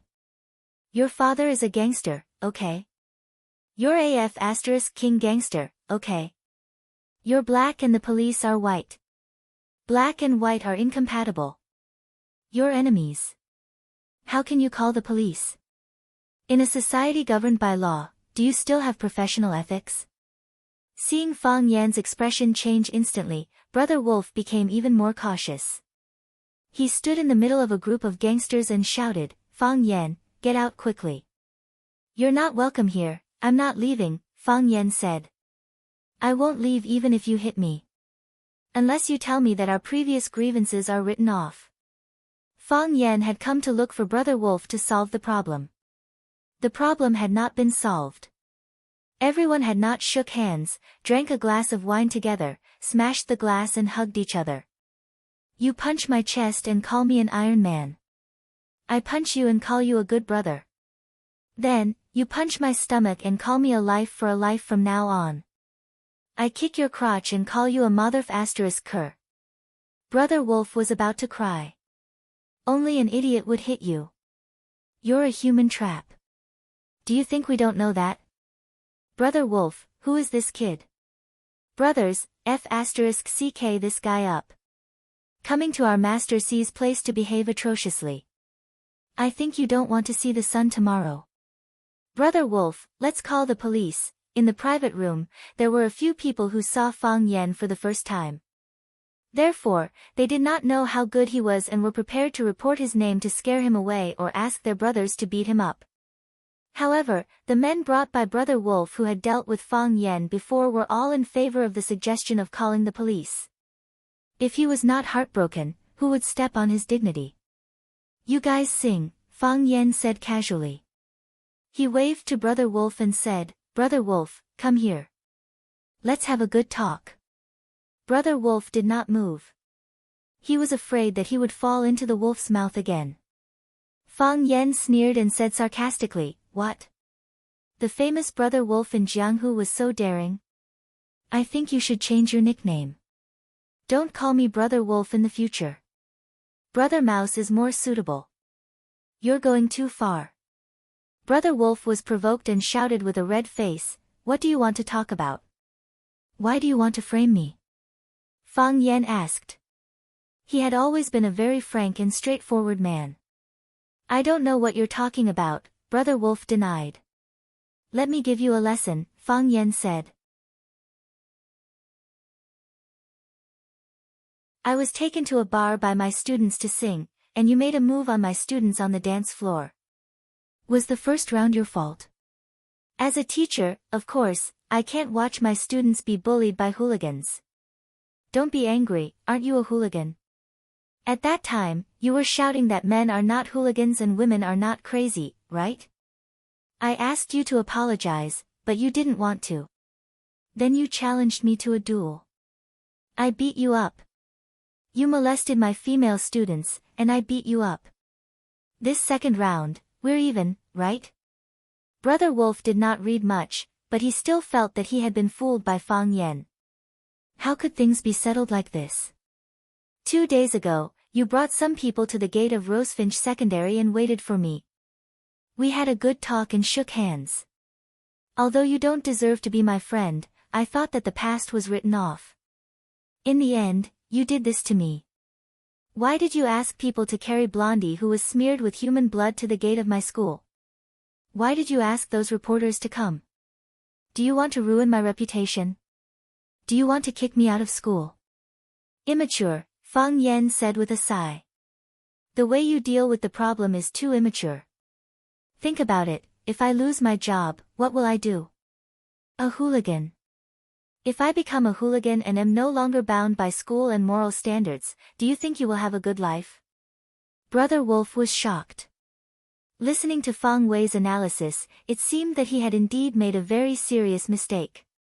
If the guy in front of him became a hooligan, wouldn't all hooligans have to turn over a new leaf?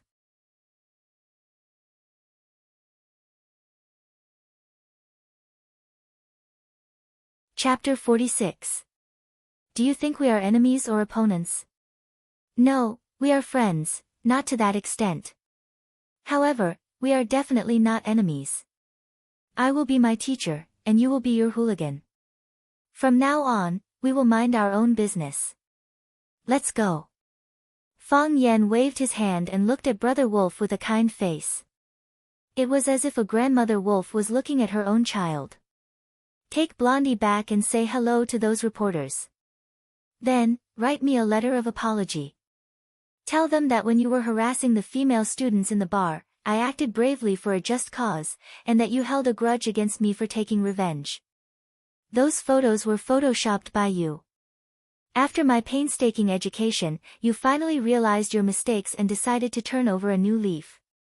You'll become a good hooligan with ideals, morals, and goals. You won't slander others for no reason. Fang Yen thought for a moment and said, "It doesn't matter if you write the wrong words. The more the wrong words, the more it proves that this letter of apology is written by you. Everyone will forgive you. Who would criticize a hooligan for writing the wrong words?" Brother Wolf's throat moved, but he could not say a word. Before meeting Fang Yen, he never knew that he was a man who could not speak. Brother Wolf did not speak, and the hooligans did not speak either. They were still waiting for their boss to make a decision. Since we are so familiar with each other, just say what you want to say. Don't have any scruples, Fang Yen said with a smile. No way, Brother Wolf said. No way. Why not? Because. Brother Wolf had something difficult to say. Originally, he also wanted to keep the peace. It was fine to suffer a loss and lose face. Who asked them to beat others? However, his boss, Master Qing, intervened in this matter and told them to make the matter bigger and ruin Fang Yan's reputation. How could he stop just because he said so? People in the pugilistic world have no choice. He deeply understood the weight of this sentence. Brother Wolf said no means no. Why the f*ck do you have so much nonsense to say? Big Fatso, who was sitting next to Fang Yan, scolded angrily. Do you know where you are? Do you know whose turf this is? Do you believe that I'll get someone to break your legs and throw you out? They were really too rude. Even a stray cat or dog dared to run in front of them and make noise. Paw! Fang Yan raised his arm and splashed the glass of beer on Fatso's face. The champagne-colored liquid soaked her hair and flowed down her cheeks, filling the room with the fragrance of malted wheat. Little bastard, how dare you splash it on me? Fatso was furious. He pushed the woman in his arms away, grabbed the wine bottle on the table, and smashed it at Fang Yan's head. Whoosh! The beer bottle flew out of his hand, and with a whistling sound, it flew toward Fang Yan. Whoosh! Fang Yan reached out and grabbed the red wine bottle in his hand. Then, he spun his body 90 degrees, and the red wine bottle made an intimate contact with Fatso's fat head. Kacha! The wine bottle was broken, and so was Fatso's head. Both sides were injured. Fatso's nickname was Four Eyes. He was known as Brother Four, and the younger generation also called him Master Four. He was the owner of the Yulong nightclub, and he was also a person who made his debut at the same time as Brother Wolf. Tonight, Brother Wolf came to Yulong to spend, and as an old friend, he naturally came to accompany him. He did not expect his luck to be so bad that someone actually came to his territory to make trouble.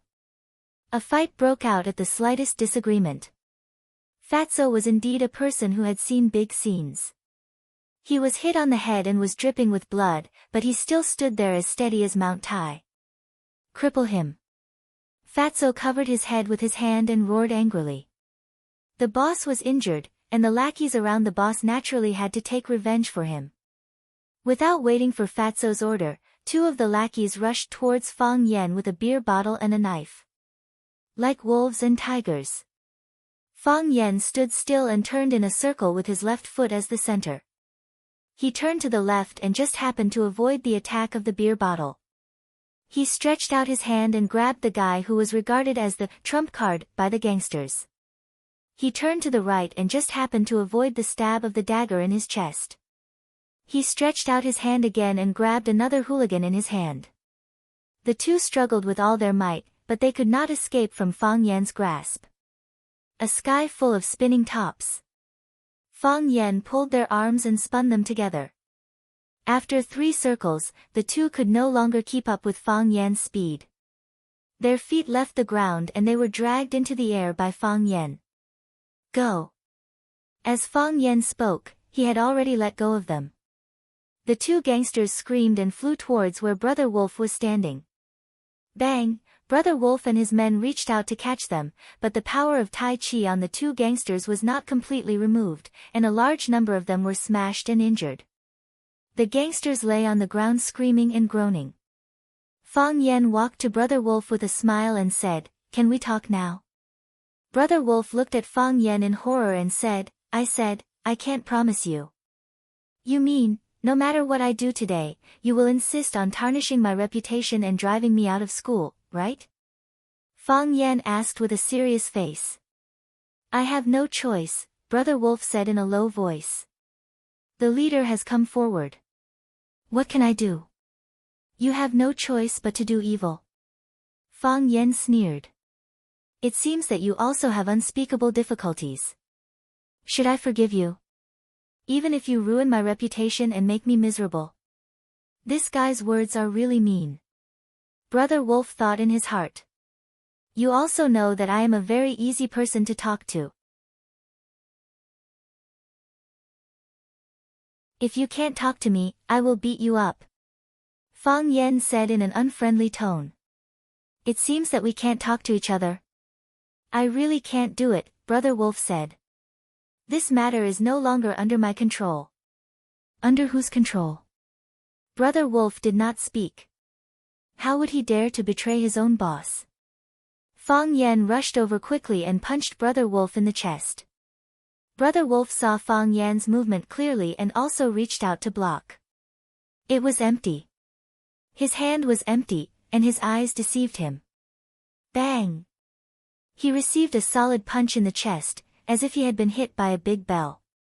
There was a fishy taste in his throat, and there was a liquid that wanted to spurt out, but was suppressed by something. Like a sprout that was about to break out of the ground, it tried its best but could not break the stone on top of its head. After Fang Yan touched Brother Wolf's body, Brother Wolf became a human sandbag. The Tai Chi entanglement formula was used. Whether Brother Wolf rushed forward or retreated, there was no way to escape from Fang Yan's control. Fang Yan was the blue sky, and Brother Wolf was the stars. Fang Yan was the sea, and Brother Wolf was the boat. Fang Yan punched and kicked, and dozens of unique skills were displayed on Brother Wolf's body. When he finished, Brother Wolf's body could no longer stand, and he lay on the ground shakily. Pfft! The blood that had accumulated in his chest was finally spat out, and Brother Wolf felt a sense of relief. Too tired, Brother Wolf thought in his heart. The men and women in the private room were silent, and everyone looked at the scene in front of them in horror. Who was Brother Wolf? He was a famous gangster in Huacheng. Who was Fatso? He was the big boss of the Yulong nightclub. In the past, they were so high and mighty. Many people present saw with their own eyes that because a new waitress accidentally poured tea on Brother Wolf's new shirt, Brother Wolf picked up the hot teapot and splashed it on the waitress's face. They had also heard rumors that a waitress disobeyed Fatso's guest and was smashed in the head with a wine bottle. In their hearts, Fatso and Brother Wolf were strong, fierce, and undefeatable. However, in front of that young man, they were as fragile as a scarecrow made of paper. When Brother Wolf was beaten by Fang Yan, the gangsters looked at each other, and no one dared to step forward to help. When they finally made up their minds to save their boss even if they were beaten up by Fang Yan had already stopped. This made them feel extremely regretful. While they felt that they could not show their loyalty in front of their boss, they secretly breathed a sigh of relief. Fang Yan once again stepped on Brother Wolf's chest, just like the last time in the bar. I'm not here to negotiate with you, Fang Yan said coldly. I'm here to make a request. Remove those reporters and apologize to me publicly. It's not me who wants to mess with you. It's not me who wants to mess with you. Brother Wolf said with a sorry face, his mouth stained with blood. I'm just following orders. Don't you know who you offended? It's them who want to mess with you. It has nothing to do with me. Fang Yan's eyes were cold as he asked, who is it? Beg me? Beg me? Brother Wolf vomited blood, his face ferocious. I'll tell you if you kneel down and beg me. The pain brought out the courage in Brother Wolf's bones. He finally overcame his fear of Fang Yan and roared. I've never kneeled, Fang Yan refused. Then don't even think about knowing the answer. Fang Yan, you don't know who you offended. You're dead. You're definitely dead. Fang Yan shook his head gently, squatted down and looked at Brother Wolf, who was lying on the ground, and said, if I were you, I wouldn't provoke the person who can decide your fate at this time. Bang. Fang Yan punched Brother Wolf's left eye. Bang. Fang Yan punched Brother Wolf's right eye again. Bang. Bang. Bang. Fang Yan's countless punches landed on Sirius's eyes, eyebrows, nose, and mouth. Stop, a cold voice came from behind. Move again and I'll kill you. Fang Yan turned around and saw Fatso holding a black pistol in his hand, aiming at his head. Fang Yan raised his hands and said, you can insult me, but please don't hurt me. Put down the gun and talk.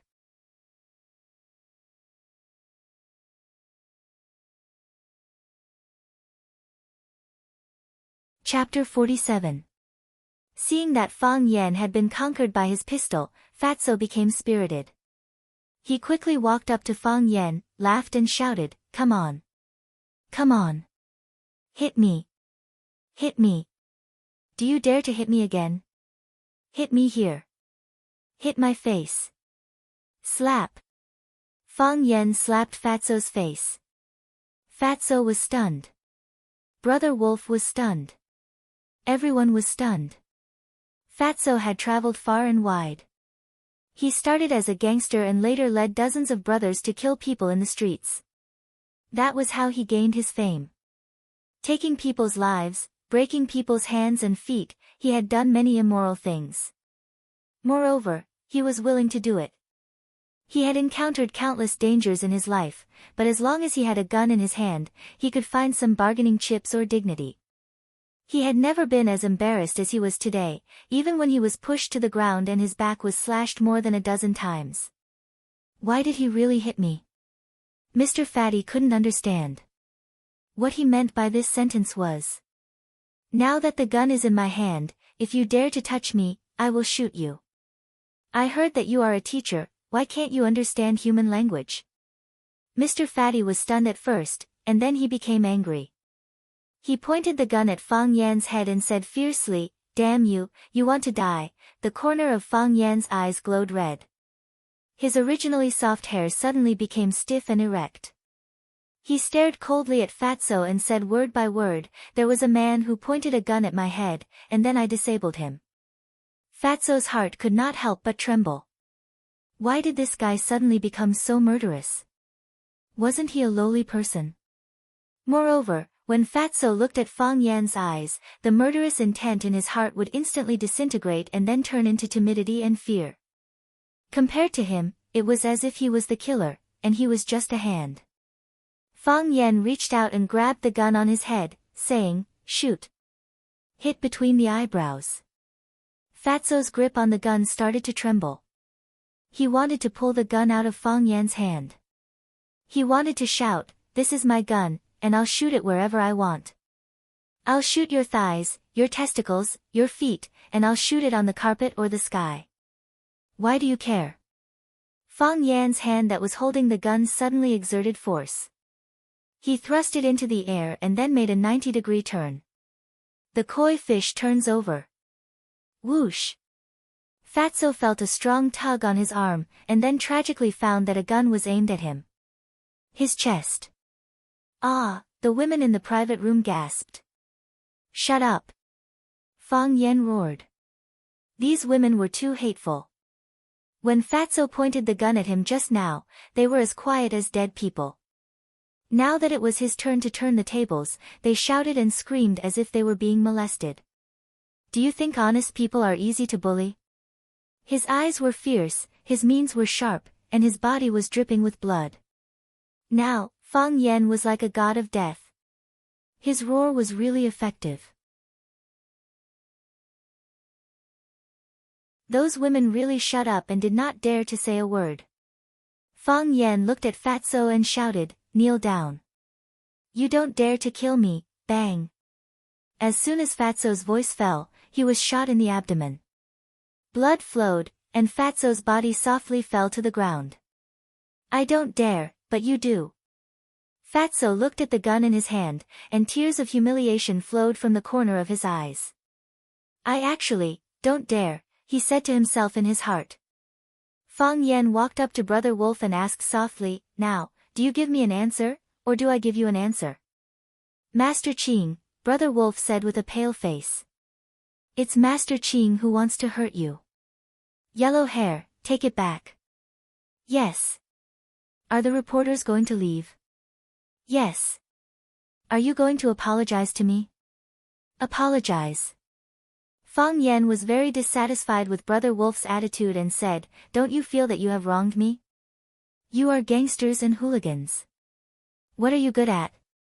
The hooligans started to play tricks, forcing a gentle middle school teacher to punch and kick him. "Do you feel guilty?" Brother Wolf also cried. "Don't stop me, let me stab myself." "Master Qing," Fang Yan repeated the name. Then, he smiled and said to Brother Wolf, "Say hello to Master Qing for me." Seeing Fang Yan's bright smile, Brother Wolf suddenly began to worry about Master Qing's safety. Then, he hurriedly drove this absurd thought out of his mind. Who was Master Qing? How could he be threatened by such a person? The reporters came with a bang. They acted as if they were going to get rid of a scourge and expel Fang Yan, the perverted teacher who seduced female students, from the school. They were going to punish him, put him on a tiger stool, and drown him in a pig cage. They were going to ride a wooden horse and parade him through the streets. In the blink of an eye, all of them had left, as if nothing had happened. Although the lake was quiet, they could not bear to throw a stone into the center of the lake. Little Yellow Hair was discharged from the hospital. The first thing he did was to go to the gate of Rosefinch Secondary School to deliver his letter of apology. Baldy stood at the school gate holding the letter of apology and read aloud, "My name is Lu Fatsai. I am an unemployed person who is bored all day and doesn't know what to do. One day, I didn't offend anyone and was walking on the road. I saw a beautiful girl, and then my hormones mang." He wrote cutie mang, not mang with a cursive character. The students laughed, thinking that Little Yellow Hair was really cute. "My hormones are acting up." I went up to ask him for his phone number. He wrote single, not female. Thus, the students laughed even more. They felt that this guy was gay. Little Yellow Hair stood in the middle of the crowd, letting them slap his face again and again. His eyes were filled with tears, but he clenched his fists. He said in the wind and rain, "What's this pain? Wipe your tears, don't be afraid, at least we still have our dreams." He said in the wind and rain, "What's this pain? Wipe your tears, don't ask, why?" He was a man determined to become the king of hoodlums. He knew that the road ahead was bumpy and he had to endure the ridicule and humiliation of these students. But, one day, he would become the king of Huacheng. Yes, he would definitely be able to do it. Because, his idol was One Piece. Because teacher Fang Yan stopped me from molesting female students, I held a grudge against him. I wanted to ruin his reputation and get him kicked out of the school. However, after going through teacher Fang Yan's teachings, I finally turned over a new leaf and came clean. Teacher Fang Yan, I was wrong. Teacher Fang Yan, you are a good teacher. Teacher Fang Yan, please forgive me. I'm a little lost lamb who is deeply crying. Repentance is written in pinyin. The students laughed again. After Baldy finished reciting, he sent the apology letter to Zhao Dehai of the security department. After Zhao Dehai received the apology letter, he sent it to Li Mingxiang. Li Mingxiang took the apology letter and looked at it from left to right, up and down. After a long time, he sighed and said, "In ancient times, Liu Bei invited Zhuge Liang 3 times. Today, we invited Fang Yan 3 times. We didn't manage to invite him 3 times." Because of Baldy's act of reading a letter in front of the Vermilion Bird Gate, the news of Blondie apologizing to Fang Yan quickly spread throughout the school. "Did you hear? Teacher Fang Yan was wronged." "Yes. I heard that the hoodlum wanted to molest the students, but was stopped by teacher Fang Yan. That's why they ran to the school gate and made a ruckus. I heard that teacher Fang Yan even hit him. He's good looking and can even hit a hoodlum, so handsome." The happiest were the students of class 9. Their feelings towards Fang Yan were very complicated. After a short period of contact, they all knew that Fang Yan was a humorous and talented teacher. However, this teacher's ability was as outstanding as his ability to cause trouble. They liked him and wanted him to stay and teach. However, he was like a small boat in the sea, a firework in a storm, as if he could be overturned and extinguished at any time. Fortunately, he was able to avert danger every time. Fang Yan could feel the nostalgia and passion in everyone's eyes when they looked at him. This made him even more energetic and in high spirits when he lectured. The bell rang. Fang Yan didn't have the habit of dragging out the class. He threw the half piece of chalk in his hand into the chalk box and said with a smile, "School is over. However, when the students come to class tomorrow, it's best to bring your raincoats. Teacher, is it going to rain tomorrow? Is it a prop for class? It must be. Mr. Fong, what are we learning tomorrow? Fong Yen smiled and didn't answer. He waved his hand and said, goodbye. Fong Yen sent the textbooks to the office, packed up and prepared to go home. When he walked to the school gate, he found two girls waiting for him anxiously. Seeing Fong Yen coming out, the two little girls quickly ran towards Fong Yen. One ran fast, and the other ran even faster. The other saw that her friend dared to overtake her, and then her legs ran even faster. No one was willing to admit defeat, and no one was willing to be outdone by the other. They rushed towards him at the speed of a 100-meter sprint, which scared Fong Yen so much that he turned around and walked towards the security room at the school gate. Fong Yen. Jiang Qin shouted. Mr. Fong. Yuan Lin's voice was also very sweet and delicate. Fong Yen had to stop and desperately gestured to the two girls, which meant that they would meet at the bus stop and not let people see that they were very familiar with each other. As soon as the storm subsided, the two female protagonists came to find him. Wasn't this a confession without being pressed? Mr. Fong, you're home. Baldy stood at the entrance of the security room with a large plastic teapot in his hand. He grinned at Fong Yen and greeted him with a smile. Hey, these two students. Aren't they the ones in the photo?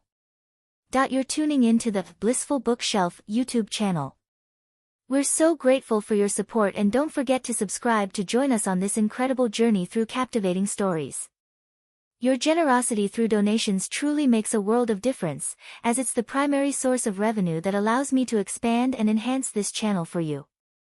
Thank you from the bottom of my heart for being a part of this adventure.